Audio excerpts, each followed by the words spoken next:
Sup, my fellas. Don't forget to leave feedback, and enjoy the story. On the rock, above which a huge dark sphere is visible, there are three young men, one of them apologizing to everyone for his weakness. Covering his face with his hand, the blonde declares that the hero should have been Chris, not him. A girl with a rod in her hand says that Brother Evan shouldn't say that. Sadly lowering her eyes, she declares that they did everything they could. The guy sitting on a boulder looks very sad. The girl states that, naturally, if the genius Chris had started learning to wield a sword a little earlier, he would definitely have become a 10-star hero. And in this case, the two guys would have been able to prevent the end of the world. Chris is depicted with many arms. The young man thinks that thanks to his crazy talent, which allows him to instantly learn anything, he was able to achieve great success in many areas and received the nickname the Great Extra. The guy lifts a heavy bale. He remembers that his path to the top began when he was 20 years old, and he ran away from a noble home, starting to work in dirty alleyways with a dream of achieving success in life. The guy looks to his left. A knight sits on a winged dragon. The hero recalls that then there was an invasion of the Bloody Monarch from the Arcane Empire, as a result of which the so-called era of destruction began. People are standing in front of a bulletin board. On it there is a message about the recruitment of a squad for campaigns with the hero. Chris smiles. He realizes that this is a once-in-a-lifetime opportunity. The guy imagines great riches, he expects to perform great feats, and after everything is over, enjoy endless wealth and fame. With swords sticking out of the ground, Chris remembers that it ended in defeat, and the forces of light were crushed by the army of the Bloody Monarch. The guy looks sadly into the distance. One of his comrades says that if it were possible, it would be possible to go back in time so that Chris became the hero. He thinks that this does not suit him at all, and he does not want to go through all this hell again. Inside the dark sphere, a bright source of light can be seen. Chris thinks that one life full of suffering is more than enough for him, and besides, it is completely pointless to talk about all this now. Young people, under whom the city is visible, look up. The guy understands that this world will soon be destroyed anyway. Looking sadly up, Chris realizes that this is the end and there is no next life. The guy closes his eyes. He thinks that if he managed to be reborn, it would be nice to get into a rich noble family. Behind the elegant windows you can see the light. We see someone's hand. The hero realizes that he has been transported into the body of a young master from Arcane Empire. Birds fly over the luxurious structure, which belongs to the Dark Arcana clan. Chris thinks that, in keeping with the rather ominous name, it is one of the 12 clans at the very top of the Arcane Empire's management hierarchy. Someone is mowing a flower bed. The hero managed to find out that he was transported 15 years into the past. Strange creatures give very intricate shapes to plants. Chris now knows that he has returned to a time when the age of destruction was still 5 years away. The guy stands with his arms folded over his chest. He believed that he had seen everything he could in his previous life, but he did not expect to see demon beasts tending to the garden. Looking at himself in the mirror, Chris thinks that he perfectly understands who he has incarnated into. An untied tie dangles around the neck of the young man. The hero thinks that now his name is Christian Van Baron Kazar. Chris is sitting at the table with a girl with fox ears. He says that the prefix Van means that Christian belongs to a side branch of the magical family. His interlocutor replies that everything is exactly so, and she had no doubt that the brilliant young man would guess everything. In front of us are several coats of arms. The hero says that the Counts of Kazar are a side branch of the Baron family, which in turn is part of the Dark Arcana clan. He asks if this means that Kazar is not a relatively authoritative family. The girl replies that this is not the case, as it is still part of the Dark Arcana clan. Above the head of Christian Van Baron Kazar are his relatives. The girl with fox ears declares that these people, on top of everything, are insanely rich, so there is no one in Arcane Empire who does not know the Kazar family. The young man is sitting with a glass of wine in his hand. The girl reports that this family has 2 heirs, and the eldest, Christian, is a notorious scoundrel. The named character humiliates the waiter. The girl says that even his family members turned away from this bastard, and that all this was until very recently. Chris asks if Christian was able to collect his thoughts and get on the path of correction. Drops of sweat run down the guy's cheeks. The girl reports that this man was killed by his own relatives. The reborn hero hits the mirror with his fist. He curses mentally, thinking that he wanted to turn into just an ordinary rich boy. The hero replays events from the past in his head. He does not understand why he had to get here, and into the body of a scoundrel who is doomed to die. The hero leans his fist on the mirror, trying to figure out what to do. In front of us are 2 owners of the same body. A young man thinks that 3 days have passed since he woke up in the body of a guy whose name is almost the same as his last life, and this person should die in 2 years, while the fact that he was executed by members of the Kazar family only means that he was a completely incorrigible scoundrel. The young man looks down sadly. He understands that if he can behave quietly and inconspicuously, then perhaps he will avoid death. The hero clutches his head. He thinks that since he has already become a member of a rich family, he can just keep a low profile for some time, enjoying the luxury that surrounds him. Drops of sweat roll down the guy's cheeks. He understands that something does not stick in his logic. The hero remembers a huge monster and a pile of corpses. He thinks that the coming Ragnarok, that is, the end of the world, was the reason that the Bloody Monarch unleashed a war to sacrifice humanity and prevent the apocalypse, and by the time it became clear, the Magic Empire, the ranks of which he was a member in his past life, had already been destroyed, and all this means that in order to survive, He must prevent this very end of the world. A man with a sword can be seen above the hordes of monsters. Chris thinks that the Blood Monarch who started the war is a very serious problem, but it is also important that this character is followed by countless demons from Magic Empire. In front of us is Blood Monarch, who has a horned helmet on his head. The guy understands that in order to prevent Ragnarok, he must surpass this person, and there is only one way to achieve this. The hero holds a crown in his hands. He thinks that he must become the Emperor of Demons and climb to the very top of Magic Empire. The guy imagines an hourglass, realizing that he has only 5 years before the beginning of the era of destruction. The hero touches his face with his fingers. He thinks about whether he should at least try to fix everything. The guy realizes that if he does not stick his head out, he will die anyway, and if he succeeds, then he will own not only this mansion, but the entire Magic Empire. The brunette slams his hand on the table. He shouts loudly that he ordered Christian to stay in his room and think about his behavior. A man with a snow-white bow around his neck asks if the young man is not ashamed to show himself when very little time has passed since the last incident. Looking angrily at the young man, he declares that if he allows himself to get into another story, he will personally cut off his head. The hero realizes that he is under incredible pressure from Count Khazar. He apologizes to his father for all the bad deeds he has done. The Count looks at his offspring in bewilderment, and Christian realizes that in order to carry out his plan, he must get rid of his reputation as a notorious scoundrel. The hero is on his knees in front of his parent. He sincerely apologizes for everything he did and promises that it will never happen again. The father asks if the guy is bullying him, and why he should believe him. Christian looks at the man guiltily, trying to understand what he did the last time his father behaves like this. Humbly bowing his head, the guy declares that it is his own fault that he has lost the Count's trust, after which he reports that 3 days ago he lost part of his memories and does not remember a lot. On his knees, the young man says that when he plunged into his memories to reconstruct recent events, he realized with bitterness how disgusting he had behaved. The man disgruntled says that he has heard apologies from his son countless times. The young man replies that he understands perfectly well that simple words of regret are clearly not enough here, and promises to prove everything with concrete actions. Looking at the Count, the young man asks to be sent to the Cave of Punishments. He declares that he will spend a month there, and then shows his father how much he has changed. Behind the stones you can see the gate. The hero understands that this is the Cave of Punishment, a place where high-ranking demons who have committed crimes are kept, and where not only the light, but also all 5 senses are turned off. A bald man clutches his head. The guy thinks that just a few days in this prison can break anyone, but this cave is the best for him now, as he needs a place where no one will watch him. The Count, looking at his son kneeling in front of him, asks if he is really going to spend a whole month in the Cave of Punishment. He calls the guy a moral freak and declares that he will not stand even half a day there. Father and son look at each other. Christian says he understands how difficult it is, but he says he needs just such conditions, because the father will believe him only when he keeps his word. A drunken Christian can barely stand on his feet. The Count asks if his son remembers how many times he let him down after making promises. A man stands next to the table. He declares that he will give his offspring one last chance. The Count's eyes glow menacingly. He declares that if nothing changes in his son's behavior in a month, he will expel him from the family. The hero's hands are on his knees. He understands that the threat voiced by his father means death. Enemies are visible behind the guy's back. Christian thinks that if he loses the protection of his family, there will be a huge number of people who want him dead. The young man says that everything is clear to him. Looking at his father, he declares that if he does change the way his father wants, he will have one request for the man. The Count, looking angrily at the hero, states that he thinks as if he has already spent a month in a cave, and calls his son an arrogant idiot. Then he states that if the guy still manages to keep his promise, he will fulfill any of his requests.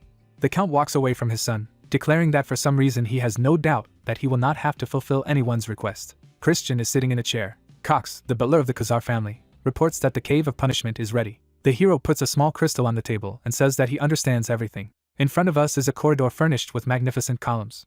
Christian and Cox walk past the servants who are discussing the guy. One of them says that this spoiled scoundrel decided to voluntarily go to the Cave of Punishment. There is an assumption that the bastard is clearly up to something. The guy listens to the conversations. One of the servants asks his interlocutor if he remembers how Christian insulted the heiress of the Poison Clan. In front of us is a torn sheet of paper. The hero hears that the Count had to apologize personally. A piece of jewelry glitters on the guy's collar. He hears that his family has long been at odds with the Poison Clan, and this incident has completely destroyed the Count's reputation. Christian runs after Cox. He hears that he is being insulted again. When asked when he will finally grow up, the answer is that he is a completely hopeless person, and it is unlikely that he will survive in the Cave of Punishment for long. The hero smiles when he hears the forecast that he will stay there for 2 days at best. A young man with red eyes is standing outside the door. One of the servants says that Christian will not survive even 1 day in the cave. Christian and Cox stand in front of a huge gate. The servant informs them that they have arrived. The hero looks up thoughtfully. The guy looks thoughtful. He understands that the guards of the cave are Death Knights, and it seems to him that nothing else can be expected from the empire in which he finds himself. Rubbing the back of his head, the guy walks forward. He thinks that all this probably doesn't matter, as long as no one disturbs him inside the cave. Christian hears him being called brother. The hero looks around in surprise. A young man with red eyes looks intently at the guy, who realizes that in front of him is his exemplary brother turned Van Baron Khazar. We see a red blade. Turn directs it to the hero's face.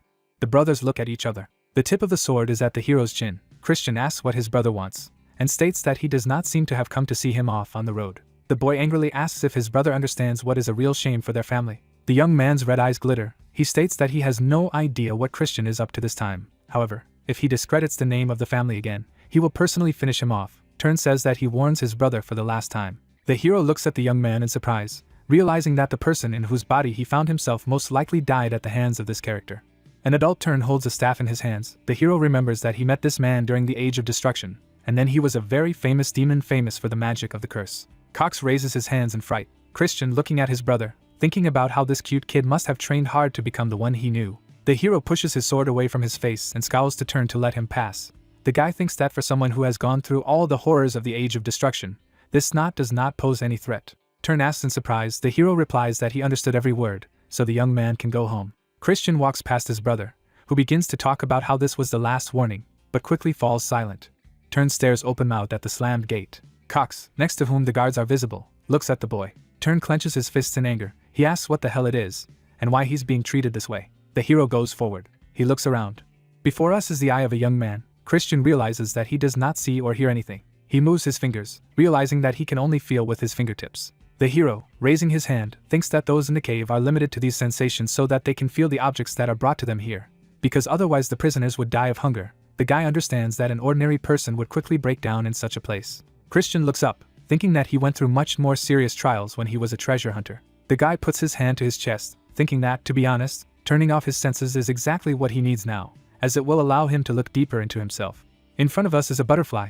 Christian thinks that this is the only way he will be able to put in order the body that he inherited after rebirth. Although, of course, this will take time and some luck. The hero remembers how he took care of the wounded, and understands that he will definitely need the skills of a medic gained during one very serious test, after which he was called the Divine Hand. The hero tries to fit in a small box. He thinks that the techniques of body modification that he learned in the circus became the basis for the art of bone reconstruction. We see a lot of shiny stones. Christian thinks that he also has crystals impregnated with different types of mana, and they will allow him to accomplish what he has in mind. The guy is holding a crystal in his hands. He could not even hope that he would get them, since they are too expensive.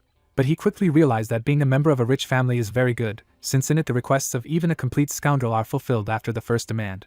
The guy remembers his friend from his past life, whose name was Evan, as well as how much the two of them had to work to get such items. A white crystal is visible above the guy's head. The hero thinks that he will start with this stone, which will remove toxins from the body. Christian understands that this is a boring, but incredibly important stage. Sparks are visible next to the young man's hand. He thinks that even a small mistake in this process can turn a person into a ruin. The sphere hanging in front of the guy emits electrical discharges. Christian smiles, thinking that for him it is all a piece of cake. The hero's father, sitting at the table, asks how his son is doing. The butler replies that Christian obediently went to the Cave of Punishments. Then Cox says that he is a little worried, as the guy may break down there and not even be able to call for help. The Count looks thoughtfully over his folded hands. He realizes that perhaps he should not have sent his son to the cave. He remembers his son and thinks he was a promising child. Christian is on his knees. His father cannot understand why the guy suddenly slid into the abyss. A hand sticks out of the water. The Count suggests that perhaps his exceptional talent has made his son too daring and arrogant. The man remembers the young man weeping in front of him, thinking that if Christian continued to behave as before, then, whatever the reason, it might be better if he became crippled or even died. An evil fire lights up in the man's eyes. The Count remembers his son's face when he promised to show him everything by his actions. The man puts his hand to his mouth. He thinks that his son has deceived him many times, so he does not expect the guy to change in any way. The Count asks the butler if he noticed anything unusual when Christian entered the cave. Cox seems to be remembering something. Standing in front of his master, he tries to say something. The Count demands that the man not hide anything from him. Cox reports that the young master has taken magic stones into the Cave of Punishment. The Count clenches his fist. He learns that there was a hallucination-inducing dream stone among them, and the servant states that since no one knows what the side effects of this stone might be, they must immediately open the Cave of Punishments. Gloomy, the Count refuses this request. He declares that it would be better if his son died. The head of the family is standing in front of the gate. It is reported that the case takes place a month later. The man imagines his son writhing in agony and thinks that the guy must have been dead for a long time. Behind the open gate, you can see Christian. The Count looks at him in shock. The young man, smiling, declares that he is glad to see his father and has been looking forward to meeting him. Christian walks between two guards. He asks why his parent is so surprised. We see the young man's legs. He reminds us that he made a promise to his father that this time he would change. Father and son look at each other. The Count realizes that he saw such eyes on his son when he was still a child. The young man smiles happily. Standing in front of his son, the man says that he has passed the test. Christian asks if this can be considered a compliment. The man, folding his arms in displeasure, declares that the guy should not be so smug, and warns that he still does not trust him. Christian replies that in this case he will try even harder. The hero thinks that his father is too strict. Christian holds a sword in his hands. He thinks that perhaps his father thinks that he barely passed this test. But this is not at all true, and in the cave of punishment he did not get bored for a second. First he optimized his body in order to master the art of using a sword, and thanks to the white magic stone, he now feels that every cell of his body seems to be filled with new life. A blue stone glows in the young man's hand. He thinks that Dreamstone turned out to be truly priceless. The young man recalls his conversation with Cox, who asked if the hero was going to take this stone with him to the cave of punishment. Christian thinks that Dreamstone is considered a narcotic magic stone, and the butler scolded him. But the risk was fully justified and the stone helped him a lot. We see the dial and multicolored vortices. Christian thinks that thanks to the hallucinations, he was able to significantly reduce the time it takes to fully transform and even created 2 cores. Christian looks at his glowing hand. He says that he has found the 1-star spell light. The young man thinks that nothing else could be expected from such a genius as him. The hero touches his stomach. He thinks that he has naturally hidden the core of light with the core of darkness so that no one can see it, since if the demons find out about its presence, it will cause a huge scandal. A bluish stone is visible in front of the young man's face. It emits violet energy. Christian, smiling, says that giving him Dreamstone is some kind of nonsense. Behind the young man's back, an ill-wisher is seen with a dagger in his hand. The hero thinks that someone, apparently, hoped that he would break under the influence of hallucinations. Looking at his father, Christian says that since he has kept his promise, the Count must fulfill his request. The man frowns and tells his son to voice what he wants. A red crest is visible behind the 2 crossed wands, and Christian asks the Earl to allow him to use the training ground where the Black Swamp Knights train. The Count frowns that this is not a place where such a scoundrel can easily enter. A monumental structure can be seen above the warriors' heads. The man says that it is one of the 3 knightly orders that maintain the Dark Curse, and only elite knights can enter its base to demonstrate their skill. The Count asks if his son understands this. Humbly looking at his father, Christian declares that he only asks for training on the training ground, and that watching the fearless Black Swamp Knights can inspire him. The young man assures that he has no intention of joining the ranks of this order. The Count looks down silently. Turning halfway to his son, he says that he will agree to comply with the request. But if he disgraces himself in front of the Black Swamp Knights, he will suffer the harshest punishment. Christian replies that he understands everything, and that he has one more small request. The Count looks at his son in surprise. We have a huge training ground in front of us. The knights in dark suits look at someone in surprise. The hero examines his hand. The fighters gathered near the guy are discussing him. One of them declares that he is a young master who everyone thinks is an idiot. The second asks what this ghoul is doing here. The hero, as the son of the Count, is unpleasant to hear all this. But he understands that in the Empire of Magicians, strength is valued above status, so he must come to terms with the fact that he is treated like this. The guy thinks that he actually has another reason for getting to this place. We see a man whose costume depicts a drawing with a branching tree. The Count declares that he will give his son the key to the archives if he brings him a letter of recommendation from the deputy commander of Melon. It turns out that the second request of the young man was to be allowed into the library. In front of us is a huge book depository. The young man knows that in the archive belonging to Count Khazar there are books on dark magic, and if he is going to master this art, he must get into this institution at any cost. Christian, looking at his father, declares that everything is clear to him, and then asks why he sets such conditions for him, since the Count's son is also a member of the family. The young man remembers how he was caught by Cox. The father reminds his son that the guy tried to sell books on high-level magic for a pittance on the black market. Christian wonders what kind of bastard the original owner of his current body was, and realizes that he was a real scumbag. The hero walks forward with a sword in his hand. He thinks that he should receive a letter of recommendation from the deputy commander as soon as possible. Christian notices his brother, who declares that this is no place for such dishonest scum. The hero looks away from the young man, thinking that he is beginning to irritate him. A smile appears on the guy's face. Putting the sword on his shoulder, he thinks that perhaps this is exactly what he needs now. Turn bravely goes out to meet his brother. He declares that he has given the final warning, and Christian must leave if he does not want to part with the life he has so painstakingly saved in the cave of punishment. The hero, sighing, asks his brother if he can answer for his words, because he received permission to come here from his father. Turn looks at his brother in amazement, not believing his words. We see someone's legs. The girl with lush breasts declares that she respects the Count's decision, but Mr. Christian does not inspire confidence in her. The hero looks over his shoulder and recognizes the deputy commander Melon. He realizes that 4-star magic power is being used against him and thus trying to intimidate him from the very beginning, while the guy thinks that he is used to such pressure. Bowing his head, he greets the deputy commander. The girl looks at the hero in surprise, realizing that he was not afraid of her magical power. There are boxes next to the dueling ground. Christian says that now that he has heard Melon's words, he realizes that he has no other choice, and he will prove that he has the right to use this training ground. Turn asks again, surprised. The hero reaches out and declares that he will defeat one of the mages in a duel. Turn says that this is a pretty good joke. Christian, smiling, replies that he is not joking at all. Crossed fists are seen in front of the magic formation. The hero says that he nevertheless wants to limit the use of magical power, as his body is not in the best condition now after the riotous life he led. The guy states that he would prefer a fight with his bare fists.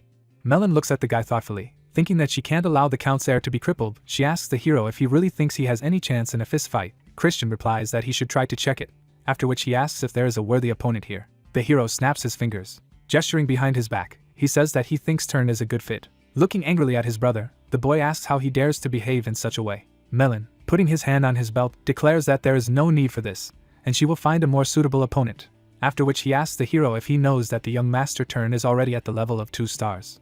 A boy protecting his face with a sword, Christian thinks that for a 13-year-old boy to reach the level of 2 stars is an outstanding achievement. He imagines his brother climbing the stairs, realizing that even 20-year-olds cannot reach such a level without talent, while the hero realizes that he himself is not an ordinary fighter either. Christian, raising his right hand, states that if he wants to show what he can do, he must fight a stronger opponent, and Turn is better suited for this than anyone else. The brothers look at each other. The hero asks what the boy thinks about his proposal and if he is afraid to fight his older brother. Turn says that he agrees to a duel. The knights surround the opponents, one of them shouting loudly for Mr. Turn to crush this bastard while there is such an opportunity. Christian, stretching his hands, asks the deputy commander how the winner will be determined. The guy assumes that the duel will continue until the surrender of one of the opponents. Melon, frowning at the hero, thinks that this bastard is cocky and does not know his place. She says that it will be too boring, and the fight will continue until one of the fighters loses the ability to fight. The girl thinks that if it has come to this, it would be nice if Mr. Turn tore off one of the limbs of the impudent bastard. Looking mockingly at his brother, the hero says that he has heard the rules and it seems that he is about to get a good beating. The boy calls his brother a bastard and promises to make sure that he never opens his filthy mouth again. Christian strikes an unexpected blow and hits the young man in the jaw. Looking at the bewildered expression on his opponent's face, the hero asks why he is delaying so much if the fight has already begun. Turn looks at his brother. Demanding that the bastard shut up, he strikes. Christian thinks that what he is doing is inherently a scam, because as a magician he has not even reached the level of 1 star, and in a duel using magic, he would not have a single chance. Turn misses. The boy immediately misses a powerful blow. The hero thinks that in his previous life he has had countless fistfights, and if we take into account that in the Cave of Punishment he acquired a core of light, then he is already at the level of the 3rd star. One of the cadets, looking at his comrade, asks what is happening in front of his eyes. Turn is bent over, holding on to his stomach. Putting his hand to his mouth, Christian asks if his younger brother is crying and if he needs to be comforted. Breathing heavily, the boy asks what kind of trick Christian just pulled out. The hero, clearing his ear with his little finger, thinks that he feels great moral satisfaction looking at his brother's face. He states that he did not use any tricks and suggests that Turn may just be too weak. The boy's eyes become round with surprise and indignation. Trying to straighten up, he asks again. Christian, sticking out his tongue, declares that his brother is too small, so he can't hear him. Turn curls her fingers. He rushes at his brother, promising to kill him on this very spot, who, smiling, says that the boy is very fast. The younger brother misses his opponent's face again. The hero stops a fist flying at him, emitting jets of black energy. Turn notices that his magic is not working. Christian stabs the boy in the chin, thinking that instincts decide everything in a fist fight.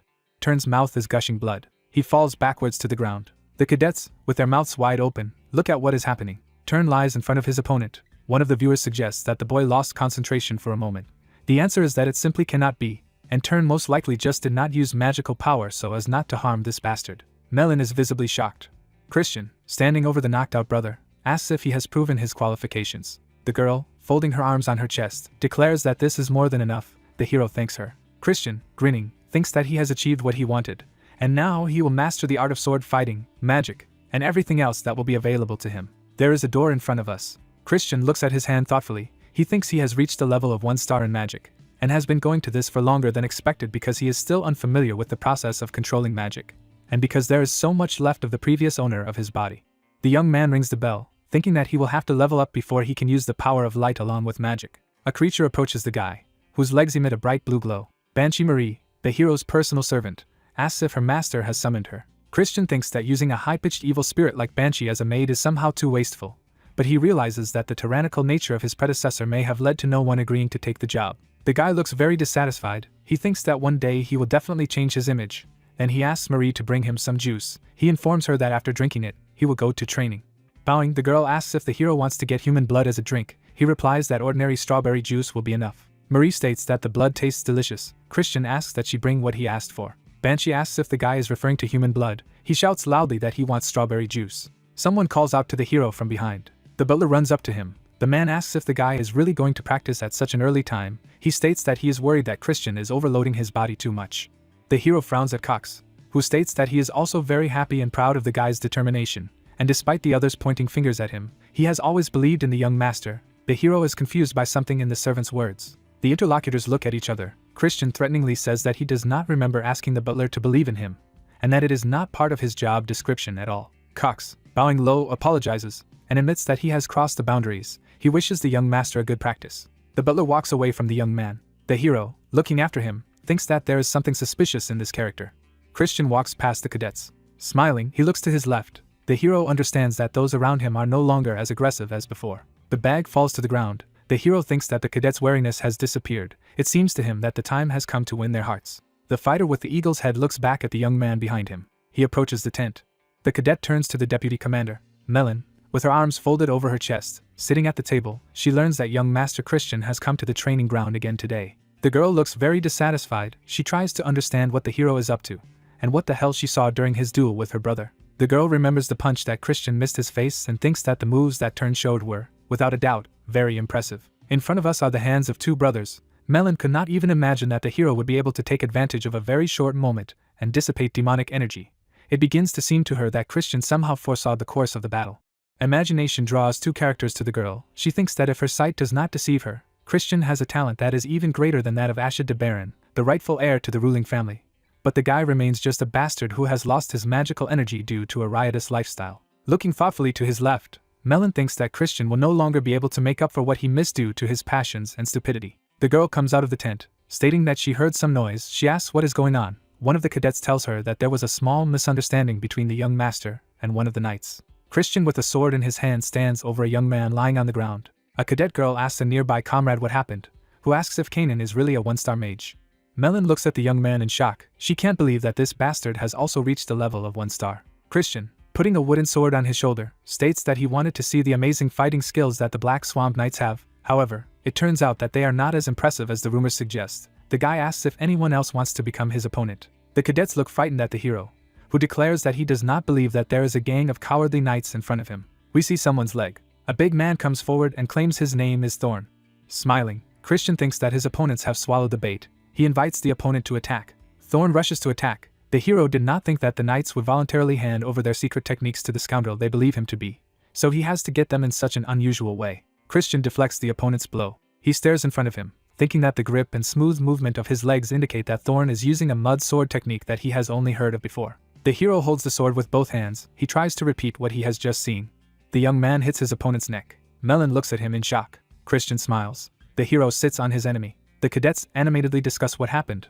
One of them assumes that this bastard has always been so strong. The second remembers that as far as he remembers, Christian's core of darkness was destroyed, and he does not understand how he was able to reach the level of 1 star. Melon realizes that she was not wrong in her conclusions last time.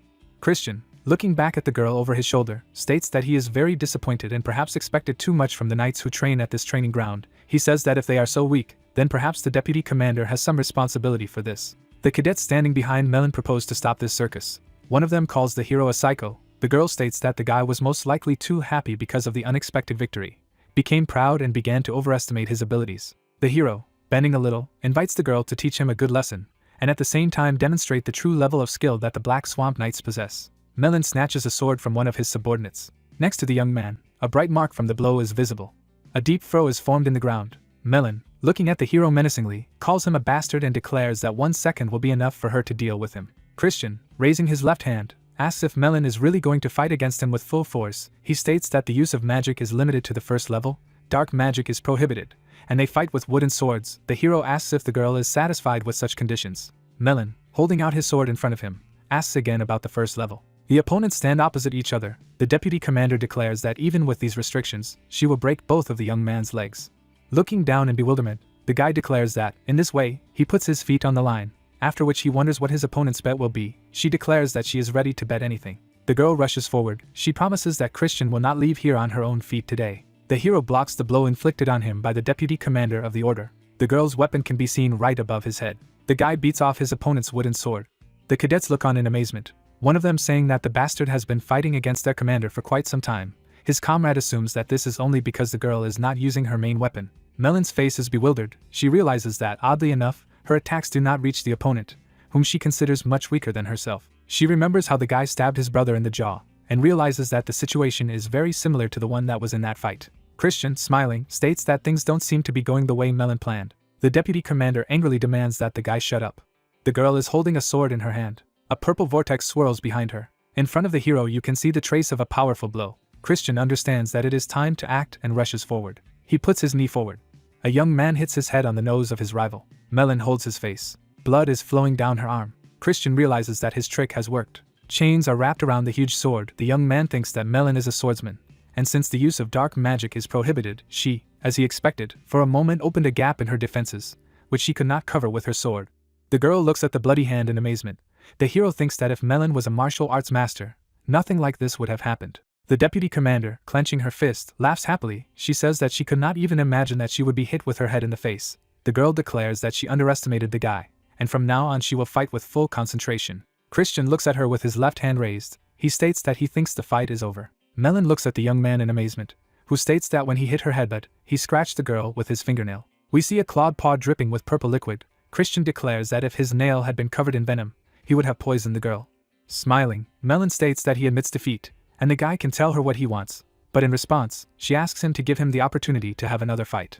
The guy happily declares that the rematch will cost Melon another wish. She replies that she agrees to anything. The hero approaches his rival. Looking straight into her face, he asks if she can kneel before him. The cadets look at the young men talking, trying to understand what they are discussing. Melon whispers to the hero that he must understand that he is asking for the impossible, since she has sworn allegiance to the Baron's family, which rules the clan of dark magicians. Christian says that he understands perfectly well that the girl was sent here, however, when he becomes the heir to the senior family of the clan. The contradiction that Melon mentioned disappear. The deputy commander looks at the young man in shock. The girl remembers several young people and states that all 5 officially recognized heirs are members of the ruling family. Smiling, Christian states that, however, no rule prohibits a member of a side branch from becoming an heir, and that in any case he accepts the challenge that Melon has thrown at him. Putting a wooden sword on his shoulder, the guy asks if he will suit the girl if they fight in a month. He promises that next time he will not put forward any conditions and restrictions. The interlocutors stand opposite each other. Melon states that in this case, the young master will not have a single chance to defeat her. The guy replies that he would not make any predictions about this. Young people look into each other's eyes. Christian states that under certain conditions, even an egg can crack a stone. Bowing politely, the guy says that in this case he is waiting for a meeting that will take place in a month. He thinks that by that time the girl will have to understand who she should serve. The hero shows a letter of recommendation from the deputy commander of Melon. Standing in front of his father, he states that demons lack even basic skills, so training needs to be taken much more seriously. The young blonde, smiling, reports that the young master is a real genius, and even with his low rank, he easily defeated those who have fundamental training, including himself. The count with a thoughtful expression on his face recalls his conversation with the blonde. To his master's surprised question whether he really lost to his son, the fighter answers in the affirmative, after which he declares that it was a great fight. The count looks in surprise at his son standing in front of him. Christian asks why his father looks at him with such eyes. He replies that the guy just imagined it. The man hands the young man the key and declares that he keeps his promise. The hero moves away from the closed doors. Happily waving the key, he thinks that he has succeeded, and he has received the key to the archive, as well as made a lasting impression on Melon. The girl holds a sword in front of her. The hero thinks that this demon comes from the main family of the Dark Mage clan, and during the era of destruction she actively acted as a high-ranking 6-star demon. Christian thinks that if he wants to establish full control over the Dark Mages, he must win her over to his side at all costs. The young man touches his forehead with his fist. He thinks that, of course, he has not yet fully conquered her heart, but a month of preparation should be enough for him, because he is a real genius. Christian is moving forward. He remembers how his father looked at him, and mentally asks the Count of Khazar what that expression was. The guy understands that even demons have a sense of affection for their family members. Christian remembers the old man in magnificent robes, thinking that perhaps the Count is a much better person than his father from a past life. The young man opens the door, promising himself that he will not disappoint Count Khazar. The hero immediately corrects himself, calling the man father. The sun is shining brightly through the library window. The hero walks past the bookshelves. He sees textbooks on blood magic, the art of summoning and cursing, that is, publications that were considered forbidden on the side of the light. A young man takes a book from the shelf. He sees the eye of his maid in front of him. Marie seems ready to kiss the guy. He asks what she's doing here. The banshee laughs strangely. Books are visible above the girl's head. She says that her main job is the librarian of this archive. Coquettishly lifting her shoulders, she asks if the guy wants to monopolize her as his personal servant. The hero demands that Marie shut up. Christian is just furious. He hears the girl accuse him of being rude, after which he declares that her heart is ready to burst out of her chest. There is a vase of flowers in front of the bookcase. The hero shouts loudly for Marie to shut up. She continues to giggle strangely. Christian looks thoughtfully at his maid. Marie says that he chose a book that focuses on seal of binding, a level for black magic. The guy's hand is on the book. The girl says that, most likely, the young man will not be able to understand what is written there at his current level. The young man turns up his nose and declares that he, as a genius, will understand everything perfectly. Marie looks at him sadly. With 2 thumbs up, she says that her young master is not only very handsome, but also very smart, and she is incredibly impressed. Christian reports that Marie looks very stupid now, and asks if there is any particular reason why her master chose this book. Smiling, the guy confirms this guess. He declares that he must catch the rat. The hero runs with the cadets. He thinks that the first candidate for the rat's his turn, who hates him the most, as he considers him a trash. In second place, the young man puts the butler, who for some reason has free access to the Cave of Punishments, despite the fact that he is not a member of the family. Christian thinks that for a magician, strength is usually more important than status.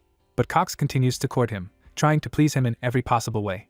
The hero on the run thinks that it could also be someone else he doesn't know about yet, but in any case, it's crystal clear to him that someone wants to break him, and that's why he was planted a stone of illusion as he headed to the Cave of Punishment. The hero stops. He thinks that if he becomes a scum again, his ill-wisher will make himself felt. The guy angrily shouts that this training is killing him. He walks away from the cadets, declaring that they can continue to have fun here, and he himself, perhaps, will end here. The young people frown after the departing hero. One of them asks what is wrong with him. We see food scattered. The father angrily jumps up from his chair and shouts at his son, who declares that if the servants had brought normal food, none of this would have happened. With an irritated wave of his hand, Christian asks the servant what he is looking at and demands that he immediately carry away the food he has brought. The count looks at his offspring in disappointment. He states that he was a complete idiot when he believed that the guy came to his senses. He leaves the table. Christian, scratching his cheek, thinks that he feels sorry for his father, and mentally asks the man to understand him, as all this is done for the well-being of the Khazar family. The young man spreads his arms to the sides. He thinks that for several days he has been doing everything possible to spread rumors throughout the estate that he has taken up his old ways again. He mocked the maids when they cleaned and threw money left and right. Wine is poured into the glass. The hero angrily asks Marie why she does not allow him to drink alcohol. The banshee reasonably remarks that this is exactly what the young man is doing now. He irritably states that the girl has extracted all the alcohol from the drink. A bottle is visible above Marie's head. She banishes alcohol from it. The banshee says that her master has not yet reached the age of majority, so he cannot drink alcohol. He replies that the garbage is allowed to do anything. Marie asks in amazement if the guy has really decided to take up the old thing again. Imitating a heart with her fingers, she declares that even if this is the case, she will always be there for him. Above the young man's finger, a skewed magic formation is visible. He reminds the girl that he is going to catch a rat. Marie, covering her mouth with her hands, states that she does not believe that Christian has already mastered seal of binding. The guy reminds the girl that he is a genius, after which he reveals that he has modified this skill so that it can be used by a person with a low level. Christian lies on his bed surrounded by books. He thinks he wasted no time, and in his spare time he studied various types of magic. Covering her mouth with her fist, Marie says that her young master is indeed a real genius. In front of the young man is his younger brother. Christian thinks he should immediately pretend to be drunk. Hiccuping, he asks why Turn came here. The boy, angrily looking at his brother, asks if he is really such a person. He states with resentment that it seemed to him that Christian had reformed. The hero understands that the young man is sincerely worried about him. A smile appears on his face. He understands that his brother can be crossed off the list of suspects. The hero informs the boy that they seem to have a rat in their house. Turn, looking at his brother in shock, asks what he means. Scratching his head, Christian says that someone wants him to break down again, and he himself is going to play along with this person for a while. Turn asks if this means that his brother has been faking lately. The guy brings a glass of wine to his brother's nose and says that his alcohol is not even real. The boy angrily asks who this rat is. Christian, twisting a glass of wine in his hand, says that he does not know for sure yet. He lets go of the glass, which immediately breaks. The hero says that in any case, the rat should soon swallow the bait. A servant runs into the room. He asks the young master what happened. Christian declares that this is not the wine he wanted and demands to inform the butler to bring another bottle. A mustachioed man, folding his hands in front of his face, reports that Cox is very busy right now, pretending to be drunk. The hero says that in this case he will go to the butler himself. Turn cannot believe that his brother has such acting skills. The hero puts the bottle on the table with a crash. Cox, looking at the guy, asks what brought him here. The young man pours the drink on the man's head. After emptying the bottle, he states that this is not the wine he asked for at all, and asks why Cox doesn't pay attention to it. Jumping up from the table, the man declares that he did not ignore anyone, and promises to immediately order a drink that will suit the guy's taste. Christian replies that this does not suit him. Pointing his finger at the drenched servant, he demands that he himself go and bring wine. The man's hands are shaking. He says that he has to finish some work. Patting the butler on the cheek, Christian states that he won't be able to work like this. The guy says that Cox should go change clothes, and he may grab wine on the way. The man's lower jaw trembles. He promises to return immediately. The hero looks after the fleeing servant. Cox looks very gloomy. Christian thinks he has to pay tribute to the patience of this man, who is able to endure any insult. The hero draws attention to the documents covered with wine. He looks through them. The guy smiles, realizing that he has found what he needs. Christian imagines a butler sitting next to a chest full of gold. He thinks that if it is a rat, then this must inevitably affect the administrative side of his activities, while the young man understands that the documents he found are not enough, and he needs ironclad evidence. The hero puts the papers on the table. Cox approaches him with a bottle in his hand. He says that he brought the wine that the young man asked for. Christian thanks the butler, and asks if he is offended by him. The man replies that he does not hold any grudges. Continuing to pretend to be drunk, Christian says it's good. Giggling, he states that Cox is his favorite butler who is willing to tolerate him in any form. The servant thanking his master. Cox tells the young man who opens the bottle that he has to tell him something, and Christian asks what exactly he is talking about. Unpleasant young people are seen behind the hero's back. Cox tells him that his friends want to meet him secretly in a familiar place. Christian asks in surprise. Raising his hands, the butler says that he doesn't really want the guy to mess with them again, but he's not in a position to judge the young man's friends. Christian, holding a bottle in his hand, says that he will probably meet with his comrades. Cox says that he is ready to carry out any order from his master. The young man smiles. It seems to him that everything is going even better than he expected. There are plates of food on the table. In front of the hero sit his comrades. One of them declares that, as he heard, Christian has changed a lot lately. The second says that it simply cannot be, since the hero was the most desperate among all. The hero draws attention to a sad girl in a headscarf. He mentally calls his comrades complete bastards, since they forced him to serve a very young child. The scoundrels raise their glasses and offer a drink. Christian brings the wine to his lips. One of the young men asks what he is waiting for, and states that the guy should have drunk a long time ago. The glass flies into the face of the plump blonde. Wiping the liquid from his face, the scoundrel asks in fright what the hell the hero is doing. Christian asks how these ghouls dare to treat sacred alcohol like this. He states that, judging by the reaction, the fat man knows what was mixed into it. The young man bends his index finger. He touches the maid's forehead. The girl loses consciousness right next to him. One of his comrades asks if Christian really knows how to use dark magic. The hero, jumping on the table, declares that the bastards should now worry more about their own fate. The guy grabs the blonde by the hair. He hits the faces of the scoundrels right on the table. The fat man, whose head is pressed to the table, asks why Christian is doing all this and asks him to calm down.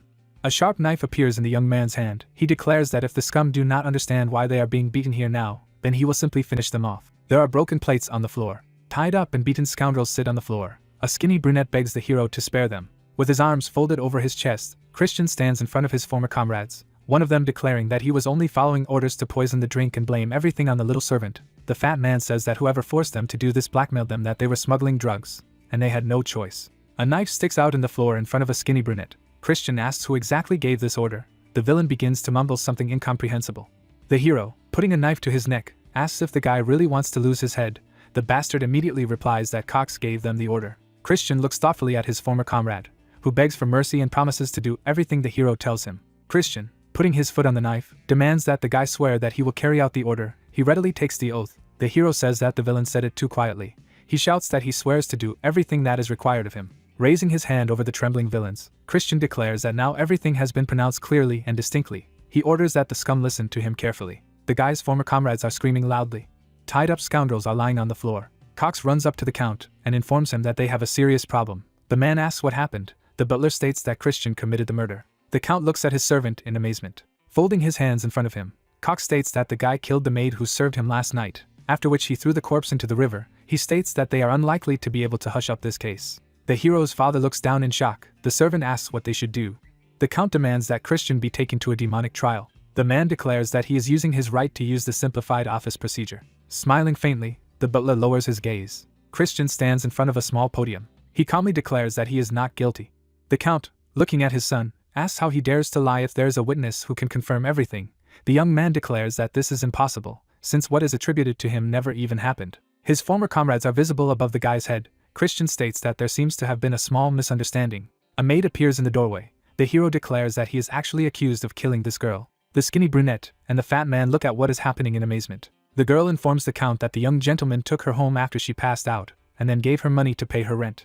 The young people look at the girl standing below. She states that the criminals are upstairs, and they were the ones who poisoned the hero's drink. Smiling, Christian looks up. Someone asks what is going on here. We see the guy's hands. Christian thinks everything is going right, and it's time for a spectacular climax. The eyes of the scoundrels turn white. The plump blonde declares that the hero is completely right, and they falsely accused him of the crime. His comrade reports that Cox's butler ordered them to frame the young master.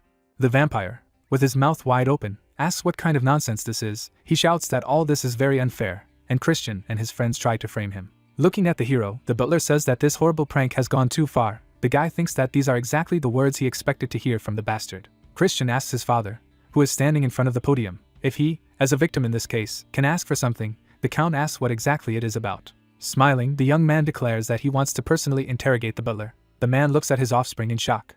The count scowls that his son can interrogate the servant. Cox tries to shout out to his master, who states that if Christian behaves inappropriately or is rude, his authority will be immediately revoked. Putting his hands on the podium, the guy promises that the interrogation will end very quickly. Looking sternly at the butler, the young man states that as a representative of the great ruler of the Magic Empire and as a member of the Dark Mage clan ruling the eastern region of the Southern Magic Kingdom, as well as a representative of the Count of Khazar, he proceeds with the interrogation. The protagonist, standing behind the podium where his father had recently stood, asks if Cox swears to tell only the truth. Answering questions, the butler answers in the affirmative. Christian states that, as a representative of the Demon Emperor, he once again asks if Cox will answer truthfully to the questions posed. Putting his right hand to his chest, the butler swears a second time.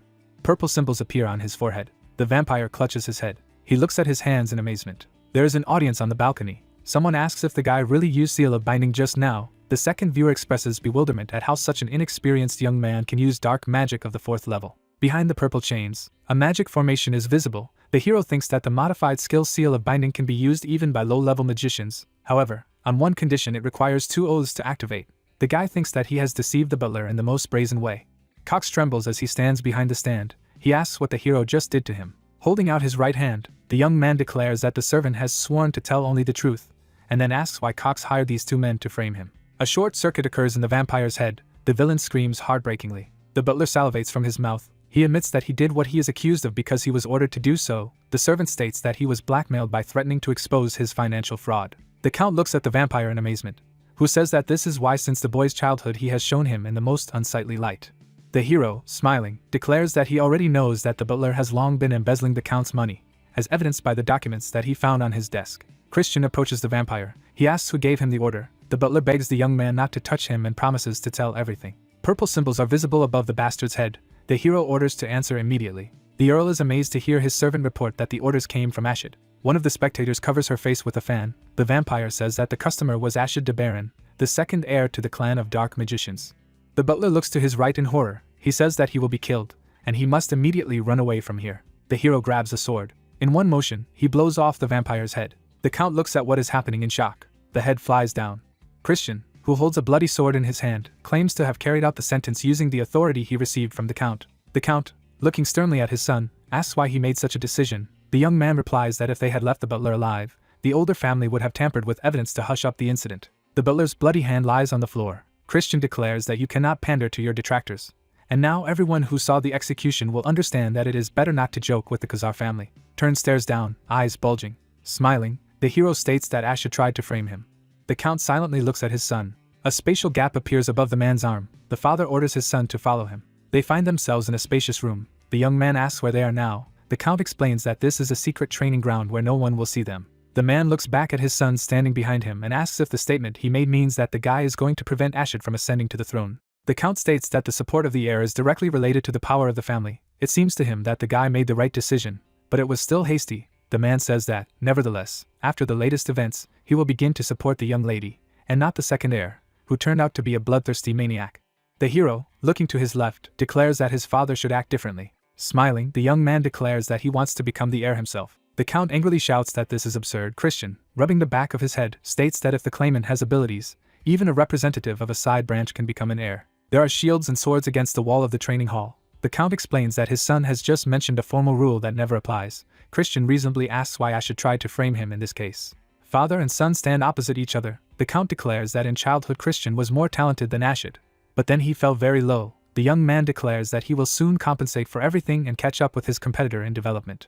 We see a dark sphere. Christian asks his father to give him a recommendation to participate in a sacred dark rite that will take place in 2 months. The man states that only demons who have 2 stars or more can take part in this event, and the guy has barely reached the level of 1 star. The hero, spreading his hands to the sides, declares that in 2 months he will definitely receive a second star. The Count asks in amazement. Smiling radiantly, Christian asks his father to help him. The magnificent room is lit by many lights. Someone says that the young master has changed completely. The maid reports that the Count has been personally training his offspring lately. The green creature with whom she communicates states that even the older knights are afraid of this training. He offers to see how long the guy can endure such torment. Christian strikes. A sword is visible next to his head. The hero says that you need to use the mud sword technique for control, and attack with black side swordsmanship. Looking over his father's shoulder, he asks if he remembered correctly. The Earl is amazed to realize that his son learned about black side swordsmanship only today, and immediately mastered it. Christian asks how these skills should be applied separately, or together. Judging by the expression on his face, the Count was shocked to the core. The young man holding the sword states that he seems to know a slightly more effective way. We see a mushroom. The young man strikes and cuts off the shoots of this plant. The father is shocked to tell his son that he has now used the mud sword technique, but he does not understand how he managed to cope with a humanoid mushroom that is strong enough to withstand the use of this technique. The young man, holding out his blade, declares that this technique belongs to the mud sword style. The Count stares in amazement at the sword emitting purple jets.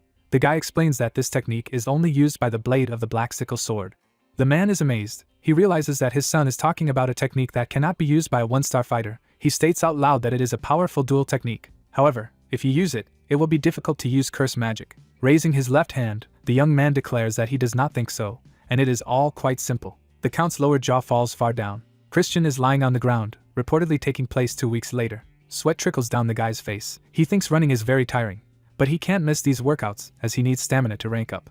Someone appears next to the young man. The question is whether he is already tired. Melon, smiling, reminds the guy that the duel is coming soon, and she is really looking forward to this day. Christian thinks that there is a huge pressure on him from all sides. Sitting on the ground, the guy declares that he is making every effort to meet the expectations of the girl. She states that the young man has achieved good success, but he still has only 1 star. She says that if she is disappointed, she will never bend the knee to the young master. Tired, hunched over, Christian declares that everything may be true, but even if he loses, he will still gain something from this duel, so he will win anyway. Melon, raising her right hand, says that the guy is definitely not tired of talking. She asks him to show a good fight and make it memorable for her. The hero, looking at the girl, thinks that now she has the 4th upper level. We see a rather illustrative graph. Christian thinks that even within the first level there is a division into upper, middle and lower sublevels, and he is still incredibly far from his rival, while the guy understands that he is a rich young master who has a lot of opportunities. The young man smiles happily. Christian, who wears a gorgeous green cloak on his shoulders, asks Marie if she has prepared a bag as he had previously requested, and Marie replies that she naturally did. Banshee, who wears a fancy dress, declares that this is the first time she has gone out with the young master in public, so she has prepared herself in the best possible way.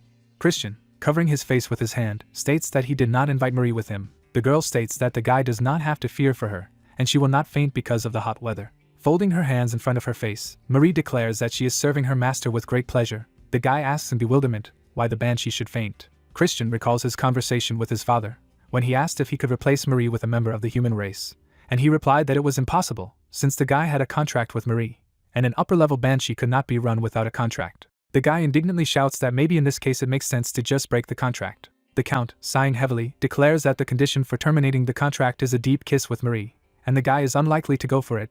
The man reminds that when this contract was concluded, the guy was very drunk, and only because of this he agreed to this condition. The hero, clutching his head, curses the previous owner of his body, a completely worthless scoundrel.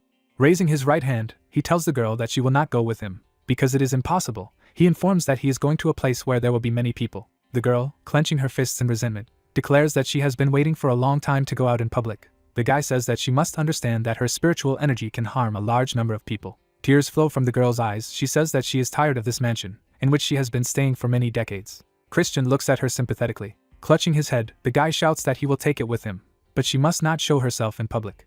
Banshee, happily throwing up her hands, thanks the hero and calls him an excellent young master.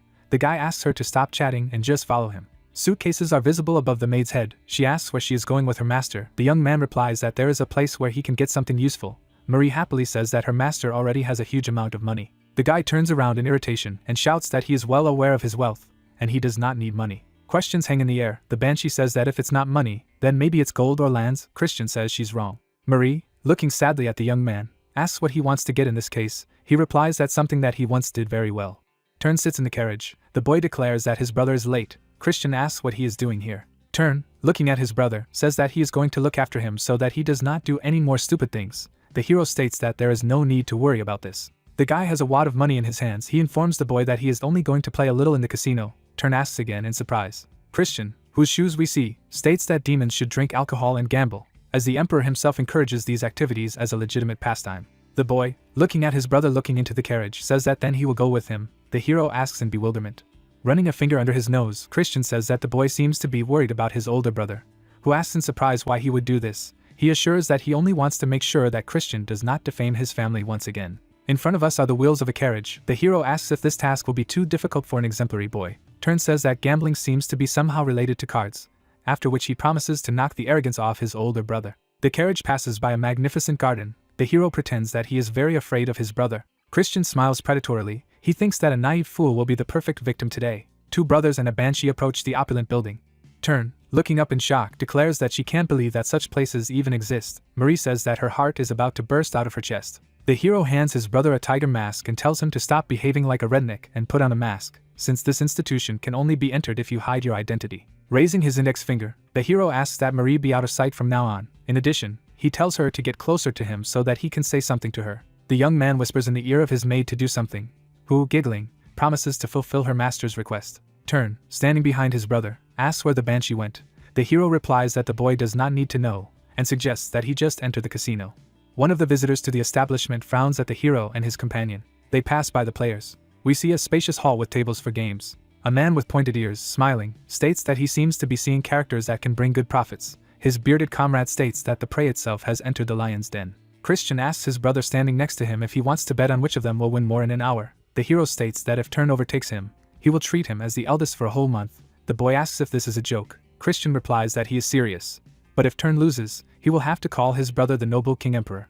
The boy looks at the hero in bewilderment. Christian, smiling, hands his brother a bag of money, who asks what it all means. The hero suggests that the young man either take the money or go back to the carriage if he is afraid of something. Turn snatches the pouch from his hand and shouts that it won't scare him. He moves away from the hero, declaring that he will go first. The croupier lays out the cards. A bearded man puts his hand on the hero's shoulder and declares that the young gentleman has won. He says that the guy is very good, and if he continues the game, he will earn a fortune today. Christian, leaning over the table, laughing, declares that he seems to be very lucky. In front of us are stacks of chips. The hero understands that an old trick is used against him when they let him win, in order to push him to a knowingly losing game with high stakes. The young man looks to his left. He thinks that for such establishments such a strategy is classic. Turn clutches his head. He screams that this can't be, and he had very good cards. Christian realizes that one fool has already been hooked. Smiling, he looks at his brother, and asks why he doesn't go home if he's so unlucky today. Turn asks in surprise if Christian is not losing. The hero reports that he has lost only 500 rupees. He hears that his brother has already lost 1,000. The players sitting at the table whisper. Christian, looking around thoughtfully, realizes that everyone present in the casino has already marked his brother as an easy prey, and very soon he will begin to be deceived in the most brazen and obvious way. Turn takes another pouch from his brother, who asks if the boy really wants to continue playing. The boy yells that of course he does, and demands to give him money. The hero, smiling, tells the boy that he tried to dissuade him. Mentally, the young man suggests that his brother should not restrain himself and serve as a good bait. Turn looks at the cards. One of the players, smiling, looks at the boy. Christian sees a customer slamming his fist on the table, and the guy realizes that this is what he needs. Marie whispers in her master's ear that she has discovered the people he asked to find.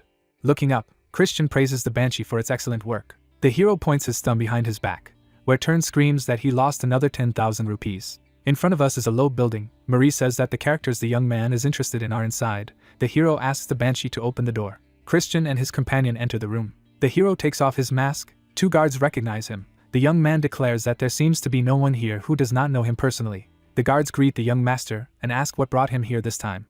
The hero, smiling, asks to bring the owner of the establishment to him. Grantel, the head of the Grantel Trading Company, asks if the hero was really looking for him. Christian, raising his left hand, declares that he wants to talk quietly. The fat man asks what it will be about. The hero thinks that this person is known to everyone as a merchant, but in his past life he was the owner of this casino. Christian asks the agitated man if he really has the audacity to ask what happened after his henchman robbed his dear younger brother. Grantel is about to cry. He asks the guy not to say that he means a fool in a tiger mask. Folding his arms over his chest, Christian declares that the man is absolutely right, and under this mask was Turn, the heir to the house of Khazar. Grantel frighteningly shouts that he is just the manager of the casino, and the players who beat the boy have nothing to do with him. The hero threateningly asks if the merchant wants to die a terrible death. He, with his mouth wide open, lets out a deafening scream. The man falls to his knees and humiliatingly asks for forgiveness. He declares that if he had known that a nobleman from the count's family had come to his casino, He would never have done anything like this. The hero asks if Grantel wants to get forgiveness for free. A bright light hits the windows. The fat man shouts that he is ready to compensate for the costs, and asks how much the young man wants. He replies that 1,000,000 rupees will be enough. The man asks again in amazement. Sweating, Grantel looks at the guy and declares that he doesn't have that kind of money. Christian says that in this case, 200,000 will be enough. Grantel asks again. He understands that this is a fortune, but life is somehow dearer to him. Smiling, Christian says he wants one more thing. Grantel asks what exactly it is about. Swords lie in front of the hero. Marie says that her master spent 200,000 rupees to buy combat equipment. She admires the hero's well-thought-out plan. Christian, smoothing his hair, declares that nothing else could be expected from a genius. A black sword hangs from the boy's belt. We see this weapon wrapped in red chains, and then handed over to the character with the head of a ram. Marie says that the sword that the young man acquired is apparently the Gruna, a sacred blade obtained by a hero who sold his soul and is especially revered by demons. Raising his index finger, the Banshee says that the blade is unfortunately rusty. Christian replies that he is fine with everything and has another great plan. He asks the girl to shut up and just take what he gives her. Marie offers her hands. The hero says that, as far as he knows, she has long wanted to receive this gift. Banshee holds a pendant in the form of a cross. Opening her mouth, she looks at her master, who states that it seemed to him that she could never get rid of regrets if she did not receive it. So he gives it to Marie so that she can calm down and move on. The hero warns that the girl should not take this gift as something more. Marie, looking at the guy, states that this is the first gift she has received in her life and even after death, after which she sincerely thanks the young man. Raising his right hand, Christian says that the Banshee can think whatever he wants, and now is the time to go home. Marie is over the moon. She declares that as a sign of gratitude, she will make even more delicious blood juice for the hero from now on. The young man and his companion are walking along the pavement. Christian reminds that he does not drink such filth. Marie replies that she always adds a little blood to the strawberry juice that the young master orders. The hero asks the girl to say that it was a terrible joke. Christian waves his hand. He asks the girl to wait, after which he states that he seems to have forgotten about something.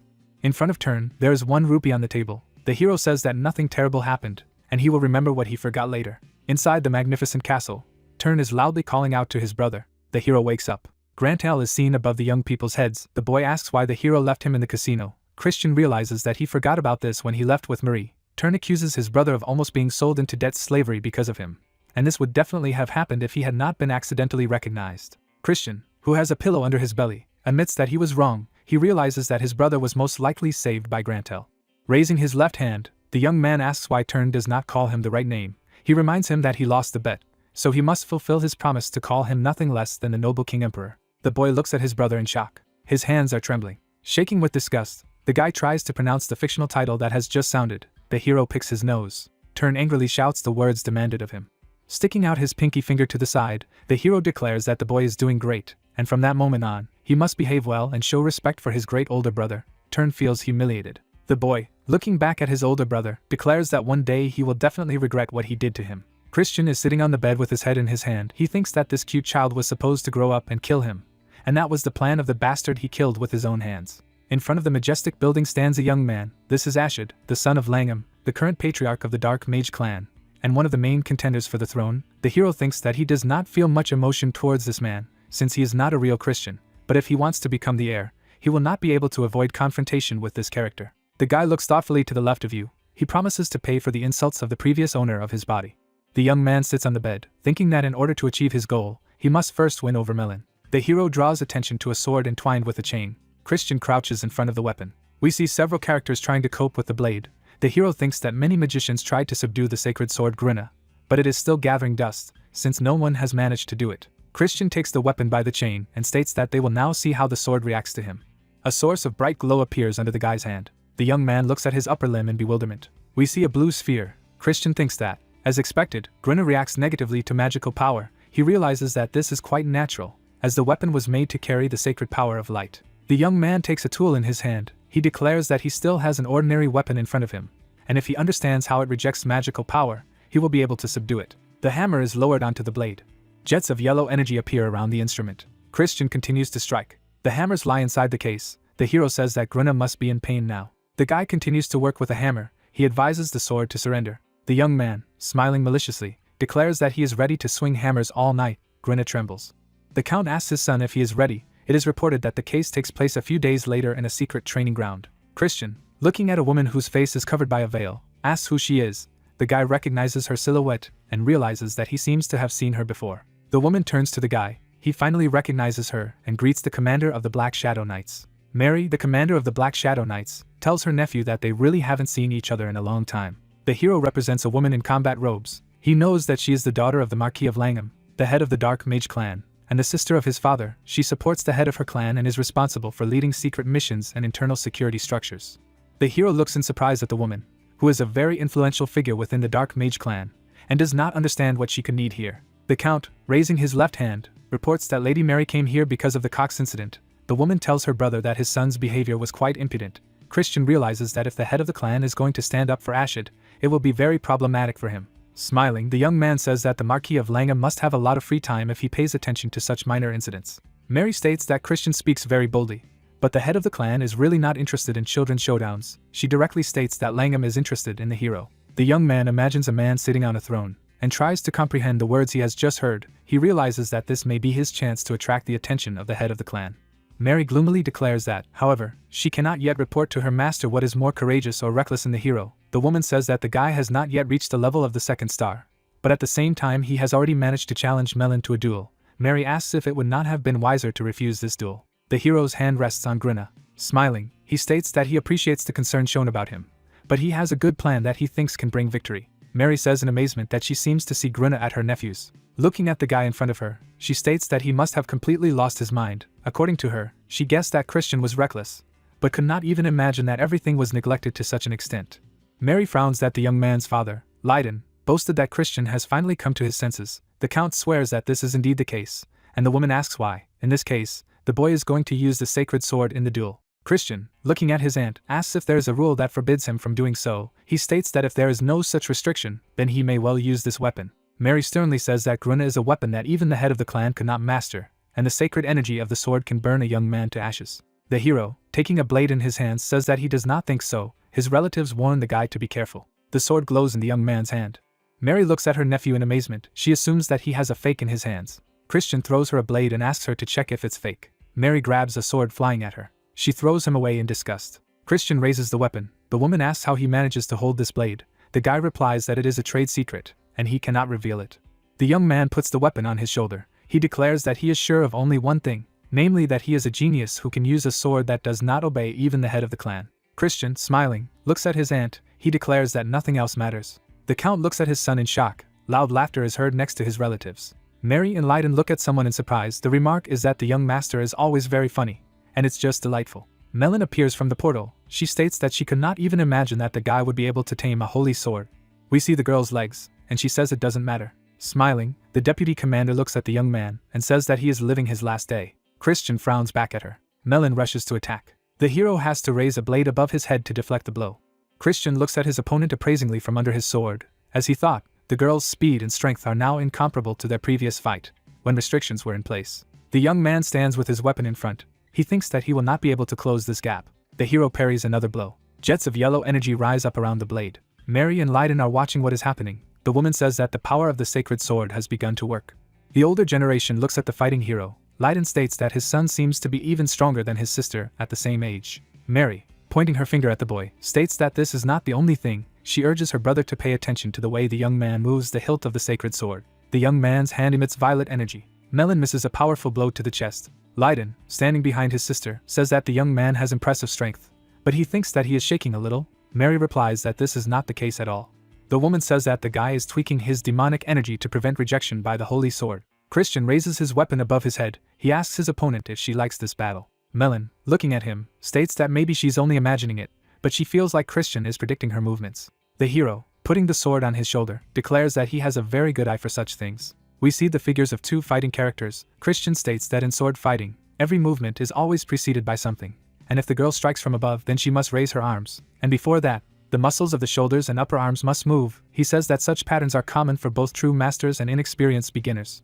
Melon looks at the young man in surprise. She abruptly puts her hand out in front of her and asks if the guy was ready for her move. Jets of green energy swirl around the hero. Melon states that the guy could have forgotten that the Black Swamp Knights are swordsman mages.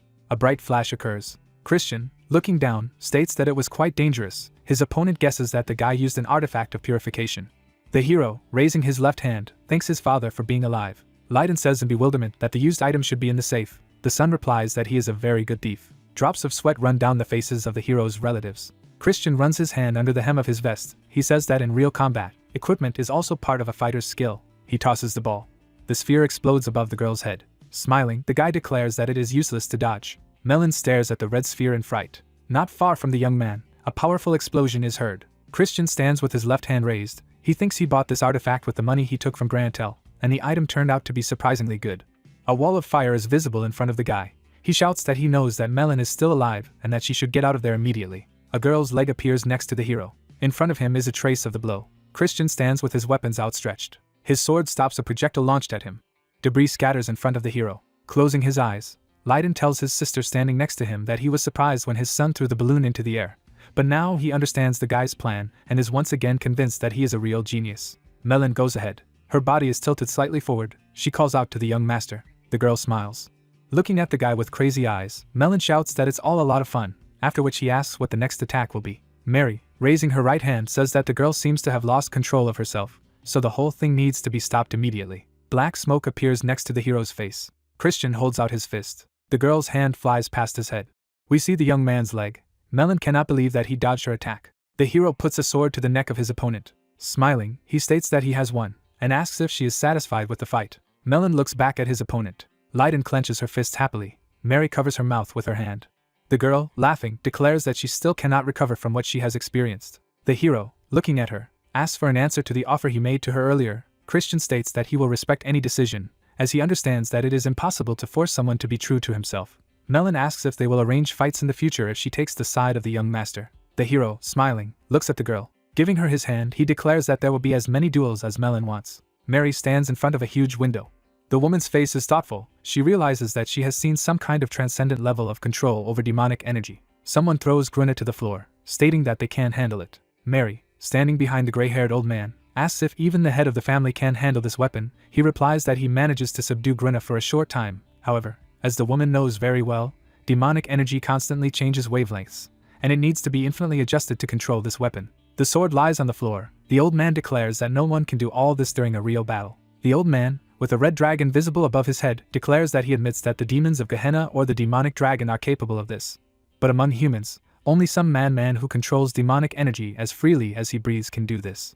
Christian, smiling, asks Lady Mary if he is worthy of the highest praise. The woman looks down thoughtfully. With the moon hanging over the magnificent park, Mary thinks that perhaps her father's long-held dream has finally come true. Cooks work in the kitchen. One of them has bright eyes. Strawberries are divided into 2 equal parts. Appetizing berries decorate the cake. The hero says with disgust that he could not even imagine that the strawberry cake that he ate a little earlier was made by the hands of this terrible chef. Marie declares that, despite his formidable appearance, he is a very good cook. The green creature, wiping his hands with a towel, makes croaking noises and asks what brought the young master to his kitchen, who replies that he wants to make cookies. Banshee, looking at his master in bewilderment, asks if he is really going to bake cookies. The guy states that he has to give them to someone.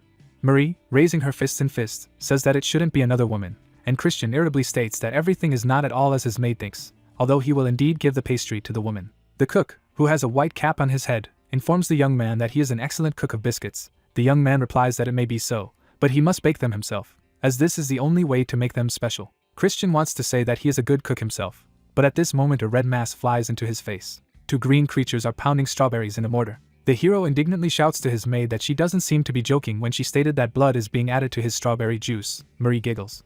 The hero approaches Mary, who is about to mount her horse, and calls out to her. The woman, looking at the young man, asks what happened. The hero reports that he was told that his aunt was leaving, so he came to see her off. The woman thanks the guy for coming, despite the fact that he must have been very tired after yesterday's duel. Christian hands a relative a box, stating that he is not tired at all and, in addition, has prepared something for her. The woman realizes that she has been presented with delicious cookies.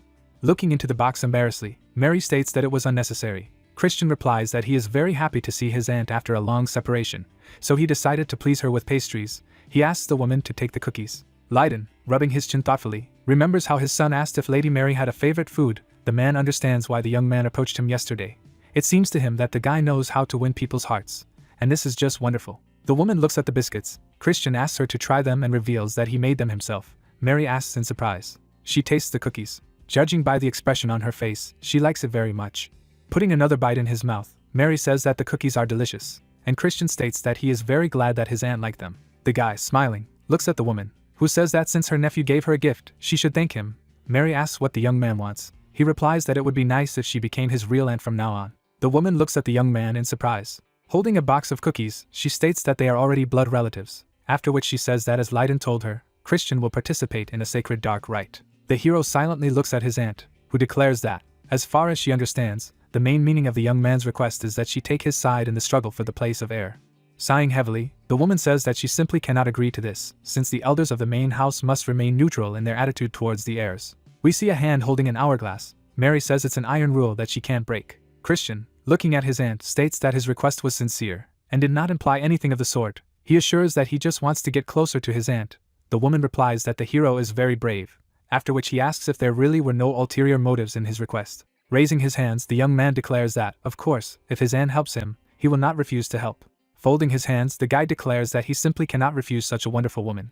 Christian brings clenched fists to his face. Mary brings the cookie to her mouth, and states that the young man's directness does not look repulsive, and since he gives her such a delicious cookie, she may be able to look after the young man. Smiling, Christian thanks her. Leiden wipes away the tears in his eyes. Mary asks if she can ever get the cookies in return. The young man states that it depends on what she does for him. The woman asks in surprise. Winking at her, the young man declares that if his aunt disappoints him, he will not be in the mood, and the cookies are unlikely to turn out as delicious.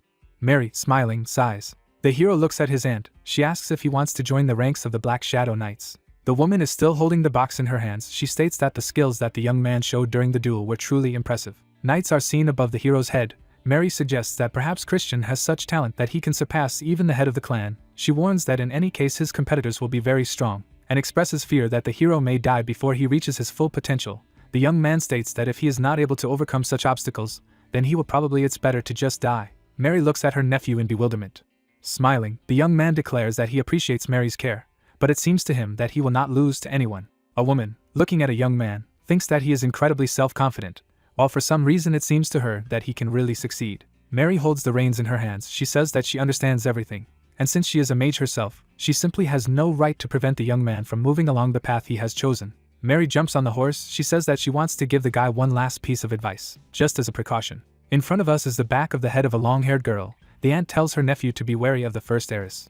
Leiden approaches her son and asks his sister if she really thinks that the danger is Yulia, and not Ashid, because this girl is the most reserved among all the heirs. Mary states that her brother, when the time comes, will see for himself. Christian thanks his aunt and promises to remember her words. The woman, smiling, looks at the guy over her shoulder. She declares that she will be waiting to meet her nephew. The hero wearily collapses on the bed. He silently looks up.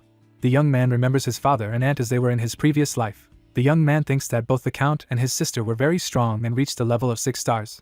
While he heard almost nothing about their exploits during the Great Battle, the young man tries to understand how many strong fighters there are in the Magic Empire. Christian remembers his fallen comrades from his past life. He realizes that the Dark Forces had enough power to crush the Warriors of Light. The guy swears that he will do everything possible to prevent this from happening again. The young man clenches his fist. He thinks that he must gain strength as soon as possible. The hero approaches his father and asks if he called him. It is reported that the case takes place a month later. The man, putting pince-nez to his left eye, says that he must tell his offspring about something. Leiden looks surprised. He says that it seems that Christian has already reached the level of the 2nd star. The hero adjusts the hair on his head. The count looks intently at his son. Christian, raising his hands, declares that the father should not be so surprised, since the man was warned that this is exactly what will happen. Smiling, the guy looks at his father. He asks what he wanted to talk about, calling him at such an hour. A letter can be seen under the count's hand. He reports that he has received news from the main house. His brother is seen in front of the hero. The father informs the guy that he has declared him and turned to participate in the sacred dark ceremony.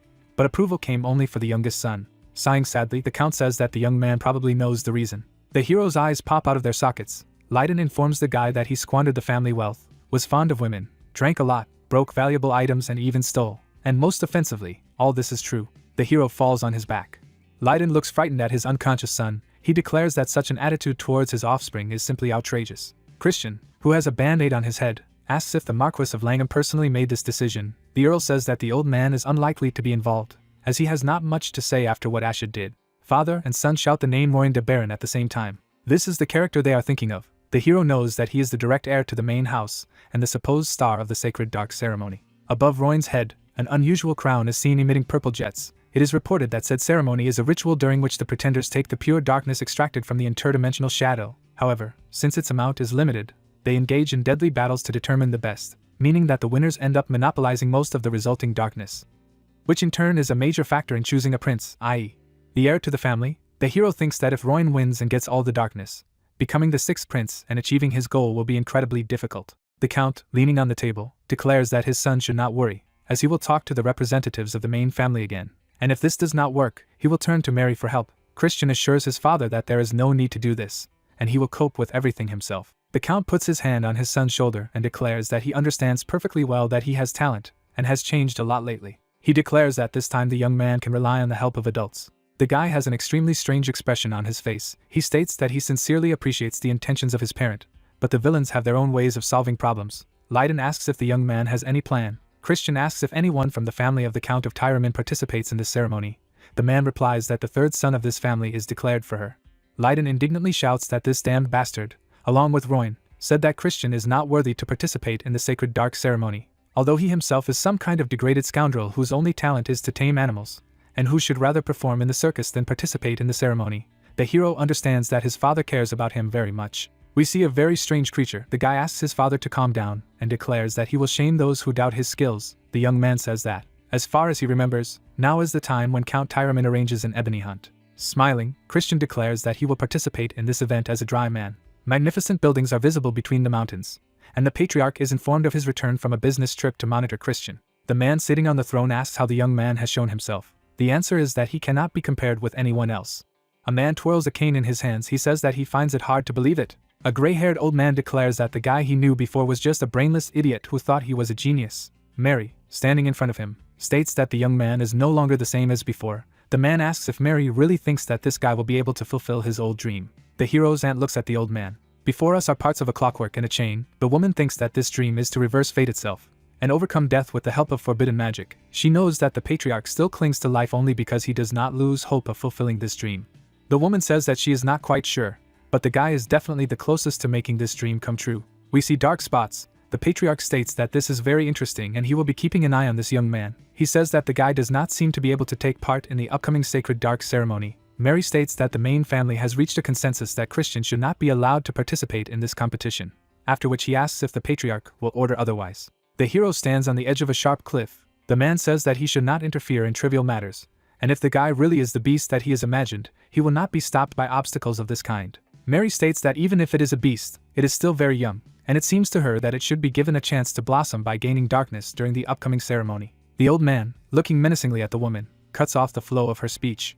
Mary lowers her gaze. She thinks that the patriarch has always been like this, and the more expectations he has from someone, the stricter he is with that person. The patriarch, who has a cane in his hand, says that, as far as he can see, the woman likes the young man very much. The old man summons Bloodsucker. In the middle of the room, a red-haired character appears as if out of nowhere. Simon, the head butler of the Dark Mage clan, asks why the patriarch summoned him. The old man, without looking at the young man, states that he must have heard the conversation that took place here. He suggests that the patriarch seems to want him to watch the hero. The man states that the butler guessed his desire and must follow what the young man is doing before the sacred dark ceremony.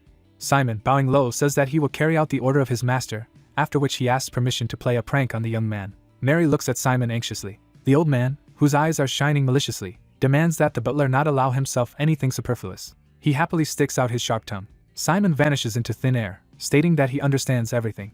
Mary closes her eyes. She really hopes that her nephew will cope with all the tests. A carriage is driving along a deserted street. The hero looks out the window and thinks that thanks to his talent, he quickly reached the level of 2 stars, but his stamina and mana reserves are proportional to the time spent on training, and he is still very far from the 3rd star. A black sphere is visible above the incredibly strange creature. The hero thinks that this is the reason why he needs ebony, which helps to accumulate magic in a very short period of time, and fortunately, the 3rd son of the Count of Tyramin gave him reason to consider himself an opponent just before his family's planned hunt for ebony. The young man understands that this is real luck, while he realizes that the capture of Karatsu does not mean a guaranteed receipt of ebony. The carriage stops. The hero thinks that he must fulfill a special condition. A frightened Grantel runs up to the guy getting out of the carriage and asks what brought the young master here today. Christian asks how the fat man is doing. The young man looks at the man in bewilderment and asks why he came running empty-handed. Grantel screams in horror that this is not true. In his hands you can see the outlines of a bag. The man says that he simply could not come with anything. The hero brushes it off. Money is scattered on the ground. Grantel looks at the young man in fright, who declares that it is a pathetic parody of a gift, and the fat man does not seem to understand his situation.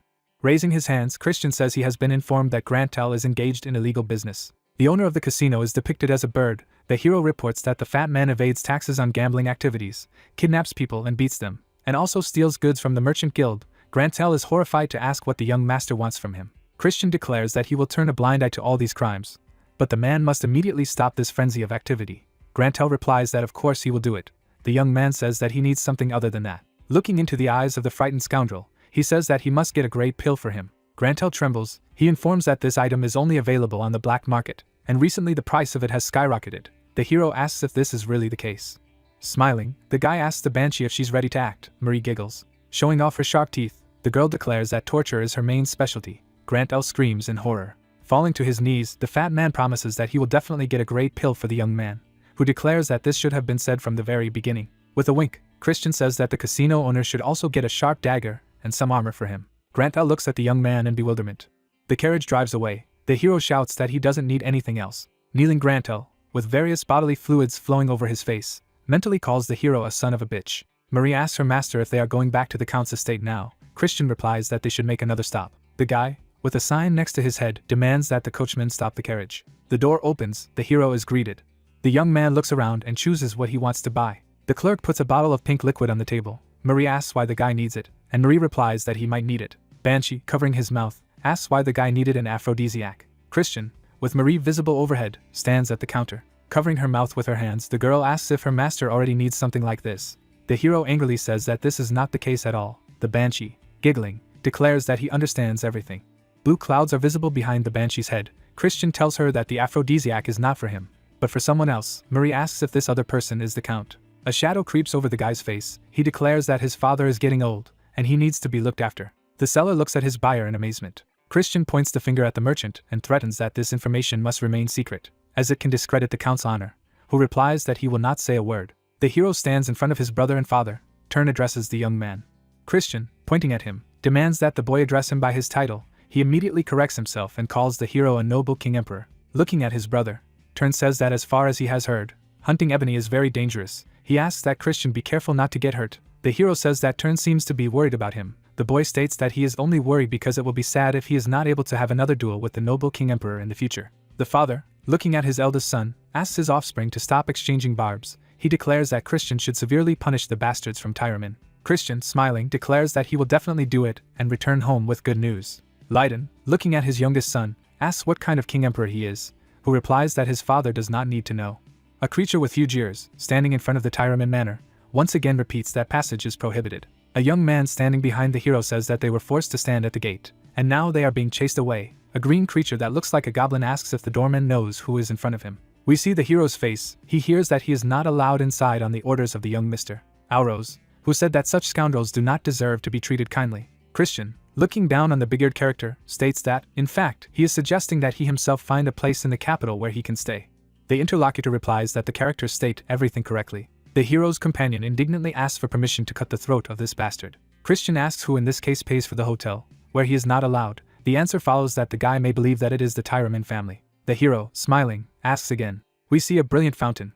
Now we have the upper part of the magnificent structure in front of us. Christian and his companions approach him. The goblin, looking up in shock, asks how much a room in this establishment will cost. The hero, putting his finger to his nose, reports that the price is 100,000 rupees, after which he says that the opportunity to spend a fortune does not come every day. There are suitcases on the ground. Christian states that his companions have an hour to sort things out, after which they will go to drink.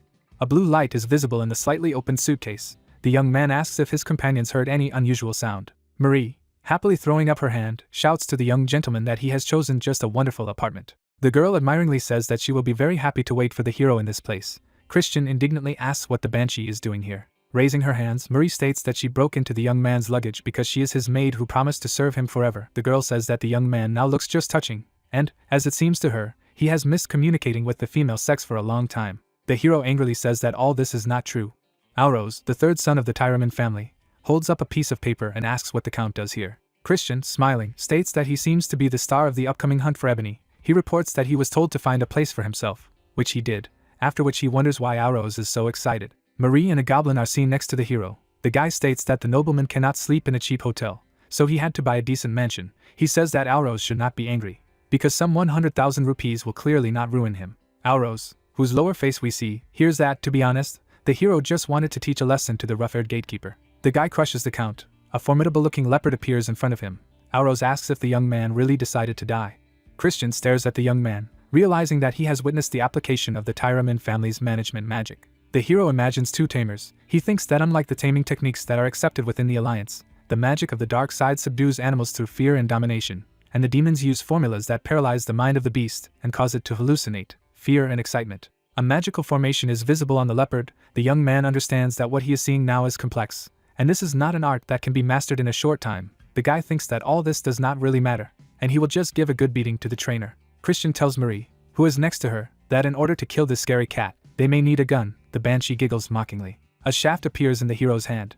He beckons his opponent with his hand and asks what he is waiting for. The guy suggests that Auros attack him like a demon. Holding out his right hand in front of him, Auros shouts that the bastard shouldn't give orders here, and adds a couple of unflattering epithets. The leopard opens its mouth wide.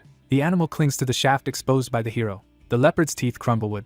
Christian flies far back. Rising to his feet, he squints one eye and declares that it was very good. However, according to him, it is unfair to attack one and two. Christian, pointing his finger at his opponent, states that if he wins, he will join the hunt as a bodyguard rather than as a drive man. He says that he is willing to spend time on it, and calls the opponent a cunning little deceiver. Auros holds his leopard by the neck. He calls the hero a cheeky bastard. Gritting his teeth with anger, the guy shouts that he will bring the hero to his knees and make him beg for mercy.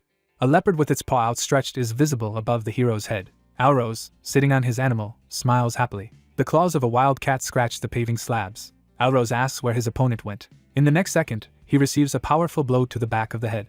The young man shakes his head, trying to come to his senses. The hero, rotating the weapon in front of him, asks if the guy is in pain and if he will cry. He warns that tears will not help the tamer. Auros, his mouth wide open, angrily demands that Christian shut up. Above the hero's head, a skeleton with glowing eyes is visible. The leopard looks at this creature in horror. The animal rears up under its rider. A trembling leopard is seen next to Auros. The blonde says that this bastard seems to have actually managed to scare Choco. Christian, smiling, rubs his chin. He says that he only used a pathetic 2-star illusion spell, and now he is sure that the paltry magic of animal control that his opponent has mastered does not pose any danger to him. A glowing formation is visible under Auros' feet. He demands that the damn bastard shut his stinking mouth. A horse appears from the magic circle. The hero, putting his weapon on his shoulders, asks what Auros can know about damn scum. He asks in surprise. Christian strikes. Auros gets hit on the forehead. The young man falls on his back. Smiling, the hero declares that the damn scum are not waiting for the transformation to end or the spell casting time to end. The horse shakes his head. The servant, looking at the hero, asks if he is sure that what he is doing is right. Christian states that they still need to kill time, and so they also have a good rest. There are cards and chips on the table. The servant says that it is difficult to call it rest. The hero turns to Marie, who is standing next to him. He asks the young man what is wrong with the villain behaving like a scoundrel. The banshee, giggling, says that her master is absolutely right, but he should not drink alcohol. Here is a glass of ginger ale.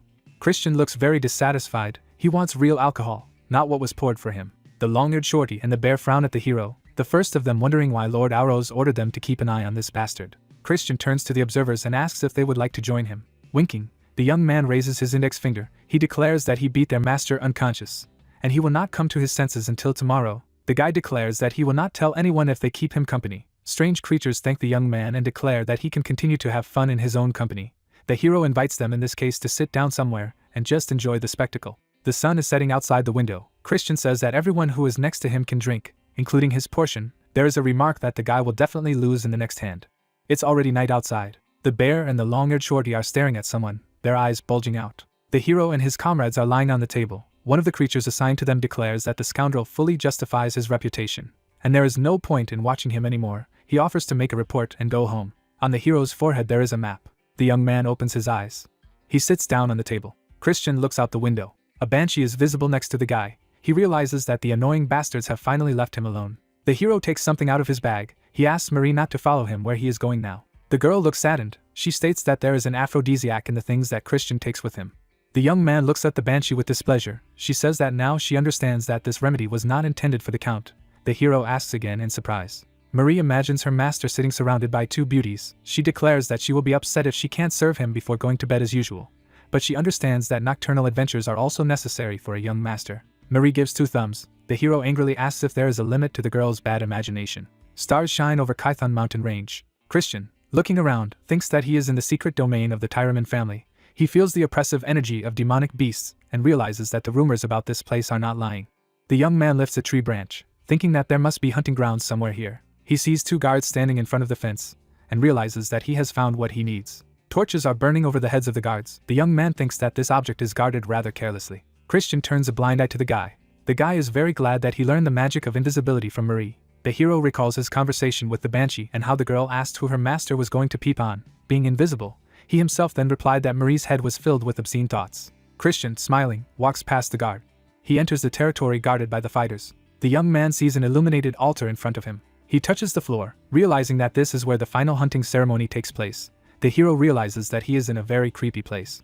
A big-eared girl with a stick in her hand says that in order to get the darkness, you need to force Karatsu to voluntarily part with his life. She paints a fairly clear picture on the ground and declares that the creature must experience such an unbearable fear that even death will seem the easiest thing to do. We see a bright flash. The girl says that unbearable fear and ecstatic joy are separated by the thinnest line. In front of us is a sphere divided into two multicolored parts. The girl reports that in some barely perceptible moment, the useless ashen turns into darkness. Christian looks down thoughtfully. Now he understands why the House of Tyramin, which controls demonic beasts through fear, always turns out to be the most successful in the hunt for darkness. The guy mentally thanks Lena, with whom he just remembered. The young man remembers the leopard. He thinks that, as the girl said, he originally planned to steal the secret technique of the Tyramin house. A closed vial lies in the hero's hand. Christian thinks he will use an aphrodisiac to cloud Karatsu's mind and then take away the darkness. The moon is shining in the sky. The hero understands that he does not have enough time to steal and master the name technique, so he wants to find some other way. The hero is alarmed by something. He looks around in fright, trying to figure out who is next to him. Christian sees a lighted meadow. In front of him is a young man with a bright badge shining on his chest. He goes forward. A bat flies over the forest. Christian stands at the entrance to the cave. He seems a little frightened. The hero goes inside. He covers his mouth with his hand, feeling an exorbitant amount of evil energy. The young man sees a red magic formation. He realizes that there is a high-level barrier of dark magic in front of him. Red circles fill the entire space. A source of sinister energy is visible between the rocks. The young man realizes that it seems to be the rift of Gehenna in front of him. The young man's imagination draws several terrible creatures. The guy understands that Gehenna, that is, the world of demons and devils, is connected to the human world with the help of this gap. Magic formations of various sizes can be seen next to the hero. The young man, covering his face with his fist, looks up. He realizes that he can lure Karatsu here. He remembers that he has a vial of aphrodisiac, which is the perfect bait. Christian smiles, thinking that the hunt will be incredibly interesting. A red bat hangs from the ceiling. She flaps her wing. Simon appears in front of us. He could not even imagine that the hero, a thoroughly spoiled young man, would turn out to be such an interesting character. The guy recalls how the young man beat his opponent. He thinks that Christian not only beat the shit out of the heir to the Tyramin family, but also deceived the observers assigned to him. The hero is standing on the altar. Simon thinks that the guy then entered the forbidden zone and made some cunning plans there. The vampire, smiling, declares that now he wants to arrange an even tougher prank on the guy. The young man is going to break up. He stretches out his hand to it. Blood drips onto magical formations. It immediately evaporates. Simon stretches out his hand. Someone calls him a traitor and asks what he is looking for. In front of us are mountains covered with lush vegetation. A sharp shaft is lowered to the ground. Alros holds a flag in his hands. Christian, smiling, whispers in the boy's ear that he is playing an incredibly cool character even after being beaten up like a puppy. Alros yelling for the young man to shut up. The hero's hand is on the sword. Alros says that he is playing the hero who brought Gruna here, which he cannot even use. Christian states that this sword works even better than the stick with which he beat the young man. The hero asks if Alros wants to test it on his own skin. The guy is shaking with anger. Placing his hand on his belt, he states that the conversations are over, after which he orders the hunters to move out and start luring Karatsu to the altar. They make it clear that they understand the order. Alros also orders the guards and mages to follow him to the altar, where they will wait for their prey. A red bat hangs above the hero's head. Alros, looking angrily at the hero, demands that this bastard answer that he understands the order. Christian confirms the receipt of the order. Young people are standing at the altar. The pointy-eared guy orders the hero to take a place in the corner and not to get in the way under his feet. The young man replies that everything suits him, and the less work the better. But he warns that in this case he will think 100 times before providing help if it is suddenly needed. A hunter with unusual ears tries to rush after the hero, but Alros stops him. He advises his comrade to save energy for hunting. Christian hears that he is called a scoundrel and ordered to guard the flag. The hero declares that the order has been accepted, and he will obediently guard the flag like a very good scoundrel. With his arms folded on his chest, the young man sits under a tree. He thinks that he will still see how the hunters cope with the monster. A dagger and a small ball are seen next to the smiling hero. Christian thinks that everything is going according to his plan, and it is very good that Grantel delivered him the dagger and Whitewood in time. The casino owner calls the guy a cursed demon. Alros and his companion turn their heads. Christian understands that Karatsu is coming. We have a very strange creature in front of us. It is reported that it is a 4th-class Karatsu demon beast. The animal's eyes shine brightly. The hero does not understand why this creature seems so attractive to him. Karatsu tilts his head to the right. Someone asks Alros if he is ready. The pointy-eared young man suggests that the binding ritual begin as soon as possible. Aurose puts his right hand forward. A huge bird bows to him. A young man leans towards Karatsu. In front of us is a huge bird's eye. The winged creature abruptly raises its head. Aurose looks at him in bewilderment. In the next second, he misses a powerful punch. The big-eared guy leans over his master. He asks if he is okay. White spots are visible around the tail of the Karatsu. Someone shouts that the bird is using venom. The mage, gritting his teeth from the tension, generates streams of blue energy. His comrade orders the rest of the hunters to immediately form a defensive formation. The young people try to restrain the monster. Christian thinks that all this will not help, since Karatsu has already taken an aphrodisiac and literally went crazy. The hunter desperately tries to restrain the bird. Covering his face with his hand, the guy states that he took the antidote in advance. But all of them are in serious danger if the effects of the poison continue for a long time. Covering his face with his hand, he orders his comrades to do everything they can to restrain the bird. Karatsu charges forward, throwing people around. Aurose looks after the retreating creature. Someone calls out to the guy. The blonde opens one eye. Amazement appears on his face. Christian, in front of whom a trembling bird stands, states that House Tyramin, despite its enviable reputation, seems to be completely powerless. And that is why the situation had to be saved by an outsider, who was even given the task of guarding the flag. The young man says that if Aurose starts calling him Big Brother, he may get help. Aurose, seething with indignation, calls the hero a psycho and states that he may not expect anything like this from him. Christian reasonably asks what the young man will do in this case. Looking over his shoulder, the young man states that Aurose doesn't seem to have much of a choice. Hunters cover their faces with their hands. The third son of House Tyramin grits his teeth with rage. Standing behind the hero, he asks this bastard to help him. Christian replies that he will do it, but warns that the guy must remember his promise. A bright flash is visible near Karatsu's head. Christian puts his left hand forward. Purple jets wrap around the body of the feathered creature. Aurose is shocked to ask how the young man knows the magic of binding. The hero mockingly wonders if the guy really thinks that he is the only one who can use it. The young man's hand is visible under the bird's beak. He thinks that he is not even using a secret technique, but mid-level binding magic. The hero pulls on the feathers that wrap around Karatsu's torso. We see the guy's clenched fist. Christian sits on the back of the bird. She takes off. Aurose, holding out his left hand, shouts for the young man to wait, and warns that he is moving towards Gehenna. Christian, smiling, looks over his shoulder. The bird, on the back of which the young man is sitting, stops, and begins to make strange sounds. Behind the magical formations in the depths of the cave, a spatial rift is visible. The hero asks Karatsu if this is the first time she has felt the evil that comes from Gehenna, and states that the bird can be afraid as much as it wants. The winged creature raises its head in horror. His eyes turn yellow. Christian grabs his dagger. He strikes. Hunters run up to the bloodied hero. Aurose calls him a scoundrel and asks if he is okay. Raising his left hand, the young man is frightened and declares that this cave is a great danger, and they must get out of here immediately. Christian, next to whom Karatsu is lying on the ground, asks if the young man is scared, and what he is going to do now. The hero demonstrates a glowing ball and declares that it is not black, but ashen. The pointy-eared guy who stands behind Aurose is shocked. He approaches the hero and, cursing, declares that if this idiot had not appeared out of nowhere, then everything would have been fine. Aurose asks his friend to stop swearing and calm down. The young man, rubbing the back of his head, thanks the hero for saving his people. Christian, who is holding an ash ball in his hands, hears that thanks to him, it was possible to avoid casualties. We see the scheme of deception that the young man used. Hearing such words from Aurose, Christian feels very uncomfortable, since he replaced the black ball with an ash one. The hero looks like a real fraud in his own eyes, while he understands that he must continue to play the role of the bad guy. Pointing at Aurose, he states that he should call him Big Brother, as promised. The blonde asks in amazement. Folding his arms on his chest, the hero declares that promises must be kept. Aurose asks when he agreed to something like this, after which he reminds that he is actually 2 years older than the hero. Fright appears on the faces of young people. The hunters, clutching their heads, fall to the ground. Aurose looks up in shock and asks what the hell is going on. A terrifying creature with glowing eyes appears next to the young people. Christian looks frightened to his left.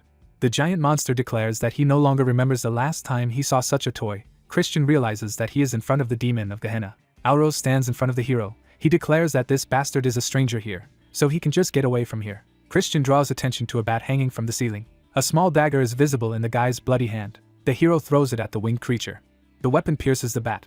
The picture Simon saw in front of him disappears. The vampire remembers how he negotiated with the demon, and tries to understand when Christian managed to notice his observer. Simon thinks that he planned to recall the hellish creature after a while, but now that the familiar that provided the teleportation has been destroyed, it will be impossible to do so. The young man's eyes are shining. He thinks that if he is even a little late, not only the young master will die, but also all the hunters who are next to him. Simon soars above the forest. The dagger falls to the floor of the cave. The demon of Gehenna asks what games the young man is playing. Christian, smiling, declares that he hates being spied upon. The monster, laughing, says that for a man who is about to die, the young man has too many unnecessary fears. We see that the monster has 4 upper limbs. The hero thinks that in his past life, In the era of destruction, he would have easily dealt with this demon. Despite the fact that he has at least 5 stars, the guy understands that right now he has very little chance in the battle with this opponent. Christian raises his hand. The hunters lose consciousness. Alros, looking angrily at the young man, asks what the hell he is doing. He says that they were supposed to work together, and the villain instead puts his allies to sleep. The hero realizes that the third son of the Tyramin family has decent resistance to magic. Christian stabs the young man in the chest and demands that he simply pass out. The blonde falls to the ground. The demon of Gehenna looks at the young man with interest. He asks if he is going to sacrifice these young people to him. The monster says that if the guy does this, he will spare him and even bless him.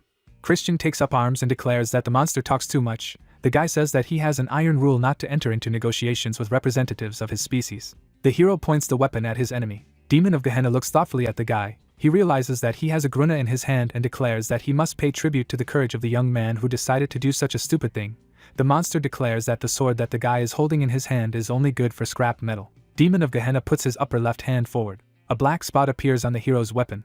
The young man, having received a powerful blow, flies back. Blood is flowing from his mouth. The demon of Gehenna, waving all his arms, declares that even now he will agree to spare the guy if he sacrifices his comrades to him. Christian spits in the monster's face. The demon, on whose right cheek you can see the saliva of the hero, calls him a worm. The young man asks why the vile creature decided that he could not use the sacred sword against him.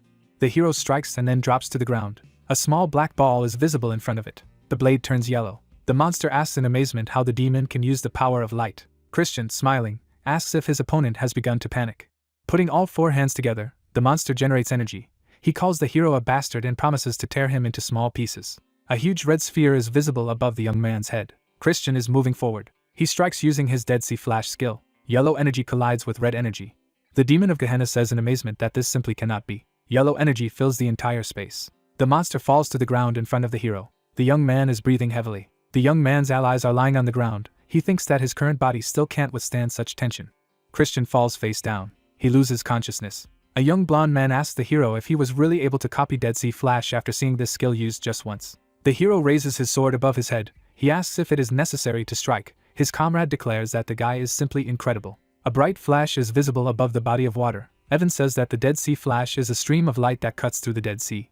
The blonde says that he used this sword technique, but was never deemed worthy to bring the light of the Meyer house. Evan, looking at his friend, declares that he can become the light that will save the world. A hand with long nails reaches out to the water, under the surface of which the unconscious hero is visible. In front of us is the lower part of a woman's face. She declares that all this is incredibly interesting, and that her name is Mepina. A pointy-eared young man appears under the red formations. He says that they have found them and must help immediately. The guy orders the potions to be delivered here. Mepina informs that she ranks first in the 7 circles of Gehenna.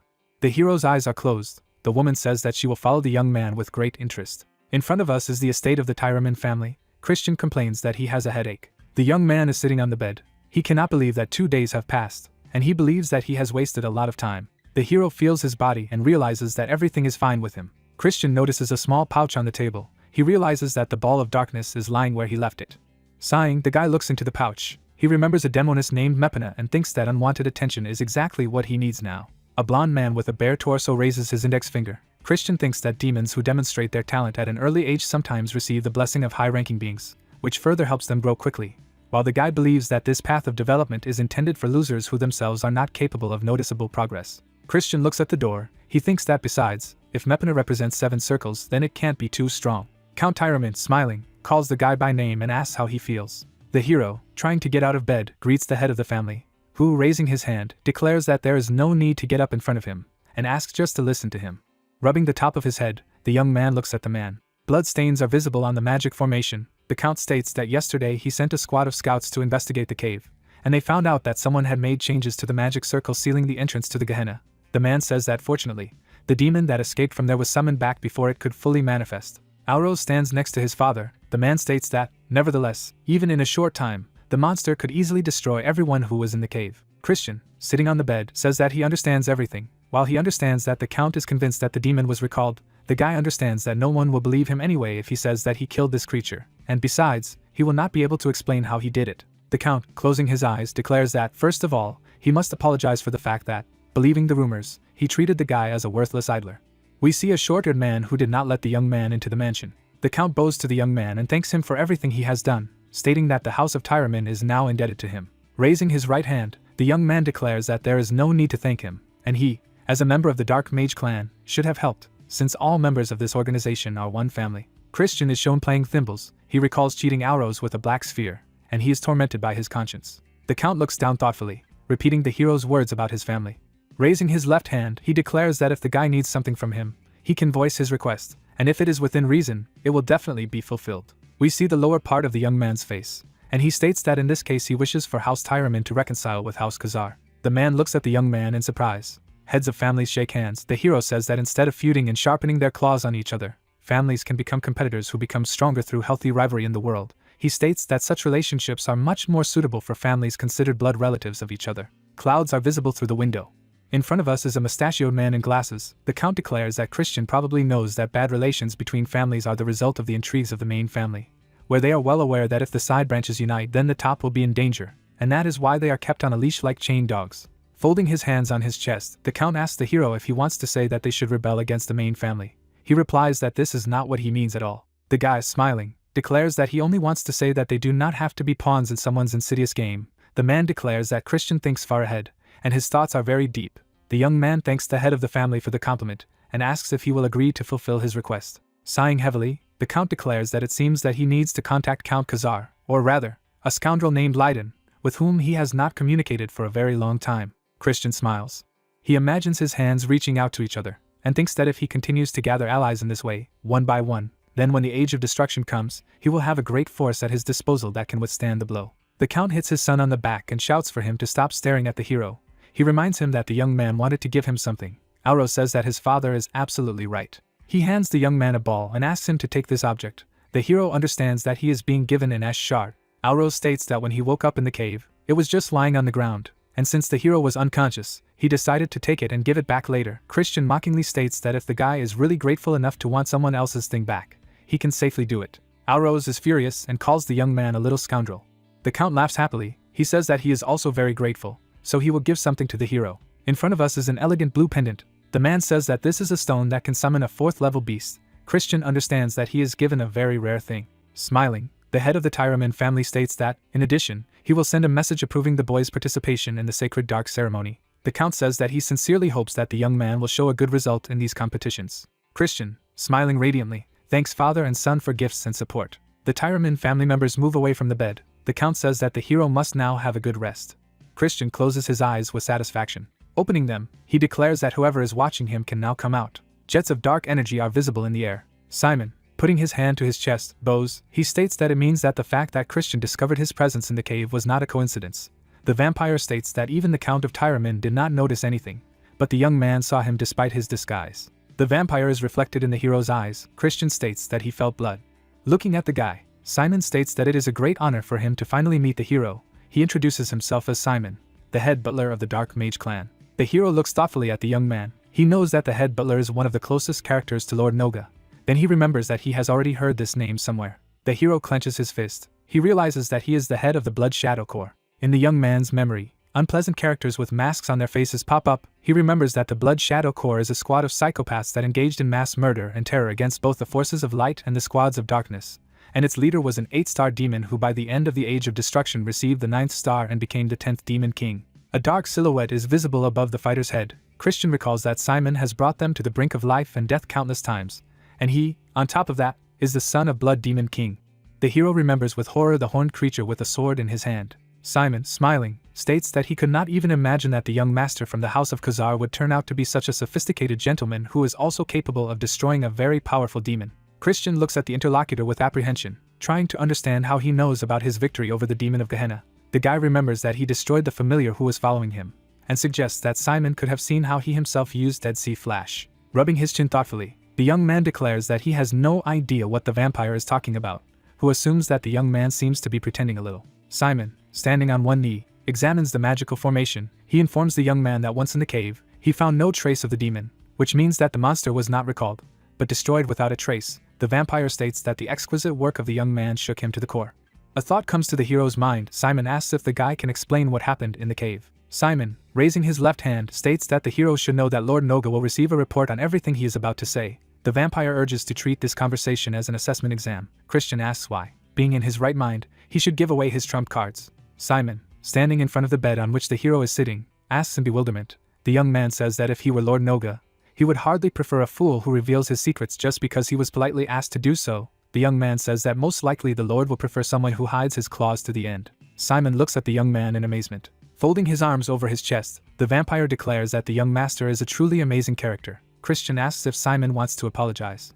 We see the participants in the conversation through the window. The vampire asks what he should apologize for. The hero declares that no one can tell the difference between a callback and complete destruction from the traces left on the battlefield, and that is why Count Tyraman assumed that he was dealing with the first of these phenomena. We again see a magical formation stained with blood.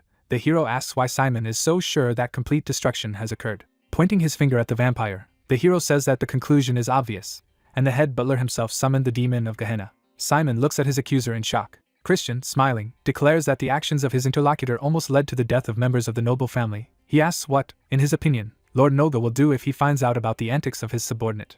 Looking down, the young man says that he is ready to be punished. Christian replies that he should not worry about it, since he is not going to tell anyone about this incident. Simon asks again. The young man says that he will nevertheless remember it, and will believe that the vampire owes him a great debt. The butler's feet are in front of us. He asks if this can be considered a deal. Christian says that he agrees to treat their contract as such. Jets of black energy rise up around Simon. He says that he understands everything and will not forget the mercy that the young master showed him. The vampire declares that he was glad to talk to the young man, and is sure that they will meet again soon. Simon says that he will wait for the young man's visit to the estate of the main family. Christian sits thoughtfully on the bed. He looks out the window, realizing that Simon will be one of the key characters of the Age of Destruction, which means that it would be nice to establish a strong bond with him. The guy understands that only such actions can change the future. Suitcases are visible above the head of the hero standing in front of the mirror. Marie tells her master that the preparations for the return are over. The hero praises the girl for her excellent work. Someone grabs the door handle. Alrose looks into the room. Christian recognizes him. The guy asks if the young man is really already leaving. Pointing his finger at the interlocutor, the hero says that he should address him by his title. Alrose asks in surprise. Christian says that yesterday, when his father was with Alrose, he did not pay attention to irreverence. But the guy must still keep his promise. The hero declares that from now on he must call him his older brother. Alrose reminds that he is 2 years older than the hero. There are green chairs next to the window. Christian asks what Alrose wanted to ask him. He replies that he came to warn the hero.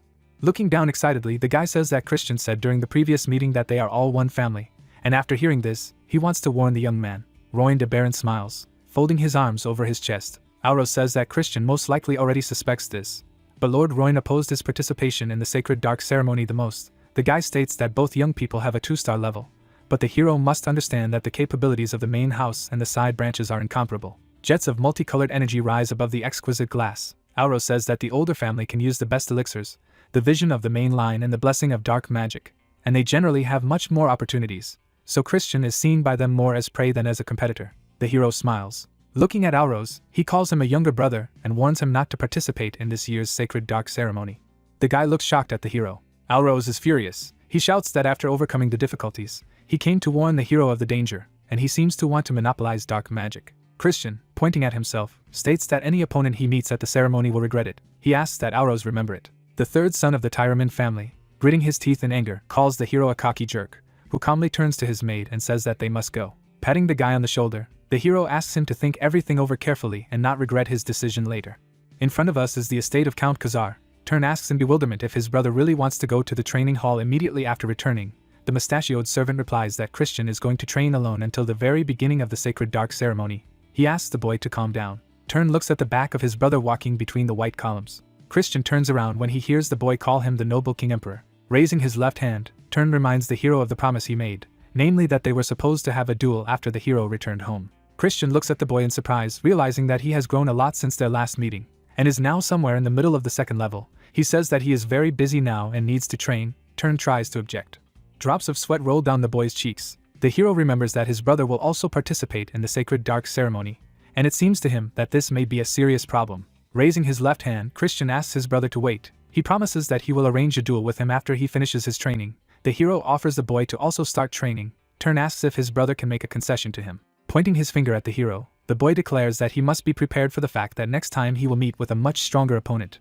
The hero replies that he really hopes so. Turn moves away from his brother, who notes for himself that the boy is very stubborn. The hero remembers a girl with blue hair who asks him to make a promise. The young man, smiling, thinks that Turn is acting exactly like this baby. Christian is sitting on the bed. In front of him lies a black sphere. The young man examines the orb. He realizes that there are 2 weeks left before the sacred dark ceremony. Christian bites off almost half of the dark ball. He covers his mouth with his hands, feeling a very strong energy. The hero is lying on the bed. The young man's hair turns white. He realizes that the pill has turned out to be much more powerful than he expected. A dark sphere emits a light glow. The hero realizes that ash energy has been added to the darkness. The bird looks up in admiration. Christian realizes that Karatsu experienced ecstasy at the moment of death, and the ball absorbed it. The young man thinks that this is why it is believed that the mind has difficulty absorbing darkness. The young man's hand is on the bed. He thinks it doesn't concern him too much. Energy spreads through the body of a young man.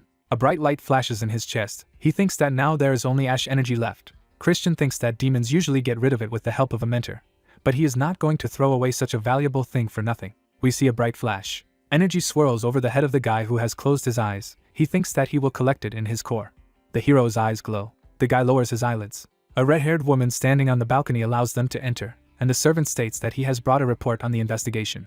The woman reaches out to take the envelope and scroll. The servant states that an incident occurred. A demon was summoned during the hunt for darkness, but the young man managed to survive. The servant reports that this is why the investigation took longer than planned. The woman praises him for his good work. Putting his hand to his chest, the young man says that if his mistress has no more questions, then he will go. In the envelope there is a photo of the hero. A girl with purple eyes carefully examines the scroll handed to her. It is reported that we are looking at Lady Idrine. Turn, knocking on the door, declares that the appointed day has arrived, reportedly 15 days later. The boy hears that he can come in. Christian is getting dressed. Turn looks at him in amazement. The hero, putting on a magnificent costume, declares that his brother came to him early in the morning, after which he asks if he really wants to be beaten to death so badly. Turn's eyes widen in amazement. He realizes that the energy that comes from his brother is incomparable in strength to the one he felt 15 days ago. However, the young man says that Christian is talking some nonsense. Closing his eyes, the hero declares that if his brother wants to be beaten so much, he will grant this wish. The young man warns that if he wins, then Turn will have to refuse to participate in the sacred dark ceremony. The boy looks at his brother in shock. Standing in the doorway, he asks again. The hero declares that, as everyone knows, this event is an almost continuous battle, where weaklings have nothing to do. Turn frowns at his brother.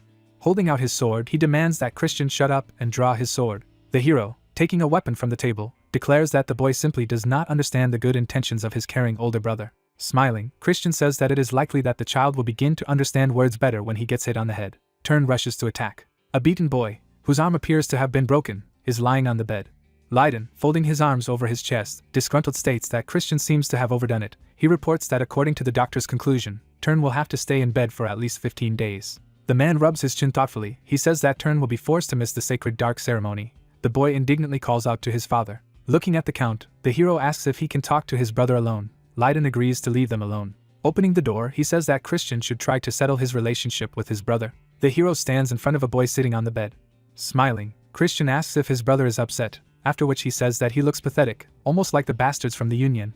He reminds that it was Turn who started the fight in which he was injured. The boy, looking down sadly, asks if his Christian is really unhappy that his brother can grow in his development. The boy remembers how the hero taunted him. He accuses his brother of ignoring him and mocking the achievements that he has so hard to get, and then he deliberately crippled him to prevent him from taking part in a sacred dark ceremony. Turn recalls his brother, grinning, hitting him on the arm. Christian, putting his hands on his belt, looks at the boy. He realizes that he is about to cry. The guy says that Turn doesn't seem to understand something. The guy says that he only wants his brother to be a good and strong support for him. Turn looks down in surprise. The brothers stand opposite each other with weapons in their hands. Christian states that if Turn meets him during the ceremony, he will lose the opportunity to receive dark energy. He states that in the duel he made the boy feel how dangerous stupid stubbornness can be. The sun shines through the windows. Christian says that, among other things, pure dark energy is not very suitable for his brother. Turn asks again. The hero says that ash energy is much more suitable for the boy. Turn looks to his left. We see characters marked with different colors with stars. Christian thinks that if the intensity of light is divided into different colors, then dark energy is also different. Pure dark energy is considered the highest of all, and immediately after it comes ash energy, which is most suitable for curse magic. Christian, standing in front of the window, asks if it would be easier for his brother to learn curse magic instead of learning martial arts. Turn asks why the young man thinks so. The hero thinks that he cannot tell the boy that he took this knowledge from his past life, so he will have to come up with a relatively plausible explanation. Turn looks down in shock. The hero says that when he fought his brother, the conclusion he voiced now seemed very obvious to him. The guy states that he put his whole soul into the fight and perhaps that's why he felt all this. We see the branches of the tree with different colored stars. Christian says that in any case, if Turn accepts pure dark energy at first, he may have difficulties when he subsequently begins to study ash energy, which is much more suitable for him. The guy says that, of course, his brother will learn something, since dark energy is the highest attribute, but then it will still interfere with him. The hero warns that it can slow down the development process of his brother. who, as far as he knows, seeks to become stronger as soon as possible. The brothers look at each other. Christian says that for this reason, the boy should think carefully before deciding to participate in the ceremony. He states that this is good advice from the older brother, who sincerely wants the boy to become as strong as possible. There is an ash ball on a black pillow. The hero says that this is a gift. Turn, looking at the orb, shocked, asks if it is a healing stone. He wonders why the hero gives him this priceless thing. Closing his eyes, Christian says that this is his younger brother, and he can't have any other reasons, while he thinks that he has recently eaten something much more interesting. Turn tearfully stares at the ash sphere. The boy clenches his fist. He says that he just can't believe that Christian has changed so much. He remembers kneeling in front of his dying mother, and asks why his brother acted like the last scum when their mother was dying. He reminds them that the woman suffered greatly because she had such a good-for-nothing eldest son. Christian silently looks at his brother. He sits down next to him on the bed and declares that he was a real scumbag then and did not understand anything. In front of the building with high sharp spires there are carriages. The hero gets out of one of them, complaining that his back hurts. He asks how far they ended up traveling. Looking around in exasperation, Christian asks if it was really impossible to open a portal for fast travel, after which he states that the one who did not do this is just behaving pettily. The guy promises to change everything when he becomes the boss here. Marie flies up to her master and calls out to him. Folding her hands in front of her face, the banshee enthusiastically declares that the guy went on a romantic trip only with her, and her heart is ready to burst out of her chest. Christian reminds the girl that she has no heart. The coachman, looking at the boy, asks the young master to deal with the villains from the main family. Christian thinks that the organizers of the ceremony limited the number of escorts for the participants to one, and because of the oath of allegiance that Marie made to him, he was only able to take her with him. The hero draws attention to the young people whispering. Marie, who is hanging behind her master, whispers to him that he seems to have become a very famous person that everyone is talking about. Someone calls out to the hero, after which she declares that she is very glad to see him again. Young people look at someone in amazement. Simon stands in front of the hero. One of the guys recognizes the head butler. The second asks why such an important character communicates with this slacker. The vampire looks at the young man from all sides. He declares that only half a month has passed, but the guy seems to have achieved a lot during this time. The hero asks if the assistant head of the clan really has so much free time. Putting his hand to his chest, Simon states that he actually came here on behalf of Lord Noga. Looking at the hero, the vampire says that Lord Noga wants to meet the young master. Leaning over to the guy, Simon states that he does not seem to be surprised, and asks if the hero really expected this. Christian, displeased, says that his surprise knows no bounds. The vampire states that the young man seems to be disingenuous again. Clouds are visible outside the window. Simon, who is standing next to the hero, loudly announces that he has brought the young master. The gray-haired old man replies that he has already noticed this. Next to Lord Noga is Mary. He states that he has not seen the hero for a long time. A glowing eye is visible above the hero's head. Lord Noga presses 2 fingers on the head of the tiny hero. Christian thinks that the energy emanating from the old man is so powerful that it is difficult for him to even stand still. His eyes are shining brightly on his black face. The young man thinks that the old man is unleashing so much energy on him, knowing full well that he, with his current level, simply cannot resist it. The hero's hand trembles. Christian tells an old man standing in the distance that he greets the great head of the Dark Mage clan. Lord Noga, looking at the young man, asks if he was surprised by the unexpected summons. The hero declares that just the opposite, he expected him. The old man asks for clarification of these words. Putting his hand to his chest, Christian declares that a new rising star has appeared in the family, which is impossible not to notice. Lord Noga, leaning on his cane, giggles. He declares that Christian is absolutely right, and Simon and Mary are scattered in endless praise of the young man. An evil fire appears in the old man's eyes. He declares that, nevertheless, he is not sure that the young man will live up to the expectations placed on him. Christian stares silently at Lord Noga.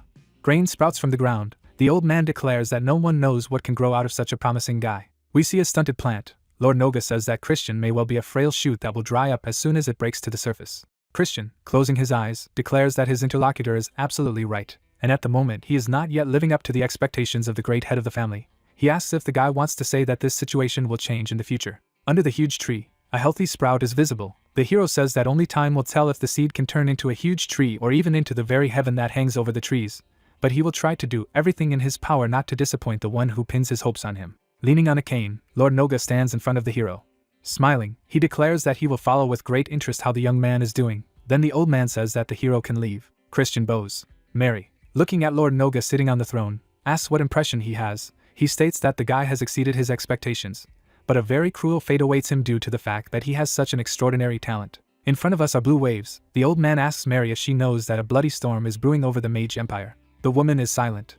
Lord Noga, looking thoughtfully into the distance, declares that today a small sprout of hope has sprouted in his soul. Mary looks at the dark mage in surprise. We see the eyes of an old man and a young man. Lord Noga says that perhaps this child will be able to fulfill his old dream. We see a magnificent hall. It is reported that it takes place on the eve of a sacred dark ceremony. A young man in a suit announces the arrival of Count Khazar's eldest son. A young man enters the hall, and an announcement is made that he is a young gentleman Christian van Baron Khazar. People behind the young man's back whisper. One of the girls wonders why the patriarch needed to recognize such an unworthy person as Christian. Her interlocutor replies that no one knows. And the guy looks like a typical spoiled idiot from a noble family. The hero looks over his shoulder. He thinks that everyone pays attention to him because he is too handsome. Christian winks at someone. Marie, giggling, declares that the young master is incredibly handsome. The young man pays attention to the waiter carrying glasses. He sees the color of the drink and asks if it is wine. The waiter removes the tray from under the hero's nose and declares that the guy has not reached the age of majority, so he should not drink alcohol. A drink is poured into the young man's glass. The servant says that the guy can drink ginger ale. The hero clutches his head, cursing the all too correct demons. He thinks he just hates ginger ale. Christian, holding a glass, hears the announcement of the arrival of the lords and ladies from the main family. The doors of the hall open. Richly dressed young people enter the room. Before us is the second heir of Ashid de Baron. Next is the first princess Yulia de Baron. Now we see a smiling girl. This is the second lady of Jupian de Baron. The last to be presented is the third prince, Mysak de Baron. The heirs of the main family are approaching the hero. A guy with long white hair covering his face with his hand. Christian thinks the crazy first prince doesn't seem to have arrived at the ceremony. The hero stands with his eyes down, trying to understand what Ashid is going to say to the person he was trying to frame. A young man in a white suit, smiling, walks past the hero. The young man looks after him in irritation. He mentally calls the guy a bastard who did not even dare to look into his eyes. Christian understands that for this scoundrel he is indeed an insect unworthy of attention. We see a woman's hand decorated with a flower. The hero looks in amazement at Yulia passing by him. The young man realizes who is in front of him. He remembers his aunt's words that you need to be extremely careful with the first princess. Christian looks after the girl as she leaves. He realizes that he did not feel any threat from her. The hero, who has a glass in his hand, turns away. He thinks that he will find out everything gradually. And today the reconnaissance carried out is enough. Christian understands that now he must go to a place where he can prepare for a sacred dark ceremony. A man with a thin mustache appears behind the hero. He greets the young master, after which he declares that his name is Per, and he is a summoner working for Royan de Baron. The young man looks around in surprise. Looking at the man, he asks what he needs. Christian raises his glass. Per states that he has heard that someone who is not qualified will participate in a sacred dark ceremony, and because of this, unpleasant incidents may occur that will tarnish the family's honor. Christian and Per look at each other. The hero asks if he has just been called an insufficiently qualified character. The man says that if the young man is not satisfied with something, he can refute the opinion. Behind Per on the balcony is a dark figure. Royan, his eyes bulging, looks at what is happening. The hero, looking thoughtfully at the man, scrolls through his words in his head. He puts the glass on the table, thinking that a more serious conversation can be saved for the ceremony itself.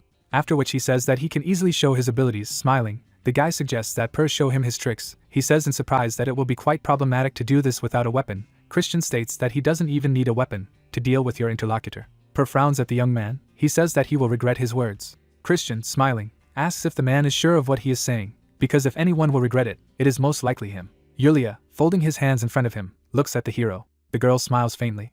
People are shocked by what is happening. Per is kneeling on the floor, covering his head with his hands. Christian, meanwhile, sits on a ghost and takes grapes from a tray that is holding another spirit. The young officer asked in amazement what he had just seen. He recalls that Per was the first to summon the ghosts, and urged his opponent to try to deal with them.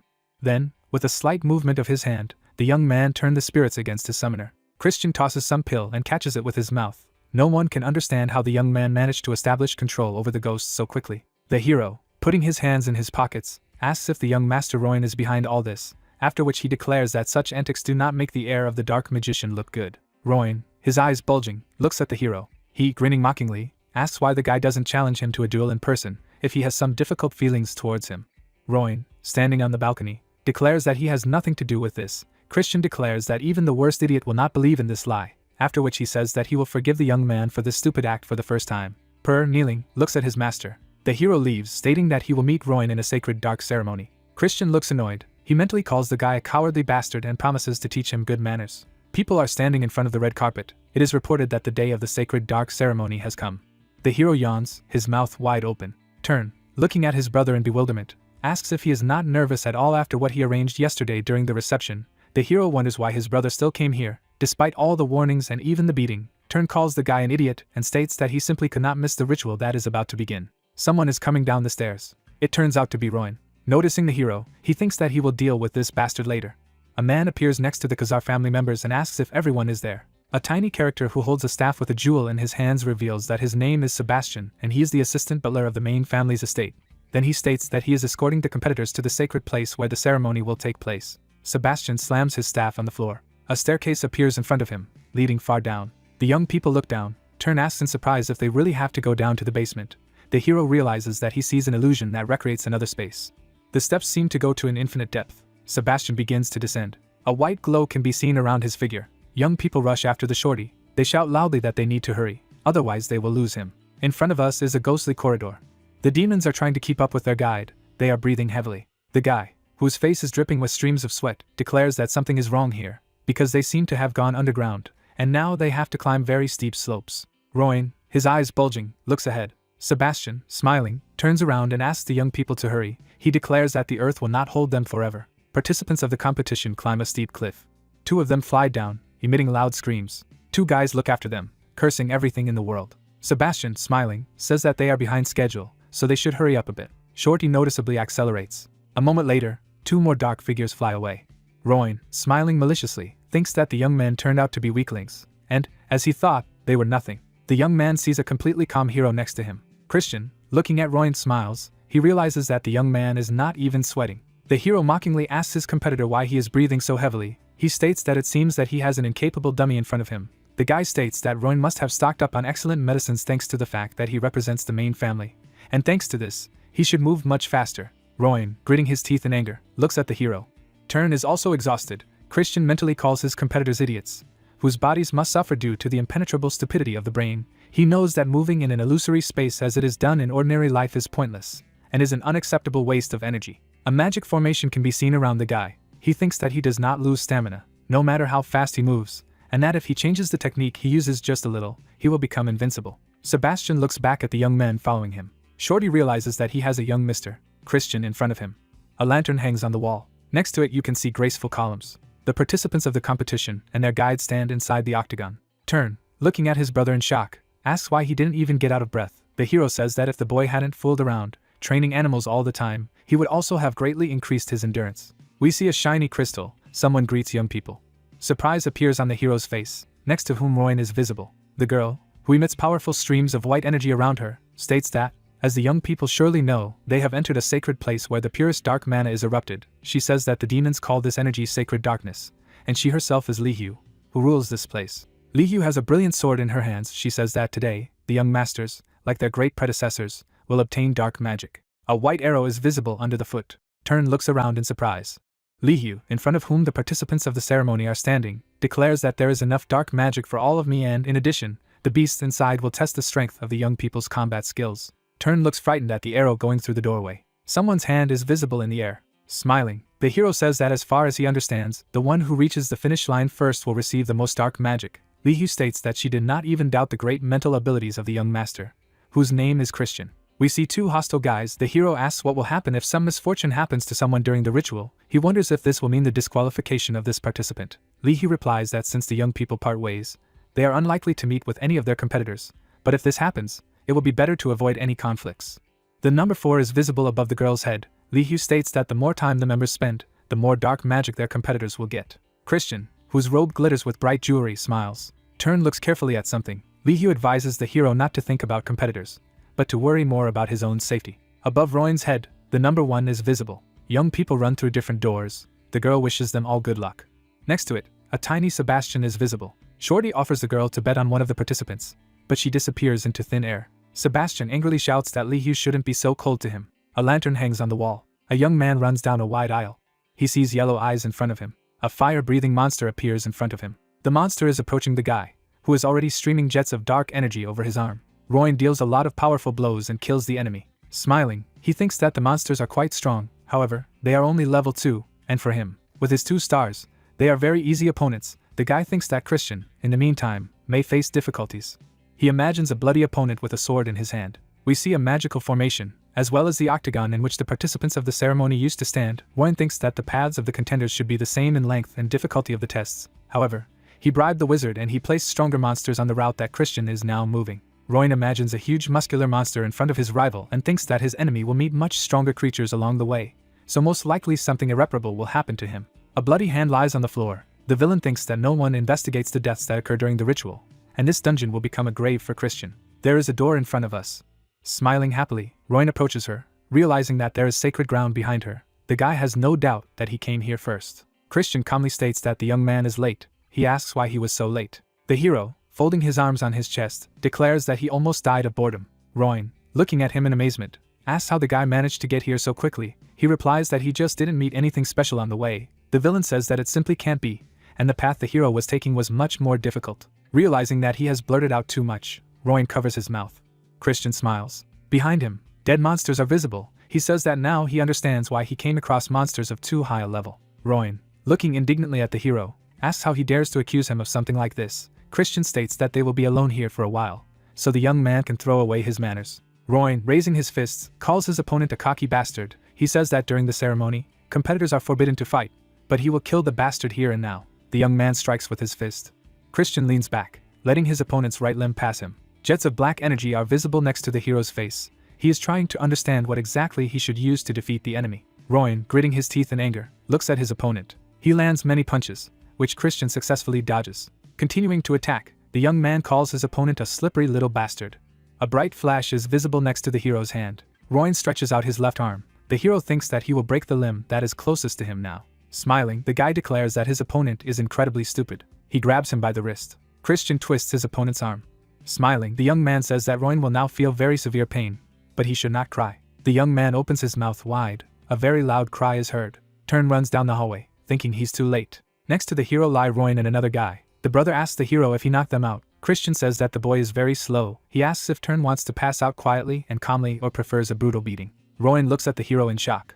A magical formation is visible in front of the young man. He declares that he will not joke this time, and encourages the hero to attack him. Turn lies unconscious on the floor. Christian says he feels a sense of déjà vu, and if he leaves his brother here, someone will surely come and carry him to safety. In the hero's memory, memories from his past life from the battlefields pop up. He thinks that in 5 years the first war with the Alliance will begin, and by that time he must obtain as much dark energy as possible. Shaking off his hands, the young man declares that he cannot miss a single drop of sacred darkness. Christian puts his left foot on his toes. He thinks that he has dealt with those who could have interfered with him, and it is time to take away the sacred darkness.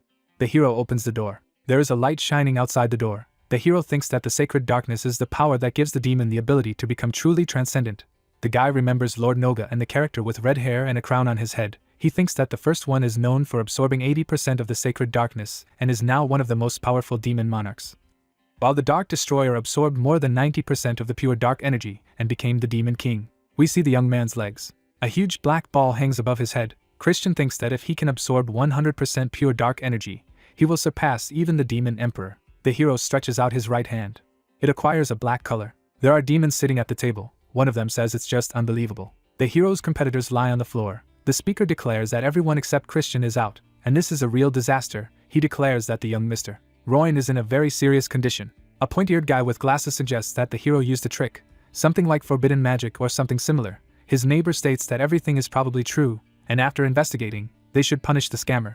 A young man sitting in front of them declares that there is no need for this. Jupian de Baron states that this bastard will not be able to enter the sacred ground anyway. Shrapnel is visible next to the hand. The young man opens his mouth wide. Jupian says that Christian has not been able to leave the place where he found himself for 2 days, which means that he is either still absorbing the sacred darkness in huge quantities, or has already been crushed by this substance and died. We see the chic setting of the room in which the meeting takes place. Jupian states that even Lord Noga hit the ceiling when he absorbed the sacred darkness, and there is almost no doubt that the bastard has already died. Rising from his seat, Jupian declares that most likely, not even the corpse of the scoundrel will remain of anything. The participants of the meeting excitedly look after the girl who is leaving. We have very elegant shoes in front of us. Jupian, frowning ahead, states that if Christian returns alive, she will kill him with her own hands. Jupian thinks that her father died fighting against the Alliance, and she was installed along with Roin by their uncle, Viscount Langham, and for this reason alone, her position within the clan is not particularly strong, and since Roin was unable to obtain the sacred darkness, no one will support his candidacy as heir. Behind the demons talking to each other, a brother and sister stand embracing. Jupian, frowning ahead, thinks that in any case he will repay the hero for the insult inflicted. The maids talk to each other. The young woman asks if the idler has returned. The old woman says that the guy must have already died, and this will be his punishment for being too greedy and does not know his place. Marie looks out the window. One of the maids says that it is the banshee patiently waiting for her master. However, she will most likely meet him when he himself becomes a ghost. Next to the maid's head, a bluish sphere is visible. Marie looms over the servants. She declares that her heart is pounding with excitement in anticipation of the young master. But if these chickens continue to cluck around her, she will turn them into ghosts and possess their souls. The maids look on in horror at Marie's sudden transformation. They run away from her rapidly. The girl looks thoughtfully into the distance. Hovering in front of the window, she begs the hero to come back quickly and says that the man who makes the girl wait behaves like a villain. Christian looks up. The guy is hanging in the middle of an empty space. He feels that the endless darkness has become across his throat and does not allow him to breathe. The young man cannot believe that he has reached only 70%. He thinks that this test is much more difficult than he initially thought. The hero clenches his fist. He is determined to withstand this test at any cost. The guy understands that the real difficulties will begin when the absorption mark reaches 90%. Christian imagines a vase shattering. He thinks that if he takes in too much darkness and exceeds the limit, his core will shatter into many pieces, and he will die here before the war even begins. It seems that the hero comes up with some idea. He realizes that he can use the dragon's heart. A vital organ is visible in the chest of the young man. Christian thinks that dragons have the largest receptacles for the core, and he can imitate such an organ for a few minutes. The heart emits black energy. Cracks appear on its surface. The young man thinks that he must stop, since he has reached his limit. Someone asks him if he needs help. Christian stares at the horned creature in shock. In front of him is Mepana. The young man pronounces the name of this creature in amazement, after which he asks how the demon ended up in this space. The interlocutors hang opposite each other. Mepana informs that it is not difficult for her, since demons are able to communicate with the darkness. She states that at this very moment she can help the guy. Looking down, Mepana says that she does not put forward any conditions. Christian, looking at her, asks why she does this. Mepana, smiling, states that this is her fleeting whim and offers to take her hand. She says that in this case, the hero will be able to accept all the sacred darkness. A cup is lowered on the table. It is reported that the case takes place a week later. Lord Noga, with Mary standing next to him, states that he will have a hard time convincing anyone that Christian is still alive, as there is still no news from the guy. The woman frowns down. She reproaches her nephew for immense greed and wonders how the guy could do this. Simon, smiling, informs that Viscount Langham agrees with Lord Noga, so he demands that the passage leading to the sacred lands be closed soon. The vampire stands in front of Lord Noga, who is sitting at the table, and asks if the old man will give the appropriate command.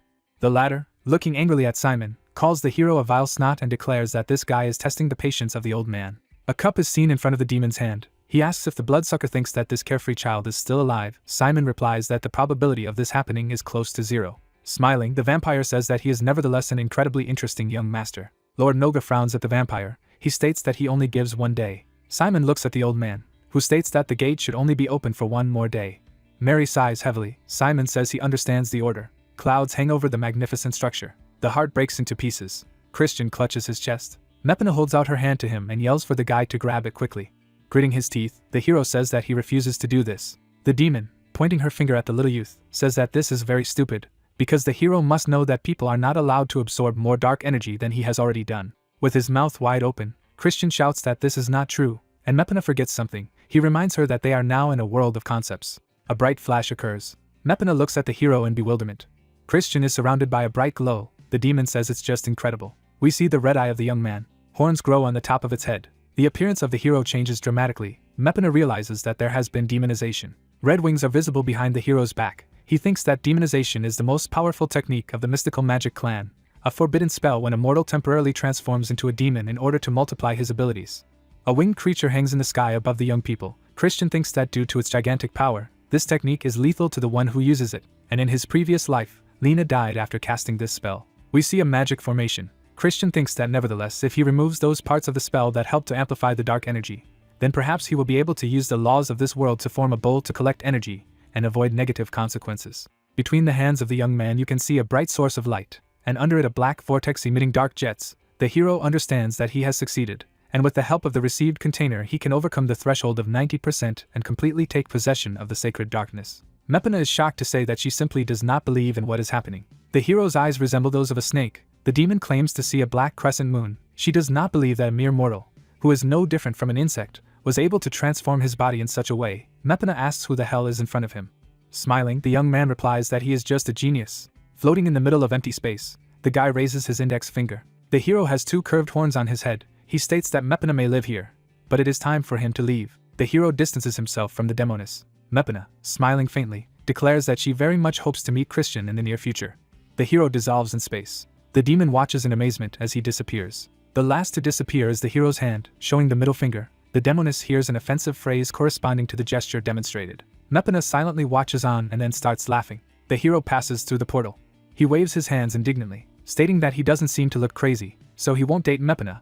He calls the demoness a very annoying creature. A huge purple ball is visible above the young man's head, and Christian asks how long it has been since he entered the sacred land. The guy covers his mouth with his hand. It seems to him that at least a week has flown by. Christian assumes that real chaos is now happening in the ranks of the main family. The hero is transformed, becoming like himself again. He thinks that it would be nice to arrange a small prank. A young man in a suit addresses Viscount Langham and informs him that Christian has returned.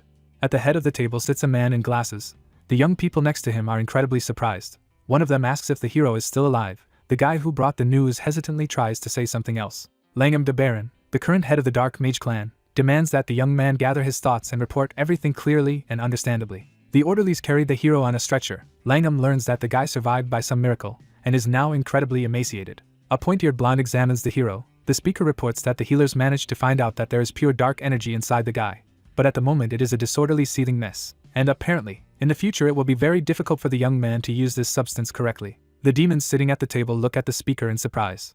Christian is lying unconscious on the bed. Someone claims that nothing else was to be expected, and this bastard simply could not absorb more than 80% of the sacred darkness. There is an opinion that due to the greed of this scum, the priceless substance was actually thrown to the wind. The plump young man, leaning on the table, turns to the Viscount and declares that they must make the young man suffer punishment for what he has done. Langham frowns that he has taken into account all the opinions that have been expressed, and the people present may differ. He declares that their meeting is over for the day. Only one young man remains next to the man. Langham taps his fingers on the table and asks Macfield if the message is true. The young man, standing at attention in front of his master, states that he watched the hero when the healer examined him, and it is quite clear to him that the problem was with the core. Langham taps his finger on the table. Macfield looks at him nervously. The Viscount is silent. Drops of sweat drip down the young man's cheeks. Langham pronounces the name of his son, whose name is Royan. Macfield nervously says that he is listening to his master, who states that Royan was supposed to be a lord, a sacrificial lamb, and also the key to the implementation of the plan regarding the Poison Clan. The man's eyes glow. He declares that now the destruction of this organization along with Jupian will have to be postponed. Macfield looks at his master in fear, who states that no one would have thought that his father would show interest in this young scoundrel. Macfield looks to his left. He hears a single fish stopping the flow of the river. Langham bangs on the table again. Macfield looks very tense. The man orders his servant to bring the hero to the Hall of Darkness tomorrow. Langham declares that he will announce the impending exile of the young man in front of his vassals. People sitting at the tables look at the hero standing in front of them. Christian, looking at them, thinks that they are desperately trying to get rid of him. He turns his attention to two young men. Langham asks if Christian is aware of the sins he committed during the sacred dark ceremony. A wavering core can be seen in the boy's chest. He declares that he realizes that he was wrong. The head of the clan asks the guy to report what he thinks he did wrong. Royan is lying unconscious on the bed. Christian states that his competitors were unworthy of becoming members of the Dark Magic clan, and he should have beaten them even harder. But he couldn't. The hero states that he is sorry that these people can still walk on their own feet. Jupian tries to say something to the hero, but she is urged to be silent. Langham, looking at the young man, states that his main sin is that he monopolized the invaluable resource of the Dark Magic clan, but failed to produce a respectable result. Christian, smiling, asks if the man can answer how exactly he measures the quality of the mentioned result. A dark substance splashes in an elegant glass. Langham states that the purity of the darkness should have been at least 70%. The hero calmly asks what punishment he will suffer if it turns out that he could not get to this value. The head of the clan, calmly looking at the guy, declares that he will not be able to inherit dark magic techniques and in addition, he will be forever forbidden to enter the territory of the main family, and the guy will not be able to become the heir to the house of Count Khazar. Raising his right hand, Christian asks how and who will evaluate his results, because the respected jury is currently unable to fully measure the final result. A hand rises up. Ashit, smiling, states that his dear younger brother can always count on him. The young man happily states that despite the fact that the hero core is now in a state of chaos, Dark Energy Clash will be able to give a rough estimate of the purity of darkness. The young man, looking at the smiling hero, declares that he himself has absorbed 70% of the sacred darkness, and Christian will overpower him. This will mean that the guy has overcome this barrier. The hero, smiling, imagines the clash of two magicians. He thinks that Dark Energy Clash is a battle designed to determine the superiority of the dark energy of one of the two demons. He knows that if the amount of dark energy is the same for both competitors, then the one with the purer energy wins, and in addition, it is basically the perfect way to destroy the core of the loser. Christian thinks that Ashit is much more cunning than he thought. He agrees to the duel offered to him. The hero, looking at the people sitting in front of him, declares that if he shows a result sufficient to be recognized here, the head of the clan will have to support him and allow him to pass the test that allows him to take the place of the young lord. Ashid, standing up from the table, declares that he agrees to the conditions that Christian has put forward. He says that the place that the guy claims can be taken by both a descendant of the main family and a representative of a secondary branch, since in Magic Empire it is customary to identify the strongest, who then rule over the weak. The servants look at Ashid in surprise. A young man approaches the hero and warns him just in case that during the dark energy clash, the hero can damage his core if he fails to control his energy enough. The guy, smiling, says that he will try to take into account the level of his opponent, so he only uses the dark energy of the level of 2 stars. He states that of course he understands that there is a difference in the purity of darkness between them. Opponents put their right hands forward. There is a clash of energies. Christian, smiling, declares that his opponent does not have to bother himself with such things, and he must first of all take care of his own priceless core. Ashid is seen above the head of the hero holding out his hand above him. He states that the guy's audacious words have interested him, and now he can't wait to find out what kind of energy he has. Black spots hang in the air. Christian directs a purple beam at the enemy. Ashid is shocked. He realizes that the hero has dispelled his energy without even concentrating his own. The guy puts his hand forward. He thinks that in this case he is using the dark energy of the peak value of the level of 2 stars. The energy that the hero generates is twisted into a spiral. A young man looks at his opponent. His gaze is concentrated. Clenching his fist, the guy says that everything ended in a big disappointment for him, since Ashid pretended to be a powerful and invincible warrior, but in the end he did not turn out to be one. The young man's opponent looks at him in shock. Black jets swirl above his head. A servant with a gray face shouts that the young master is using 4-star level dark energy. A ghostly monster appears above the hero's head. The servant warns that the young man's core may shatter to pieces. The monster bares its teeth. The jets around it take the form of a huge clawed paw. Ashid looks up in fear. The opponents stand opposite each other. Christian, smiling, just to remind his opponent of his own words that during dark energy clash, if you don't have enough control over dark energy, you can damage your core. He states that Ashid must be very careful. The face of the hero's opponent is almost hidden by jets of black energy. The streams of darkness dissipate. Ashid covers his mouth, which is gushing blood. A servant with a gray face calls out to the young master in fright. Christian looks surprised. He thinks he should have smashed his opponent's core to smithereens, but he seems to have managed to save it. Blood is visible under Ashid's feet. Smiling, the boy admits defeat and states that he estimates that Christian has mined dark energy with at least 90% purity. The opponents are on the red carpet. One of the servants repeats the meaning just heard in surprise. Smiling radiantly, Christian asks if he is now worthy of claiming the young lord's place. Langham is silent. He looks intently at the hero. Langham taps his finger on the table. He sternly declares that, as promised, Christian will be admitted to the trial of the young lord, and that there has never been a case in history of a member of a secondary branch being so honored. Looking at the hero in front of him, Langham states that, as the current head of the clan, he will randomly choose a test for the young man. The hero understands that this actually means that he will be offered tasks that cannot be completed. A glowing crown is visible above Christian's head. Langham states that the hero's qualifications will be tested against 2 criteria. First, he will need to show his talents, and then he will need to perform a feat worthy of the title of a young lord. A luxurious chandelier hangs under the ceiling. Christian asks how exactly he will show his talent. Langham replies that he needs to reach the level of 3 stars in 3 months. The hero lowers his gaze in amazement. Looking at the interlocutor, he asks if this is all. The guy claims that he is a genius, so it will not be difficult for him to complete this task at all. Langham, looking at the young man, states that he will then personally evaluate the guy's achievements over the past 3 months. Langham and Ashid are seated at a table. The man brings a cup of tea to his mouth and declares that he is very disappointed. His son, looking down, admits that he is to blame for underestimating the enemy, and reports that his core was badly damaged as a result.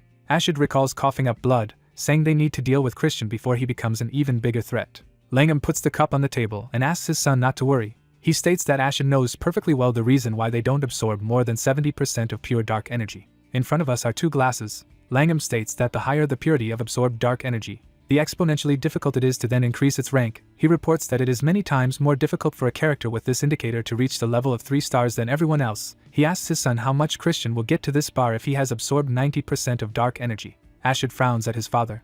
The man's face is reflected in the cup. He declares that no matter how genius Christian is, he will not be able to overcome this barrier. There are chicken thighs on the plate. Marie, giggling happily, says that the news of the hero's success has spread throughout the mansion. Pressing her hands to her chest, the Banshee says that the hero is just a wonderful and charismatic young man, and her heart is ready to jump out of her chest when she sees him. Christian asks to stop showering him with compliments, as he is very embarrassed. Marie, looking at her master, states that when she was waiting for the guy, she realized what feelings she had for him. Banshee stands in front of the window. She says that the days when she was waiting for a guy seemed to drag on endlessly. Christian looks at his maid. A girl with fox ears, shedding tears, asks if Chris is okay. The beauty with blue hair states that the young man is very dexterous, so he could not have been seriously injured. She approaches the guy and says that she still has to check on the young man, after which she demands to shake her hand. The girl with fox ears states that Rania could just say that she is worried about the young man. The girl indignantly declares that she was not worried at all, and only the weak-willed Evan is really worried. The guy indignantly objects. Christian smiles faintly. He realizes that he has not felt such warmth for a very long time. The guy recalls the moments of his past life, in particular, the fact that after he ran away from his unbearable home, where they wished him only death, he fell into a pitch-black hell, where blood was constantly flowing around him. The young man looks to his right. He remembers his comrades, thinking that nevertheless he met people in this world whose hearts were filled with warmth. A glass hangs in the air in front of Marie. The hero thinks that now he can say words that he did not say then, after which he thanks the girl. Marie looks around in surprise, and not believing her ears, asks again. The guy says that he is sincerely grateful to her for waiting for him. Banshee covers her mouth with her hands. Smiling, she asks if the guy has finally understood her true feelings. Putting her hands to her chest, Marie says that her heart is beating much harder than before, Christian reminding her once again that she has no heart. Hearts are in the air. Marie says that she has no heart because he was kidnapped by a young master. The hero understands that it is useless to answer in this case. Taking a glass in his hand, the guy invites the girl to go for a walk together. Banshee shockingly asks the hero if she misheard. He replies that her hearing is fine. The girl's eyes become round in amazement. The hero tries to shield himself from her with his hands. Christian and Marie walk down the path. Blue flowers are visible next to the Banshee. The hero smiles, looking at his maid. Marie happily flutters over the young man's head. Christian thinks that it is very useful to rest from time to time, but he nevertheless needs to reach the level of 3 stars in just 3 months. The guy rubs his chin thoughtfully. He realizes that it will be incredibly difficult for him, and he is unlikely to be able to achieve the desired result even under the guidance of the best mentors of his family, since 90% of the pure dark energy inside him slows down the development process. The hero hears that he seems to continue to create problems for others over and over again. Looking over his shoulder, the young man sees his aunt. After bowing, he greets the woman, who declares that the guy does not seem to have chosen the right time to walk carefree in the garden. She asks if her nephew has found a teacher who will help in teaching. Christian expresses the hope that his aunt will become a mentor. She sharply refuses the hero. The young man complains that his hopes have just been ruthlessly shattered. Mary replies to him that she will not teach him. Christian looks at his relative in surprise. Mary walks away from the young man, offering to follow her. The hero apologizes to Marie, promising that they will meet for dinner. The Banshee sadly says that she understands everything. Christian follows his aunt down the stairs. The young man says that he has no idea what kind of teacher Mary will recommend to him, but thanks her for not stopping to care for her nephew. The woman states that she is not at all sure that the guy should thank her for anything. Christian asks in surprise. Looking at the young man, Mary says that he will understand everything when he sees his mentor, and most likely, he may not like the teaching methods that he uses. We see a man in a hood. Mary reports that none of her closest relatives could withstand the lessons of this character. Looking back at the hero, the woman says that it is nevertheless a unique opportunity to be taken advantage of, and requires the guy to make every effort not to disappoint his mentor. We see someone's leg. Christian and Mary approach the blonde child. The hero shockingly tells his aunt that it seems that they have stumbled upon a lost child. The boy, with his arms folded over his chest, calmly looks at the young man. Christian, smiling, looks at the boy and asks where his parents are. The child looks at the hero with very dissatisfied eyes. Christian seems to find out who is in front of him. Mary frowns and asks the hero to greet the child. We see a face divided into 2 parts. A woman says that the boy is the embodiment of the head of the family. Christian greets a character he knows. The child silently looks at the hero. Smiling, he puts his hand to his chest. The boy whose eye we see understands that the guy has absorbed 90%, or even more, of darkness. In front of us is the upper part of the aisle. Lord Noga declares that Christian has done something truly great. The hero thanks the interlocutor for the high appreciation of his efforts. Raising his index finger, the boy asks if the hero understands that the choice he made is still reckless. Christian confirms this. Gears are visible behind the child's back, and he says that even he himself absorbed only 80% of the dark energy, and after that he faced much more difficult tests than anyone else he knew. We see 2 characters with their right arm outstretched, Lord Noga saying that even their ancestor could not have become what he became without the blessing of the demon emperor. He states that he has no idea what difficulties the hero will have to face. The boy reaches out and declares that he can take some of the dark mana from the boy and return it to the void. Closing his eyes, the child says that with such a talent, Christian will most likely get by with 80%. He declares that anything above this value is a manifestation of greed. The hero, apologizing, asks if he can ask one question. The child looks at the young man in surprise, who asks why their family has become so weak. Mary, looking indignantly at her nephew, asks what he is getting at. Christian states that once everyone thought that their family's possibilities were limitless, but now they are the weakest among the 12 great families. Lord Noga asks if the hero knows the reason for this. Spreading his arms to the sides, Christian says that the dark family has flourished under the leadership of its head like never before. However, other demons say that it has lost its greatness. The guy states that there is only one reason for this. Looking resolutely at his interlocutor, the guy declares that there are no absolute beings higher than 8 stars in their family. Lord Noga, judging by the look, understands that the young man is saying reasonable things.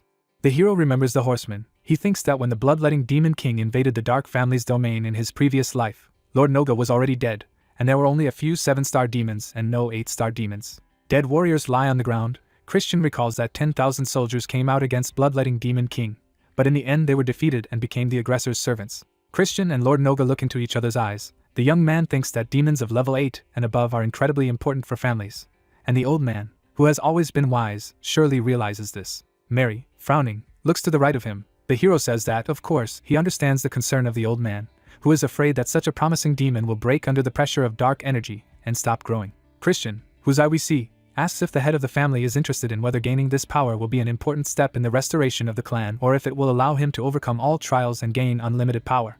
We have 2 chess pieces in front of us. The hero raises his horse up. All the other figures lie under his feet. The boy happily declares that the impudent scoundrel speaks very beautifully and convincingly. A purple whirlwind is visible under the feet of the hero. The child wishes the guy that he would not regret his words later. Christian looks at the interlocutor in amazement. He is caught up in a whirlwind. Clouds are visible above the trees. The hero tries to understand where he is. Looking around him, the young man asks why he suddenly found himself in the forest. We see the back of the hero's head. Christian hears that his first task is to inherit dark mana, and asks in amazement. Lord Noga declares that the guy must also survive. Bears are visible behind the young man's back. He looks around frightened, realizing that he is in a very unpleasant scrape. The hero, who is seen inside the ball, stands in front of a 6-legged bear. Mary stands behind the boy. The woman looks at the child with concern. She realizes that he has asked this stupid task again. Mary states that in her opinion, throwing a guy with 2 stars against a 4-star monster is not very right. Lord Noga asks in surprise. The boy raises his left hand and asks if the woman really thinks that 1 monster is not enough. A strange creature is seen inside the transparent sphere, and Christian is frightened and asks what kind of thing it is, after which he recognizes Rock Lizard. Mary closes her eyes in despair. She mentally apologizes to her nephew. Lord Noga states with conviction that in the fight for survival, the guy will see the true nature of dark mana. According to him, true understanding comes the fastest and is most firmly anchored when the trainee is on the verge of life and death. We see a young man stretching out his right hand. The boy leaves Mary, who expresses the hope that Christian will not be seriously harmed. Sitting comfortably in a chair, the child asks if Mary herself cooked knows what. The woman answers in the affirmative. She hands the boy a box of chocolates. Lord Noga throws the treat into his mouth. Covering his mouth with his hand, the child declares that when he uses magic, for some reason, he always craves sweets. Dark jets of energy are visible above the water. Lord Noga, comfortably seated in his chair, says that watching the projection in the dark is the most enjoyable. Looking at the glowing orb in front of him, he states that they are now going to watch his grandson train. In front of the hero are a bear and a lizard. The monsters grin angrily. Mary thinks that even one blow from these creatures is enough to break all the bones of her nephew. Rock Lizard spits green liquid. She hits a tree behind the hero. Seeing how the poison eats away at the wood, the guy cries out in surprise. He understands that one mistake can cost him his life. He does not believe that this is just training. The young man calls the head of the family and asks if he hears him. Lord Noga eats another candy with an indifferent look. The boy licks his fingers. The hero says that the head of the family could not give him an impossible task. Mary thinks that, nevertheless, this task is most likely really impossible. The woman's chin is hidden by a high collar. The hero asks Lord Noga if he wants him to find a way to defeat monsters that are much stronger than him. Mary thinks that the old man actually wants these creatures to devour her nephew. Christian, rolling up his sleeves, declares that he is satisfied with everything. Raising his fists, the guy promises to find a way out of this situation. The bear receives a powerful blow. The hero crouches a little. He thinks that his opponent has incredible strength and speed. Jets of black energy can be seen above the guy's head. He thinks that there must still be some way to resist this beast. Lord Noga sees a hero and his 2-headed opponent inside the ball. He declares that this young man definitely has talent. Putting his foot on the chair, the boy declares that the hero's movements are very original. Mary, with a serious expression on her face, says that she is still a child nonetheless. Christian walks over the corpse of a dead bear. Mary and Lord Noga look on in surprise at what happens. The hero looks up. The mentor asks him how he managed to destroy this monster. Continuing to stand on top of the bear, Christian states that this monster had great strength and good defenses, but the reaction and resistance of magic were very weak, so he chose to target these vulnerabilities. Christian recalls striking the monster on the back. Concentric purple circles are visible under his hand. The young man explains that in one quick movement he poured dark mana directly into the bear's heart. Mary, in front of whom a glowing orb is visible, recognizes this technique. Simon appears out of nowhere and declares that it was a dark deathblow skill. He recalls that this technique is often used by Lord Noga. The boy props his chin with his hand. A huge lizard rushes at the hero. Christian, raising his head, says that he has completely forgotten that he had 2 opponents. The lizard opens its mouth wide. The hero looks at her, raising his left hand. The monster spits green liquid. The young man dodges the stream, and it rushes next to his head. The guy frowns at the monster. We see 3 spots on the monster's torso. Christian thinks that Rock Lizard has 3 stone hearts, and if you don't stop them all at the same time, the monster will regenerate all the time. The young man realizes that he needs to take a different approach. A purple vortex appears in his palm. Above the lizard sticking out its tongue, you can see crossed dark lines. Gritting his teeth, the hero raises his fists. One of the hearts seems to be shattered into pieces.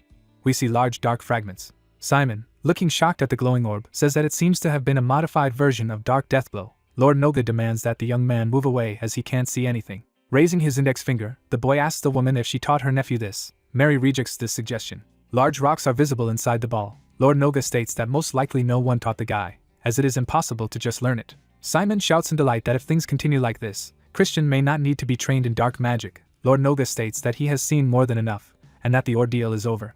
Birds are visible against the blue sky. Christian emerges from a purple circle, Lord Noga telling the guy that he is much more capable than he thought. Closing his eyes, the young man declares that the head of the family taught him a great lesson, and thanks to this, he was able to understand the principles of using dark mana on his own. Simon and Mary look at each other. The boy disgruntledly tells the hero not to be conceited. He informs that now they will begin a full-fledged training in dark magic. Lord Noga states that Mary and Simon can leave.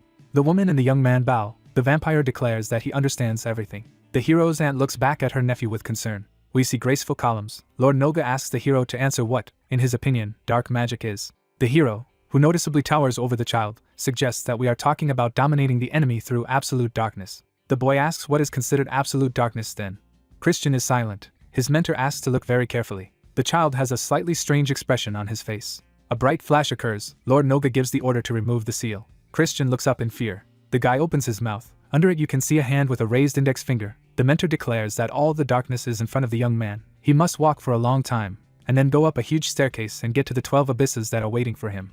A shadow of his own fingers can be seen on the boy's face. Lord Noga asks the raven, who seeks wisdom, to accept the gift and give praise, and then devour the lord surrounded by darkness. The boy puts his right hand forward. The energy emanating from his hand resembles a sword in its shape. The child makes a swift movement with a ghostly weapon. Behind the hero's back, the space seems to split. Christian stares at something with his eyes wide open. He clutches at his throat, realizing that it is as if he has just been stabbed here with a sword. Lord Noga, surrounded by jets of dark energy, states that his blade only cuts what it is supposed to cut. The boy explains that it is a black sword forged by the power of dark magic. The energy dissolves in the air. The child, standing with his back to the hero, reports that he gives him 1 month. Lord Noga walks away from the young man, stating that he must master the art of wielding a black sword, which has just been demonstrated. Christian stands next to the column. He moves away from her. The hero looks forward in shock. The hero runs, drops of sweat running down his cheeks. He does push-ups on one hand. Christian opens his shirt. The young man imagines himself as a real athlete, and understands that he needs to pump up a little more. The guy sits in the lotus position, thinking that there is no time to feel sorry for himself now, and he must train. Christian stretches out his hand with his fingers outstretched. Jets of violet energy rise above it. The young man looks up. Sighing heavily, the hero looks at his hand. He had no doubt that it would be hard, but he cannot understand how many more attempts are needed to achieve his goal. A dense dark ball of energy appears above his arm, which immediately disappears into thin air. Christian thinks that he manages to summon the sword, but it exists for no more than 10 seconds. The young man remembers the sword he saw in the hand of the head of the family, and realizes that his weapon does not look like a black sword at all. Christian stretches out his hand again. He thinks that Lord Noga's sword is much more powerful and filled with primordial darkness. The appearance of the young man becomes black and white. He remembers the words of his mentor about the ladder, the 12 abysses and the raven that seeks wisdom. The guy realizes that there must be some hidden meaning in this spell. A lantern is on. The boy, behind whom Mary is walking, goes down the stairs. It is reported that the case takes place a month later. Looking at his companion, Lord Noga states that by this point, Christian should have realized that he was not succeeding, and realized the limits of his capabilities. The woman is silent. The boy asks her if Mary is really so worried.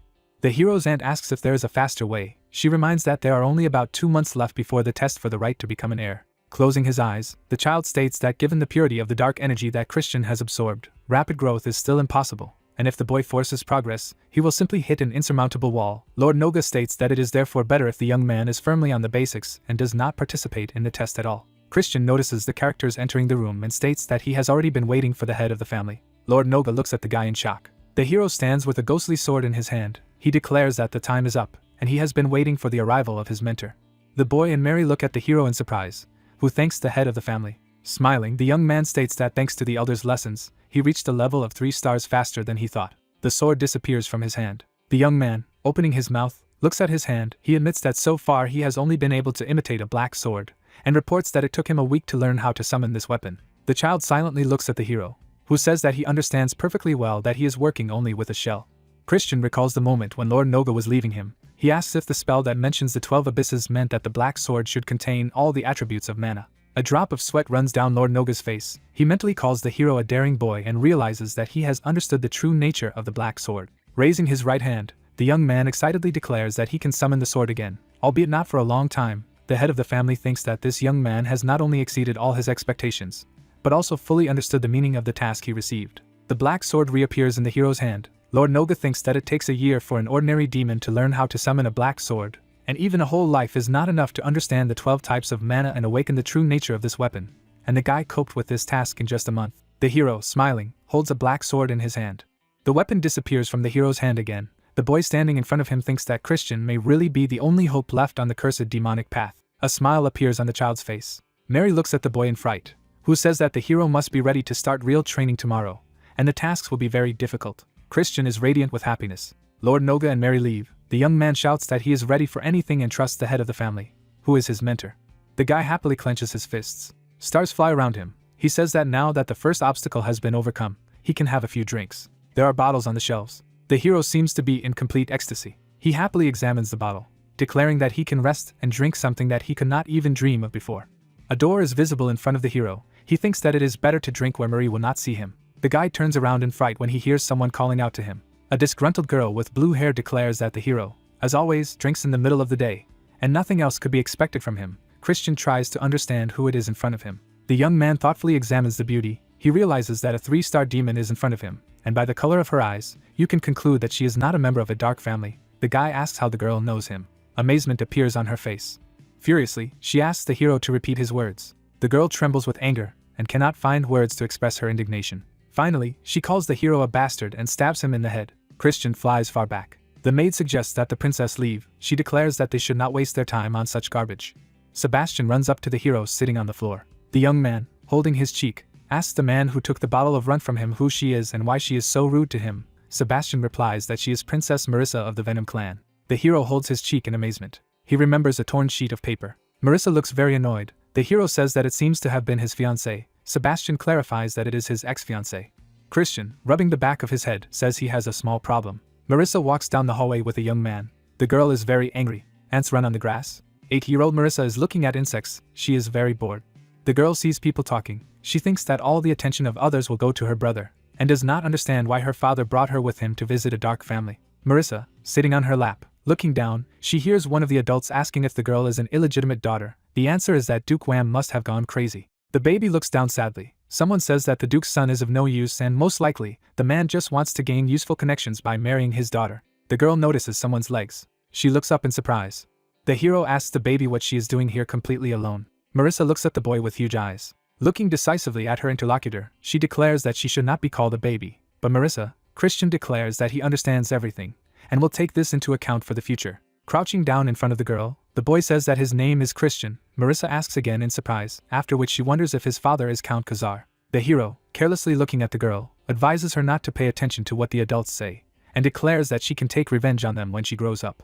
Marissa looks at the hero in surprise, who asks if she understood him. The girl, hugging the doll, resolutely says that she will do so. She promises to become the strongest demon and crush everyone who looks askance at her. Christian, smiling radiantly, declares that Marissa is quite ambitious, and this is what the true heiress of the dark demon family should be. The girl looks at the hero with huge eyes. Putting his fist to his mouth, the guy declares that if Marissa is the strongest, then he will join her to be next to the winner. Holding out his hand to the little girl, Christian says that in this case, the future strongest demon should honor him with showing her the estate. Marissa, still on her knees, looks at the hero who has extended his hand to her. The girl has just huge eyes. She stretches out her hand to the boy and says that she agrees to take a walk with him. Marissa shakes her head. A young man is standing next to her. She thinks that all this is in the past. Marissa lies in bed with a doll in her arms. We see a torn paper sheet with a photo of the hero. Marissa cries bitterly. She thinks that even if her marriage was arranged only to keep the peace between the two families, the future she once dreamed of and because of which she did not sleep at night is gone, since she is no longer the stupid girl she used to be. A guard with a spear bows to the girl. Marissa opens the door. Langham, looking at a piece of paper, greets the princess. The girl, standing in front of his table, declares that she and the Marquis have not seen each other for a long time. The man asks what brought her to him. A bright light shines from the wooden chest. Marissa says that as the Marquis surely knows, A relic has appeared in the neutral zone between the territories of the two families. Langham replies that he's heard about it, and asks what the Venom clan is going to do about it. Reminds them that the Venom clan took the relic last time, and wonders if they're going to give it up this time. Smiling, Marissa states that this is not part of her plans, and the Dark family would not voluntarily part with this artifact if they were in the place of the Venom clan. Smiling, the man asks if this means that he is being offered a fair competition. The girl offers to form teams and send them in search of the relic. She states that whoever finds it first will take it, and each team must have a maximum of 10 demons up to 3 stars. In front of us is a map of the area. Langham says that this decision will prevent conflict between their families. Marissa, who has a dark castle behind her, states that this is what it was all for, as if their families suffer heavy losses, it will only benefit their enemies, which will be especially dangerous given the current instability in Four Kings' Dominion. Langham taps his fingers on the table. He says he agrees and accepts the terms. Marissa looks at him in surprise. The girl, looking suspiciously at her interlocutor, tries to understand why he agreed so easily. The Marquis declares that he has one additional condition. Looking at the girl, he says that if the Venom clan breaks the agreement, they will give up both the current relic and the one the clan received last time. Marissa asks what Langham means by breaking the agreement. There is a chessboard on the table. The Marquis declares that his opponents should not use dastardly tricks to thwart the demons of his family. He reminds them that traps and ambushes are signature techniques of the Venom clan. Marissa frowns at her interlocutor. She declares that she accepts the additional conditions, and dirty tricks will not be used. Looking closely at the girl, Langham asks if the princess will personally lead her clan's squad. Standing in front of him on the red carpet, Marissa states that, according to the plan, she is the commander. The man says that in this case, he will look forward to how the famous young 10,000 Venoms performs. Closing her eyes, Marissa says that in this case, her party will be waiting for rivals from the Dark family on the appointed day of the expedition. Langham sits in an armchair with his head in his hand. He gets up from his seat. The man walks forward. He walks over to the chessboard. The Marquis takes the Black King in his hand. He knocks over the White Queen and pronounces the name of his interlocutor. The next to capsize is a black horse. The man pronounces the name Jupian. Langham puts the king on a black square. Taking his hand away from him, the man says that it will be a beautiful scene filled with the loudest screams. Autumn trees are visible not far from the castle. It is reported that 2 months have passed, and if Christian trained hard, then the others did not stand still either. Christian and Lord Noga fight with black swords. Marissa looks into the doll's eyes. She will offend her lost love. Royan is sitting by the window. He lost the competition and faded into the background. Ashid, gritting his teeth, holds a sword in his hand. In front of us is a girl whose head is covered with a hood. She looks warily over her shoulder, and has already begun to act to bring the future closer. Before us is a complex mechanical device. Langham, accompanied by several people, stands in front of the hero. He declares that the time has come when the hero must show himself.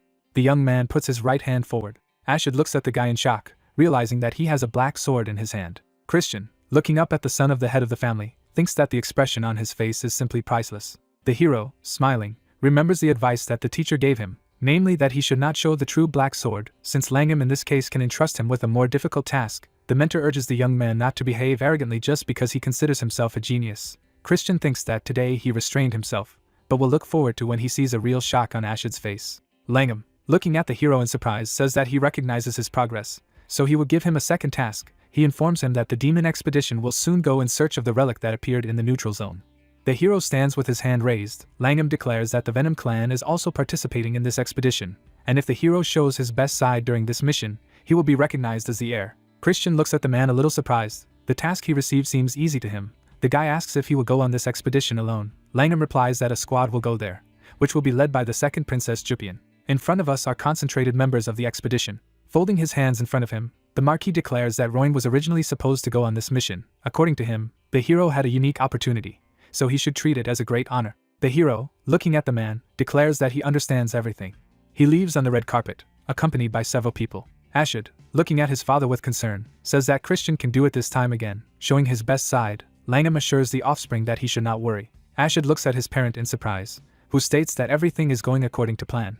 A dark figure is reflected in the man's eyes. He says that his son must be ready to act when the right moment comes. Autumn trees are illuminated by sunlight. The hero expected to be sent on a deadly mission.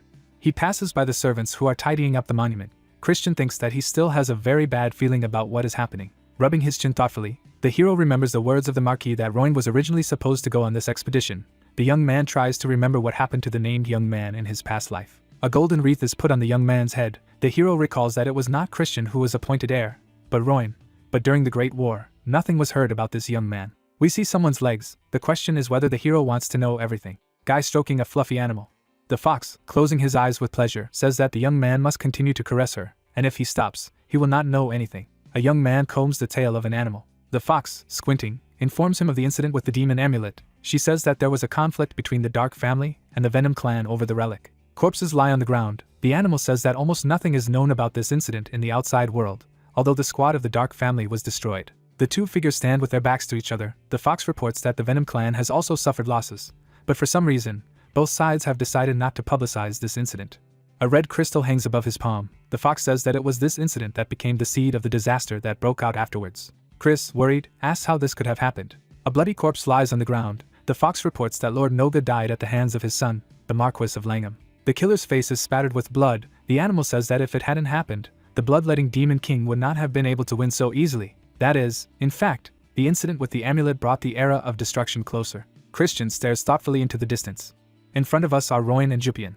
A dagger sticks out of the young man's back, blood gushing out of his mouth. The hero thinks that if the squad of the Dark family was destroyed, it means that now instead of Royan, he himself is on the death list. Before us is Langham. The hero thinks that as he thought, this test will not be easy. He understands that the Marquis of Langham is trying to carry out a very insidious plan. The young man rubs his chin thoughtfully. He thinks that without ironclad evidence of malice it will be impossible to expose the Marquis. Christian understands that now he has only 3 stars, and it is unlikely that he will be able to somehow prevent what is planned. The hero turns. He thinks that in any case he needs to be ready for anything, and right now he just needs to leave here. Someone asks the young man to wait. Looking over his shoulder, Christian sees a girl who looks very much like a boy. Jupian, folding his arms over his chest, calls the guy a moron and asks where he is going. The hero, looking at the interlocutor, asks if it makes any difference where he is going now. Jupian states that, as far as she knows, he was included in the expedition. She says that she really does not like this idea, and the guy takes the place where Royan was supposed to be. Christian, smiling, says that if this is a joint hike, then he will not have to do everything alone. The guy states that Royan is still an idiot and could hardly help his comrades in any way. Jupian looks at the hero angrily. She makes a sharp throw. A cold weapon flies at the hero. His blade glows. We see the eyes of the young man. A white trace is visible next to his face. Jupian looks at the hero in shock. Christian turns to the dagger above his head and declares that this exchange of pleasantries is enough to greet him. The young man's hand is visible next to the dagger. He says that since he and Jupian can't stand each other, it would be better if they didn't see each other before the expedition began. Smiling, the young man raises his right hand. He declares that he needs to do some business and wishes the girl good luck in preparing for the hike. Jupian draws a dagger from the stone. The girl recalls how the blade flew at the hero. The hilt of the weapon is visible next to the guy's eye. Jupian realizes that Christian was following the blade and did not even try to dodge, as he was well aware that she threw him past him. Next to the girl, an ugly creature that recently wiped the monument is sobbing. Jupian thinks that Christian may be much more dangerous than she thought. Christian walks through a market in a border village. He drinks from a wooden mug. Someone grabs him by the face. A blue card is visible above the hero's hand. Having picked up a barbecue, the young man goes forward under envious glances. He says that he has not had such a good rest for a long time, and could have been idling all his life with great pleasure. A young man chews meat. He thinks that the store he is looking for must be somewhere nearby. Christian notices a dark figure around the corner. He realizes that he must first shake off the trail of the guys who are following him. The hero has several kebab sticks in his hand. He thinks that the Marquis of Langham's men are following him. Someone's hand covers the hero's mouth. Christian tries to say something, but it doesn't work. The girl whispers in the young man's ear so that he does not make noise. The hero sees a rather cute face and tries to understand who it is in front of him. A black-haired guy lies on the ground. The girl states that the hero was followed, but her people took care of this person, so the hero does not have to worry. Dusting off his clothes, the guy says that the girl gagged him and brought him here. He asks how he cannot worry here, after which he asks who is in front of him. The girl replies that she serves 4 kings. Christian looks at his interlocutor in surprise. Putting her hand to her chest, she states that she is trying to prevent the riots spreading across the territory ruled by her masters. The girl says that they should go to some quiet place and asks if the young man will go with her. Christian, looking at her, hesitantly tells her to show the way. The entrance to a narrow alley is littered with wooden boxes. Christian asks in surprise how long it will take them to go. People with torches can be seen above the girl's head. She states that demons have been disappearing without a trace in 4 Kings' Dominion lately, and even safe zones in the city disappear one by one every day. A map is visible above the skeleton's head. The girl says that, as the guy knows very well, Dominion is now torn apart by the conflict of 3 families and has turned into a place where fear reigns, and the heads of families do not care about the lives of ordinary demons. Tied up people pass in front of the prison bars. The girl states that she has come to the conclusion that the fight against crime will require the help of many families. Then she says that she cannot ask for assistance without offering anything in return. Christian looks at the girl in surprise. She declares that she will provide the guy with information that can disperse the storm raging over the Dark family. On the feet of the beauty are magnificent shoes. Looking at the young man, the girl says that the Marquis of Langham has colluded with a high-ranking member of the Venom clan, and their goal is to kill Princess Marissa. Christian looks at his interlocutor in shock. He imagines a girl in shackles. and realizes that they want to kill not only himself, but also his ex-fiancée. The young man does not understand why someone needs this. Corpses are visible under the torn banners. The girl informs that if both families lose their key figures, the troublemakers in Dominion will become even more brazen and, in the end, the balance between the 12 demon clans will collapse, leading to a gigantic tragedy. The girl, lifting her hood, says that this is why she wants the guy to carefully prepare for the expedition to find the relic. Looking at the hero, she declares that, in addition, she hopes that Christian will become the heir and stand in the way of those who threaten peace and tranquility. A drop of sweat runs down the hero's cheek. He understands that his interlocutor knows that this expedition can make him the heir, and this means that she has excellent sources of information, while the young man still doubts that his new acquaintance can be dealt with. Raising his right hand, he asks why he should trust a girl who has no proof. He states that if she wants to cooperate with him, she must offer something in return. Putting her hands forward, the girl says that the young man wants too much. Waving her off, Christian declares that in this case he is not interested in cooperation. The girl asks the guy to wait. She reaches under the sleeve of her robes. The beauty stretches out her fist to the hero and tells him to take what she gives him. Christian looks shocked at the object offered to him. Waving his hand, he moves away from the girl. She looks after him. A shadow is visible behind the beauty's back. Jets of black energy rise up. The girl sadly asks why she can't show the hero her true appearance. The ghostly monster looming over her states that it's all just for her own well-being. He says that if Christian is in danger and drops her name, the situation will get much worse. The girl agrees that this is true. The ghostly creature advises her to temporarily observe everything from the sidelines. It calls the beauty by name, Idrine. Putting the hood on her head again, the girl says that she understands everything. Christian is walking down the street. A wide smile appears on his face. The hero has a VIP card in his hands. He thinks that he is incredibly lucky. A green bird sits in the cage, reportedly taking place in the dark auction house, a secret market where smuggled relics and rare creatures can be purchased. Christian knows that only nobles and very wealthy buyers can get entrance tickets to this place. The young man remembers events from his past life and thinks that then none of his squad had a pass, and getting inside turned out to be an incredibly troublesome task. The hero sees the inscription on the VIP card and realizes that he has never heard the name Ria de Wolfman. Christian remembers the girl's face and her words that the Marquis of Langham colluded with a high-ranking representative of the Venom clan. The young man shakes his head. He thinks that he still does not know who he was talking to, so it is too early to trust the girl. We see a sign with a sealed envelope. Christian looks to his left, thinking that he should be better prepared. The hero tells the postal employee that he wants to send the bird. He declares that, of course, it can be done, and invites the guy to write his message. Christian writes on a small sheet of paper. A postal worker attaches a note to the owl's leg. The bird takes off. Christian, smiling, thinks he's got one thing out of the way, and now it's time to pay a visit to someone he knows. In front of us is a man who is holding a glass in his hands. Christian approaches the luxurious structure. The doorman standing at the entrance says that the guy is not allowed to enter, and he must leave immediately. Christian shows him a VIP card and asks if he won't be allowed to pass even with that. The doorman looks shocked at the pass presented to him. Two servants at once kindly invite the hero to go inside and apologize. Once inside, Christian examines the audience. The guy, who has a mask on his face, looks to the right of him. A man in a suit looks at the guy in amazement and asks if it is really Lady Ria de Wolfman in front of him. Christian, smiling, declares that he will be Ria de Wolfman, since he has such a whim today, after which he asks if such eccentricity is acceptable. The employee of the establishment looks at the hero doubtfully, but declares that everything is fine. Christian asks if the man can call the manager of this branch. He asks again in amazement. Showing the VIP card, the young man asks if his interlocutor hears him, after which he repeats that he needs a branch manager, and immediately, Christian is sitting on a luxurious sofa. The man, looking at him in fright, promises to bring the manager immediately. Comfortably lounging on the sofa, the hero examines the luxurious chandeliers and other furnishings. He thinks that everything here is done to the highest class and nothing else could be expected from the Rudolph Merchant Guild. Under the emblem of the organization, jewels, a map, and even a peacock are visible. The hero knows that the Rudolph Merchant Guild is a giant guild that can rival the Deer Guild representing the Union. It is so powerful that it controls almost the entire black market and controls many trade routes in the Dark Empire. It is believed that if the Rudolph Merchant Guild can't get something, then no one else can. A young man in glasses appears in the doorway. Smiling, he thanks the hero for waiting and introduces himself as Rubid, the manager of the auction house's branch and the head of the Rudolph Merchant Guild. Sitting down on the sofa, the feminine young man says that the hero seems to have been looking for him, after which he asks what the guy needs, who demands to bring Rena to him. The young man looks shocked at the unusual visitor. He asks again in surprise. The hero wonders if he really does not know who Rena is. The answer is that he is the head of the Deer Guild. On the wall hangs a picture in an expensive frame. Rubid states that of course he can't bring a guild leader representing the Union here. Squinting slyly, Christian says that his interlocutor's words cannot be true, and Rena, as it seems to him, is right in front of him. The young man looks at the young man in shock. The interlocutors are shown from under the ceiling of the room. Rubid asks what the hero is talking about. He suggests that he is dealing with the action of a relic. The shock does not disappear from the face of the young man. Christian declares that from now on they will meet quite often, so it is possible to stop this useless performance.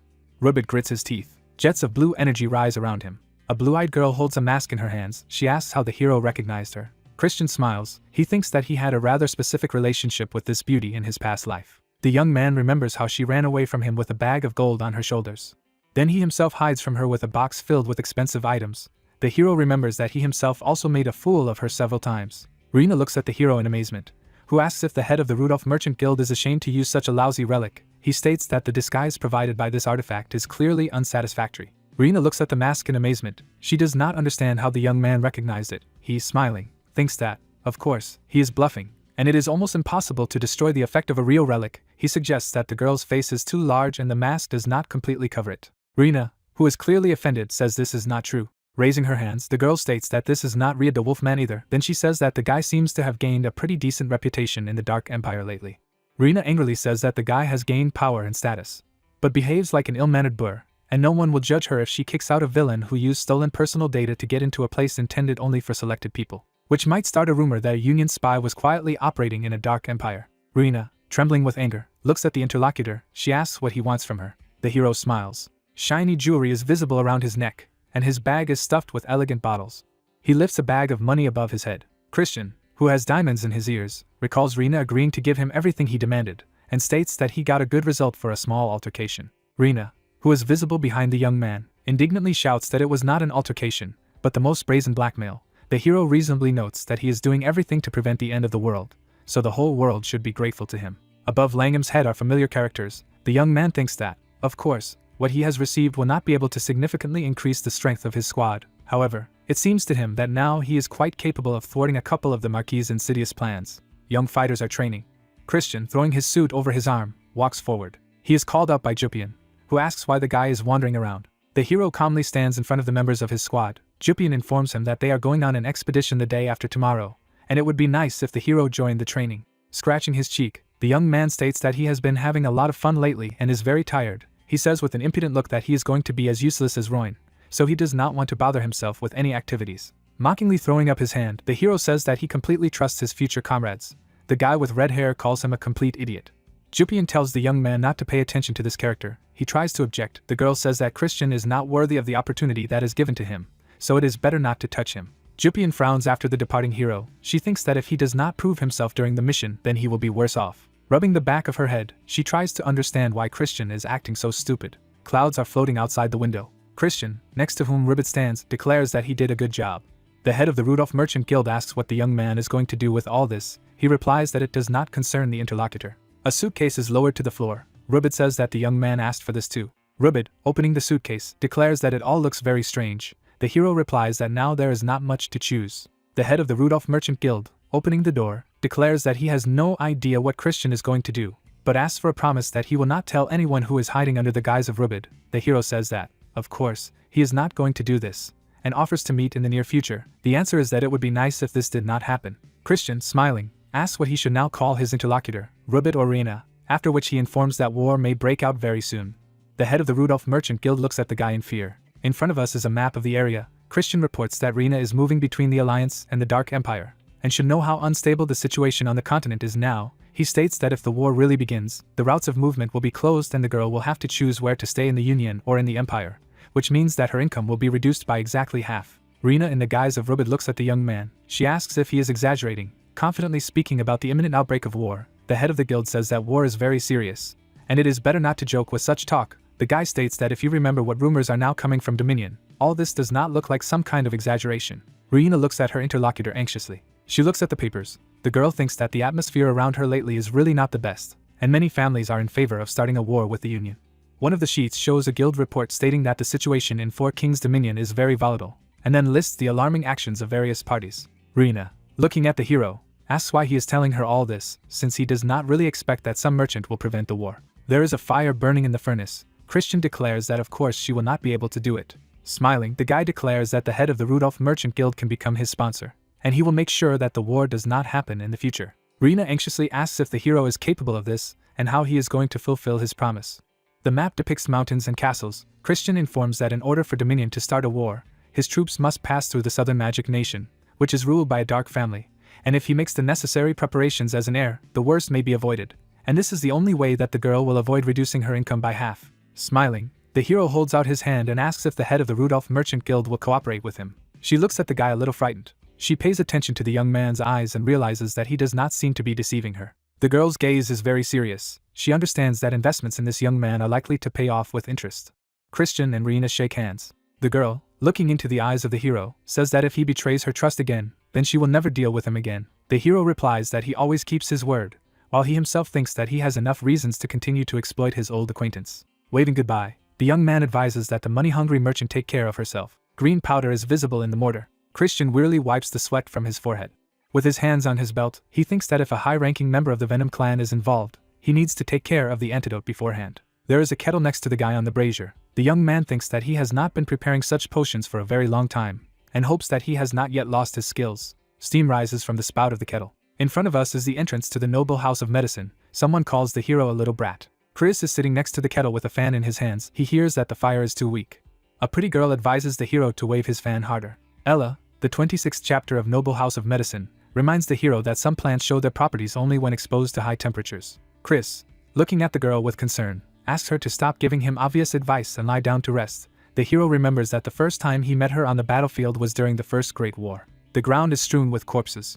Ella bandages the young man's wound. He remembers that the girl was young. However, she had no other choice and participated in the fights because the bloodletting demon king destroyed her entire clan. With people standing behind Ella, the hero thinks that since the noble house of medicine was the best among the 7 great healing houses of the Union, the demon king treated it as a serious threat. Ella covers her face with her hands. Blood splatters fly upwards. The hero remembers that this girl also failed to escape the sword of the demon king. Steam rises above the kettle. Chris is waving his fan. The girl, smiling faintly, looks at him. She says that no matter how she looks at the young man, he seems very strange to her, if only because, for example, he managed to recreate the elixirs of her clan after not the most intelligible explanation. Chris continues to wave his fan. Ella declares that she is very sorry that she did not meet him sooner. Behind the hero's back you can see a girl lying on the bed. The guy says that he does not understand why the noble house of medicine is called a saint, even if its head can barely stand on his feet. Ella, raising her left hand, declares that she is still alive after what the demon king did to her, only thanks to her knowledge of medicine. The girl is bleeding from her mouth. She says that she can't just lie in bed, as hell is happening around, in which everyone writhes and screams in pain. Ella states that if the noble house of medicine disappears, it will be a real tragedy. Chris looks back at the girl. Turning back to the fire, he states that clinging to the past is the most useless thing, so Ella must focus on her healing.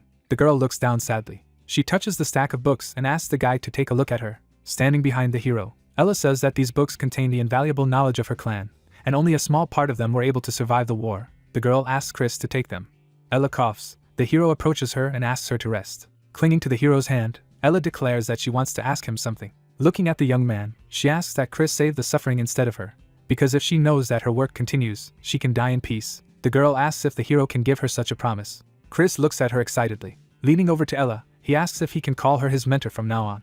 The girl smiles. She says that she has chosen a very good student if he is ready to call someone who cannot fully teach him a mentor. Chris scatters seeds in a flowering meadow. The hero sadly lowers his gaze. He hears that from this moment Chris has become the 27th chapter of Noble House of Medicine. As he cares for a wounded man, he recalls that due to a large part of the library being destroyed, he was unable to fully master the clan's secret technique, medicinal chi arts. But he kept the promise he made to the girl on the battlefields. A fire is visible around the young man. He thinks that thanks to this he began to be considered a saint. Christian examines a tiny dark ball. He imagines a smiling Ella and, mentally addressing her as a mentor, declares that she is most likely now in a better world, and he, having been reborn, will continue to fulfill the promise he made to her. An owl flies over a magnificent building with spires. On an iron tray there is a message. Someone informs the gentleman that Christian has sent a message. Lydon happily exclaims that he has been waiting for him. The Count unfolds the message, and he says that, as Mary told him, his son has safely obtained the Dark Core. Lydon looks at the unfolded note. The man frowns. He turns to a servant standing behind him, who says that he is listening to his master. Smiling, the Count says that it looks like he will have to prepare something for his offspring. The squad is located in the Biskin Mountains, on the border between the Dark Clan and the Venom Clan. Jupian states that solo movement is prohibited, and everyone must move in squads of at least 2 people. Her subordinates confirm that they have received the order. Christian, raising his hand, declares that he will go alone. Jupian looks at him in surprise. The guy says that it will be much more convenient for him. We see a hole in the ground. The hero declares that if you move at a snail's speed, it will take a very long time to find the relic, and the Venom Clan will probably do it faster. Jupian warns the boy that there are demon beasts of level 4 and above in this area. She says that the guy should not hope to be rescued if he gets into trouble.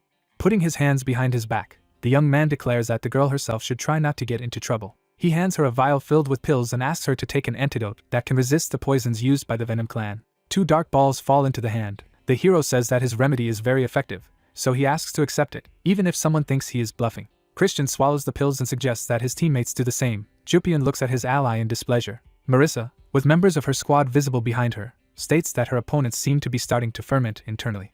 Jupian, folding his arms over his chest, states that the Venom clan team is late. The hero's ex-fiancée frowns that she arrived just in time and it was her competitors who were too impatient. She states that she should probably thank them for not breaking the rules and starting to scout the area in advance. The girl asks if Jupian knows the rules by which this competition will be held. The commander of the Dark Guild team, looking at her rival, declares that it is forbidden to set traps and set ambushes. Marissa asks why the girl speaks so aggressively. Jupian reminds them that they are now enemies, and then asks if Marissa wants her to change her tone to an official one. The princess whose leg we see declares that there is no need for this. She looks into the eyes of her opponent. Jupian, turning to his fighters, gives the order to advance. Marissa, in turn, declares that her team is beginning to explore the area, and orders to check the communication equipment. Christian throws something on the ground. He declares that he will go forward first. Jupian looks at the guy in amazement. 2 flasks are visible behind the back of the fleeing hero. The squad leader cannot understand what the young man who has just got rid of the communicator is thinking about. A monster is visible in front of the hero. Christian strikes. He thinks that in his past life he has walked the length and breadth of the demon lands, so he knows perfectly well where the monsters live. As the hero sheathes his sword, he thinks that the level 4 monsters must be found much further. The young man remembers the face of the girl who said that he shouldn't expect to be helped, and realizes that Jupian may have been worried about him. Christian shakes his head. It seems to him that this cannot be, since the girl's icy heart is incapable of such feelings. The hero turns his head. He thinks that the dastardly plans of the Marquis of Langham must already be carried out, but he does not see the assassins hiding behind the trees. Looking up, Christian thinks he has to find the relic first. He is being watched by Marissa. The hero notices his former fiancée and calls her by name. For a while, the guy and the girl look at each other in silence. Christian raises his left hand. He realizes that he somehow ended up on the route of the Venom clan team, apologizes to the girl and says that he must have lost his way, and will leave here immediately. Marissa, frowning at the guy, tells him to be careful. The hero turns away from the girl. Judging by the expression in his eyes, he remembers something. He imagines a girl lying on the ground and realizes that she was the target of the villains. It seems to him that in the Venom clan someone wants to sacrifice the princess. The guy says that he wants to ask one question. Marissa looks at the guy intently. She asks what exactly Christian wanted to say. He wonders if she is really illegitimate. Marissa looks at her ex-fiancé in shock. He asks if she is hated within her clan. The girl's face is distorted with disgust. She calls the hero a disgusting scum. Memories from his past life pop up in the young man's memory. He understands that, without implying anything bad, he said stupid things. Christian apologizes for his words and says that he did not want to offend anyone. A green line is visible next to his face. The tree behind the young man is smoking. Marissa, angrily looking at the hero, demands that he apologize right now. Christian stares at her, frightened. The young people are standing opposite each other. The hero thinks that, judging by the reaction, the girl does not feel hostile attitude towards herself within the family, and now it is necessary to find out the real motives of those people who wanted to destroy her, while the young man understands that Marissa will pose a danger to him. The girl stands with her index finger in the direction of the hero. Christian thinks that even if she returns to her comrades, it is completely unclear whether she will survive or not. A man in a robe is seen next to the young man. Christian thinks that he must stall for time until reinforcements arrive. He asks if the girl has just broken the rules. Marissa looks angrily at her ex-fiancé. Indignantly clenching her fists, she asks the guy to repeat his words, who, pointing his finger at the tree, states that there is evidence on this plant that Marissa attacked first. Smoke rises from a black crack, and Christian asks if this means that the Dark Clan should get the relic. The girl reaches into her bag and declares that the hero is mistaken. 3 flasks appear in her hand. She says that after the insult to her family, and the shame she had to endure after the breakdown of the engagement, all this will be considered self-defense. Marissa looks at the hero with hatred. She launches all 3 bottles at the guy. Christian stares at her, frightened. The guy overlaps with a block. He drops to his knees and begins to cough. Christian holds his chest. Marissa asks if he liked Blue Bloom. We see the girl's fingers. She declares that if she snaps them, there will be an explosion and the poison will begin to spread through the hero's veins, so he must apologize immediately. Then she corrects herself and demands that he beg her not to kill him. In the left hand of the beauty, 3 more flasks are visible. She launches them at the guy too. The dark figure of the young man is barely visible in a cloud of green smoke. Streams of green energy curl around the hand. Christian looks into the girl's eyes. He tells her that unfortunately he can't do what she asks. Thin blue lines are visible on the hero's neck and face. Christian and Marissa touch their foreheads. The hero says that now he understands why the girl was nicknamed the Little Poisonous Witch. Marissa looks at the guy in shock. who declares that this poison causes terrible torment until it leaves the body. Beauty snatches her hand from the young man's hand and declares that she does not believe what is happening, since only she has the antidote to this poison. Christian asks the princess if she has ever heard of the Divine Healer clan. He states that he found inspiration from this organization and prepared something on his own. In front of us is a jar with dark balls. The young man says that what he has made can be called a universal antidote. Marissa angrily asks what the hero is talking about. The girl misses the punch. Her eyes close. Christian picks up his ex-fiancée. Looking at her, he asks her to rest for a while and promises to save her. The eyes of the beauty are closed. Marissa is tied to a tree. Christian examines a ball with a chain. A blue projection appears above the bright sphere. Circles and triangles are visible on it. Two young men look at their own spheres in surprise, one of them saying that Lady Marissa sent a message. The guy carefully examines the projection. We see plants. The guy says that the commander ordered reconnaissance in the rocks. He does not understand why it is necessary to go in a completely different direction. The young man happily throws up his hands. He says that now they don't have to meet the bastards from the Venom clan. You can see the light between the trees. The hero rushes forward, making long jumps. There is a red chest on the pedestal. The hero thinks that constellations, that is, objects endowed with the power of demons, are either hidden forever or fall from the sky, as if tempting pathetic earthly creatures to find a use for them. A chest hanging in the sky emits a bright light. We see a delicate pendant. The young man thinks that the relic that fell this time will most likely be the Twilight Amulet. Christian remembers a fox. He thinks that Rania, the chatterbox of darkness, informed him that this relic had been lying unattended for a long time until the Marquis of Langham figured out, after 2 years of research, how to use it. A murdered old man lies on the floor. The young man remembers that this is how Lord Noga died. The guy looks thoughtfully into the distance. He understands that in order to delay the destruction of the world at least a little, it is necessary to prevent the death of this old man. The hero notices something to his right. He jumps down to the ground. Christian sees a damaged green leaf. The young man examines it. Footprints are visible in front of him. Christian thinks that in this deserted area they simply should not exist. The hero puts his fingers to his eyes. He thinks that the relics have no legs, and they cannot walk, which means that someone is ahead of him. Not far from the young man, a group of people is visible. One of them asks if there are any bastards from the Dark Clan yet. The answer is negative. In front of the dark-haired guy there are demons in hoods. The young man asks how much longer to wait, after which he calls the members of the squad that the hero enters the inhibited snails. Christian stares at the people standing nearby, and from the energy emanating from them, he realizes that they are representatives of the Venom clan, and one of them is a 4-star demon, and the woman may have already grown to the 5th star. The attackers look at each other. Eyes glow under the hood. Christian senses that one of these characters is not emitting the energy of the Venom clan. The young man cannot understand who he is, but he sees that the core of this demon is incredibly cloudy. The brunette, who has a mask on his face, declares that all the trouble is because of the curse which named Marissa. He admits that he would not mind if this bastard died. The woman puts her hand to her chest and bows to the guy. The hero thinks that, judging by the words of this villain, he is the direct heir of the Venom clan, and most likely, what is happening is related to the struggle for the inheritance. A tall demon with glowing eyes declares that they will destroy all pests anyway. A red chest is visible under the young man's feet. The villain declares that they agreed to hand over the relic. An emerald shines on the lid of the chest. One of the scoundrels asks what the relic is inside. The answer is that it doesn't matter at all, and Langham will take care of it after they deal with Marissa.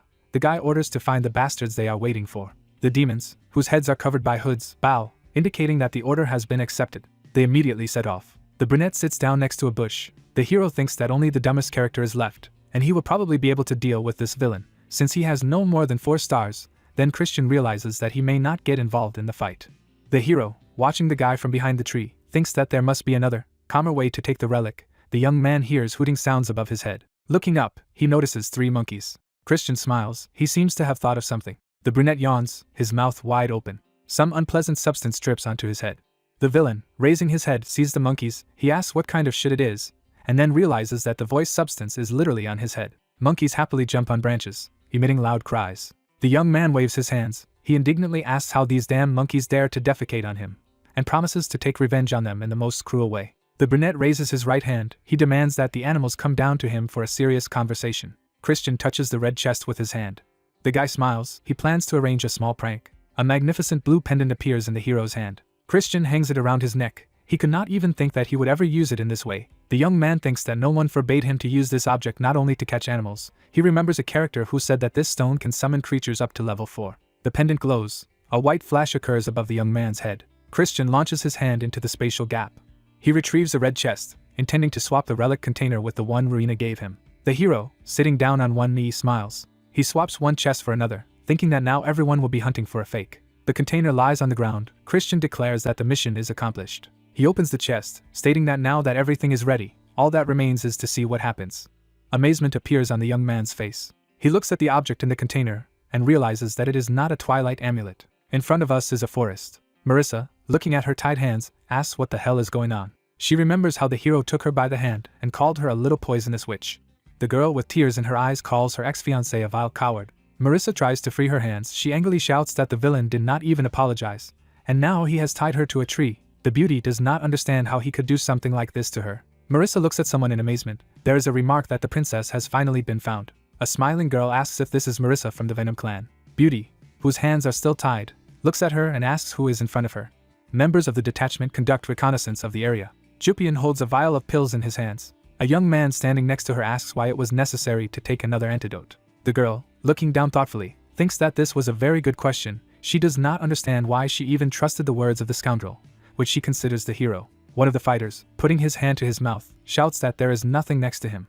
Jupian asks if there are any results from the far side. The answer is that the area is still being combed. The girl's deputy asks if everything will be all right with the young Mr. Christian, who went looking for him on his own. Jupian, who in her imagination sees how the hero is grabbed by a huge bird, does not answer. The girl puts her hand to her face. She understands that the hero himself decided to leave them. She does not understand what she could have done in this situation. Jupian realizes that even if something happens to the guy, only he will be to blame for it. A guy appears next to the princess. He shouts that the relic has been found. Jupian, smiling, walks over to the red chest. She accepts it from the hands of her subordinate, who says that the search took longer than expected, but the fact that they were ahead of the Venom clan is already remarkable. Jupian, standing in front of the guy on his knees in front of her, declares that the mission is accomplished and orders to inform the rest of the squad that they should all gather at Lanka's Canyon. The young man confirms the receipt of the order. Another fighter shouts loudly that everyone heard the princess, and they return. Members of the Dark Guild squad walk past the gloomy cliffs. Someone says that everything went well, and they discovered the relic first. The question arises if this means that they won the victory over the Venom clan. The young man calls out to the princess, and she looks around. Jupian recalls the hero who, raising his hand, declared that he would go forward first. The deputy tells the girl that Christian is most likely already dead. Jupian stops. She is called out. Raising her index finger, she orders the first and second squads to stay and look for Christian. The young man standing next to her asks again, after which he says that he does not understand why it is necessary to search for this careless bastard. The sun is shining behind the rocks. Jupian says that Christian is causing a lot of trouble, but he still belongs to the main family, albeit to its side branch. The princess states that even if the guy died, they should find his corpse and take it out of here. Her subordinate says with obvious dissatisfaction that he understands everything. Jupian, looking back, states that all other members of the squad should follow her.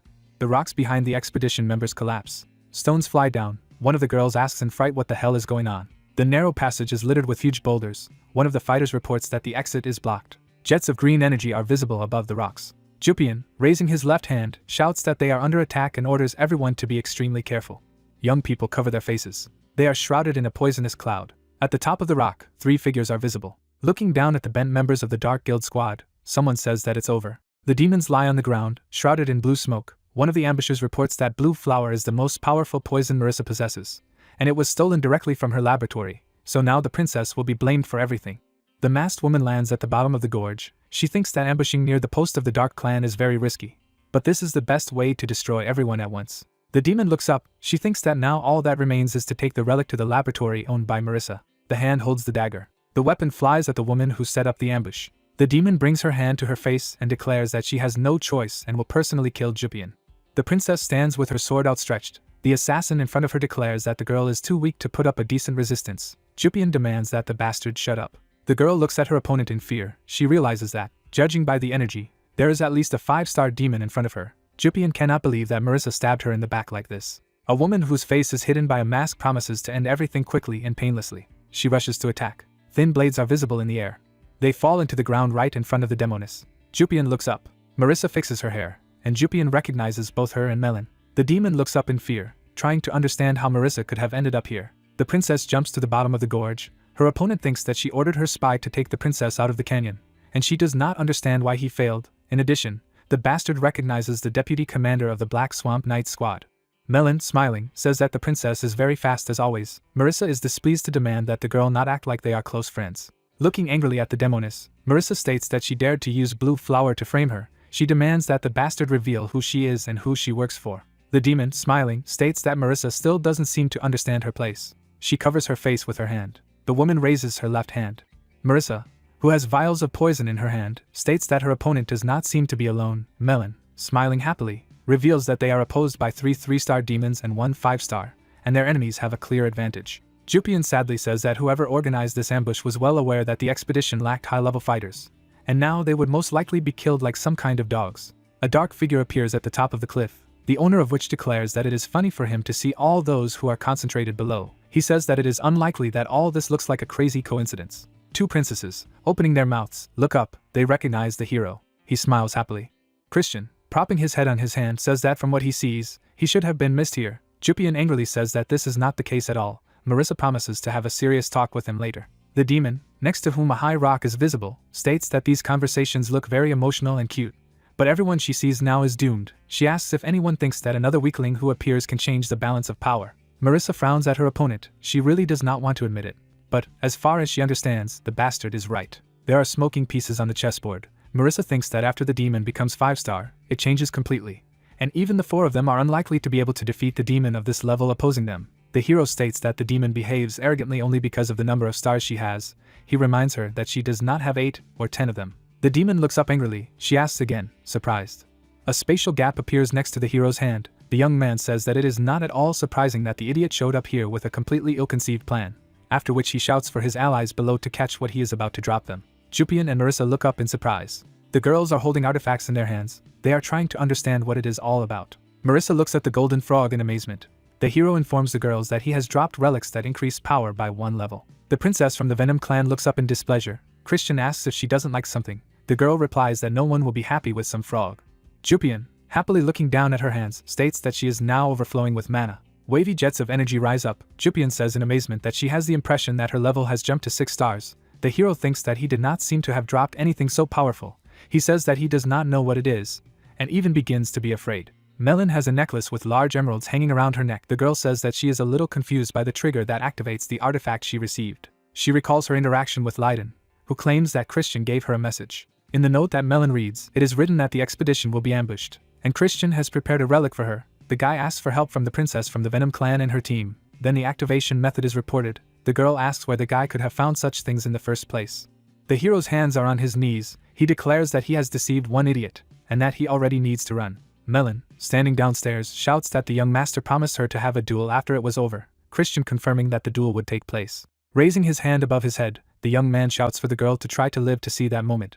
Marissa indignantly asks if her ex-fiancé is going to fight with them. It turns out that the hero is no longer on the rock. The princess calls the guy a bastard. She says that the questions asked need to be answered. Jupian, smiling, states that the guy seems to have some kind of plan.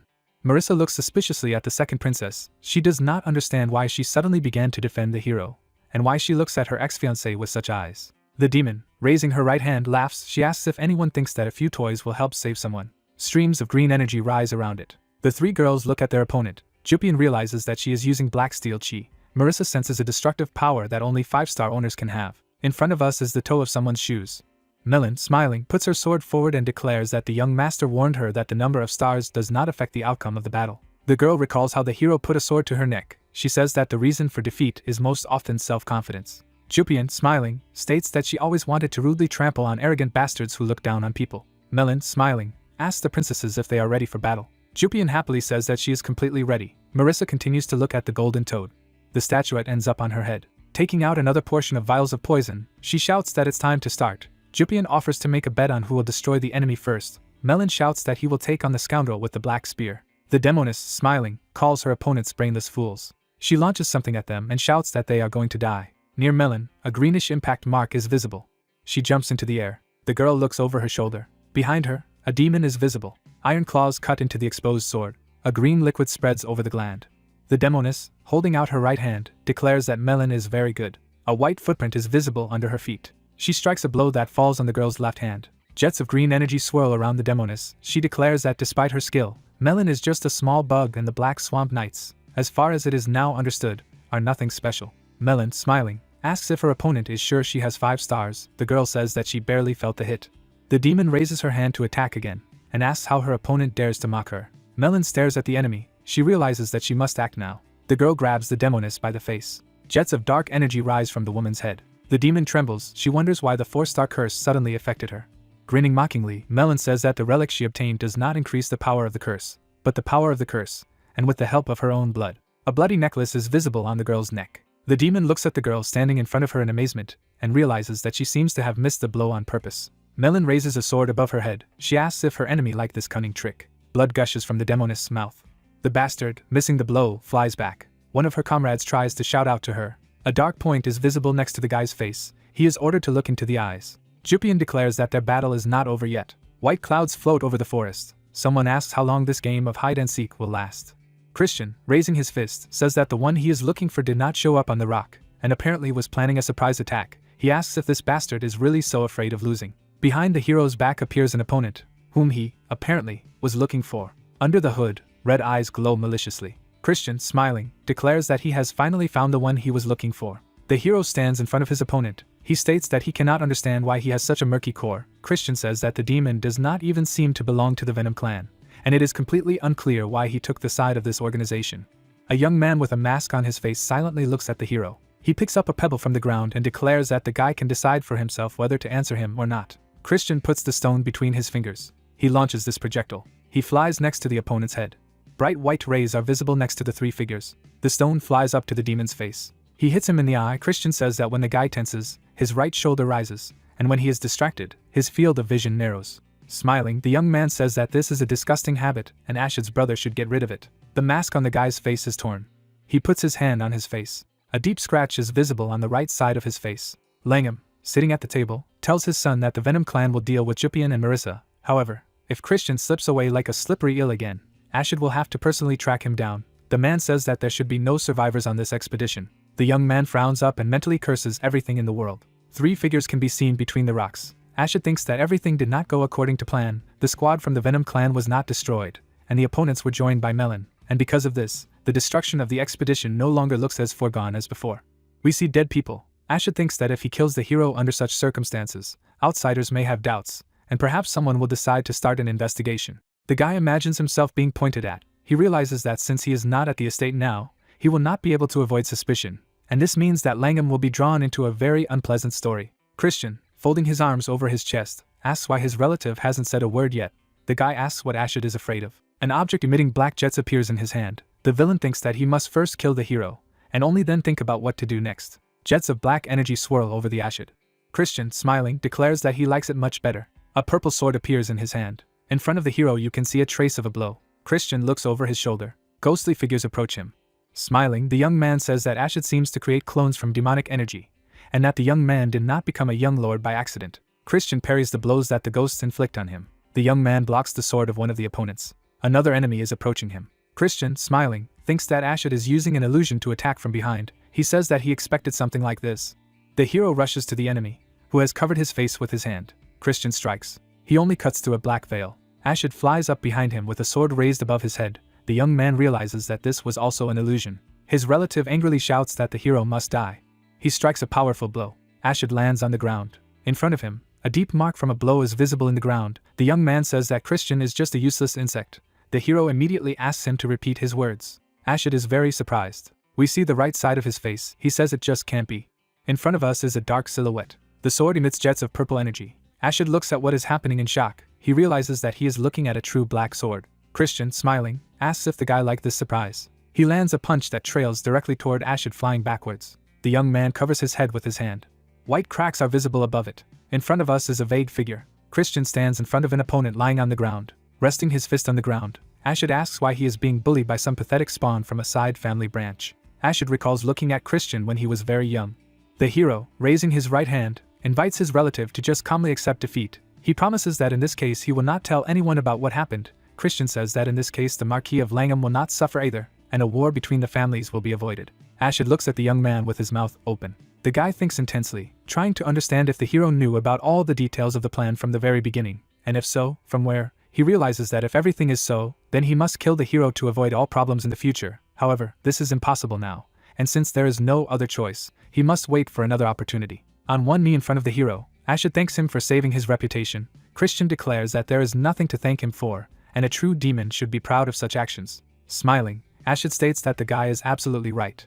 The hero, squeezing the young man's hand, asks if he really hoped to hear something like this. Looking at Ashid predatorily, the young man uses the Clash of Demonic Energy skill. Ashid looks at the young man with his mouth open, and mentally calls him a bastard. A black stream pierces the body of the villain. Ashid has blood gushing out of her mouth. He falls to the ground in front of a smiling hero. Christian calls his brother a naive idiot and says that he fell for the trick. Christian runs, he curses, thinking that he spent more time than he planned. The hero's mouth is open. He really hopes that his comrades fought as they should. Someone calls out to him. Christian looks at the girls approaching him in amazement. He holds out his hands in front of him, begging him not to come closer, as he feels incredible pressure from them. Marissa angrily shouts that it's all about the artifact the guy gave her. Melon, smiling, says that the mission is accomplished. Christian asks what happened to the girls' opponents. The answer is that they turned to ashes immediately after they died. Next to Melon holding a sword, jets of black energy are visible. The girl says that most likely someone made sure that no traces are left. Christian states that he understands everything, and praises his comrades for their good work. Marissa looks at the guy strangely. Jupian, looking at the young man, asks where he came from. Christian, hesitating, replies that he was just exploring the area.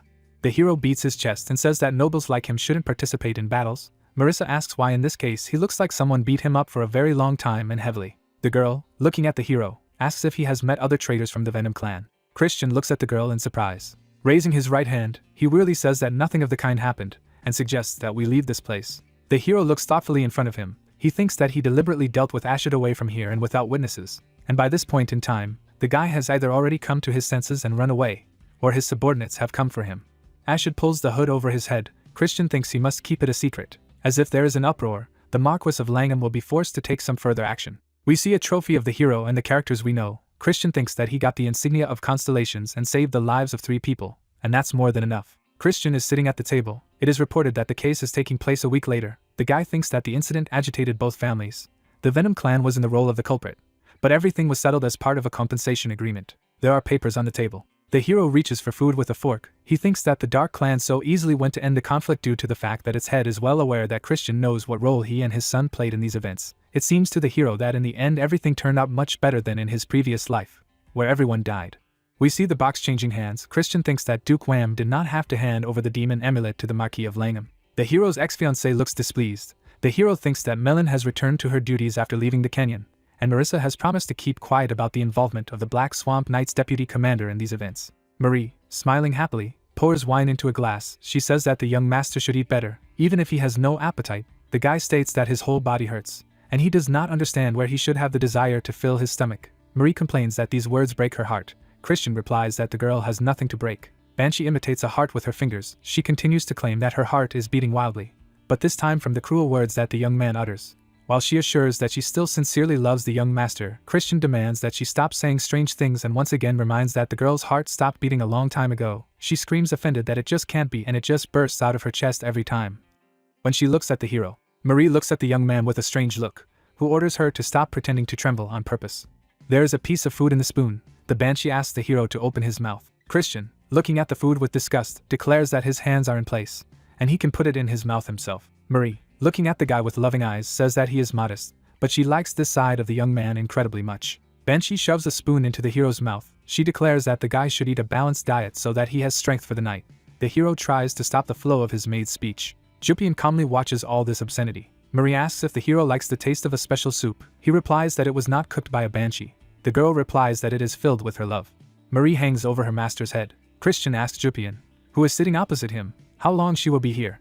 Because she has not even fully recovered yet, the girl states that she will observe his condition for a while and then leave. The princess sadly says that it was she who was appointed in charge. Christian, grinning, thinks that whoever Jupian is watching will get himself indigestion. Marie, who is seen next to the hero, is simply horrified. It seems to her that the princess is flirting with her master, and she really does not like it.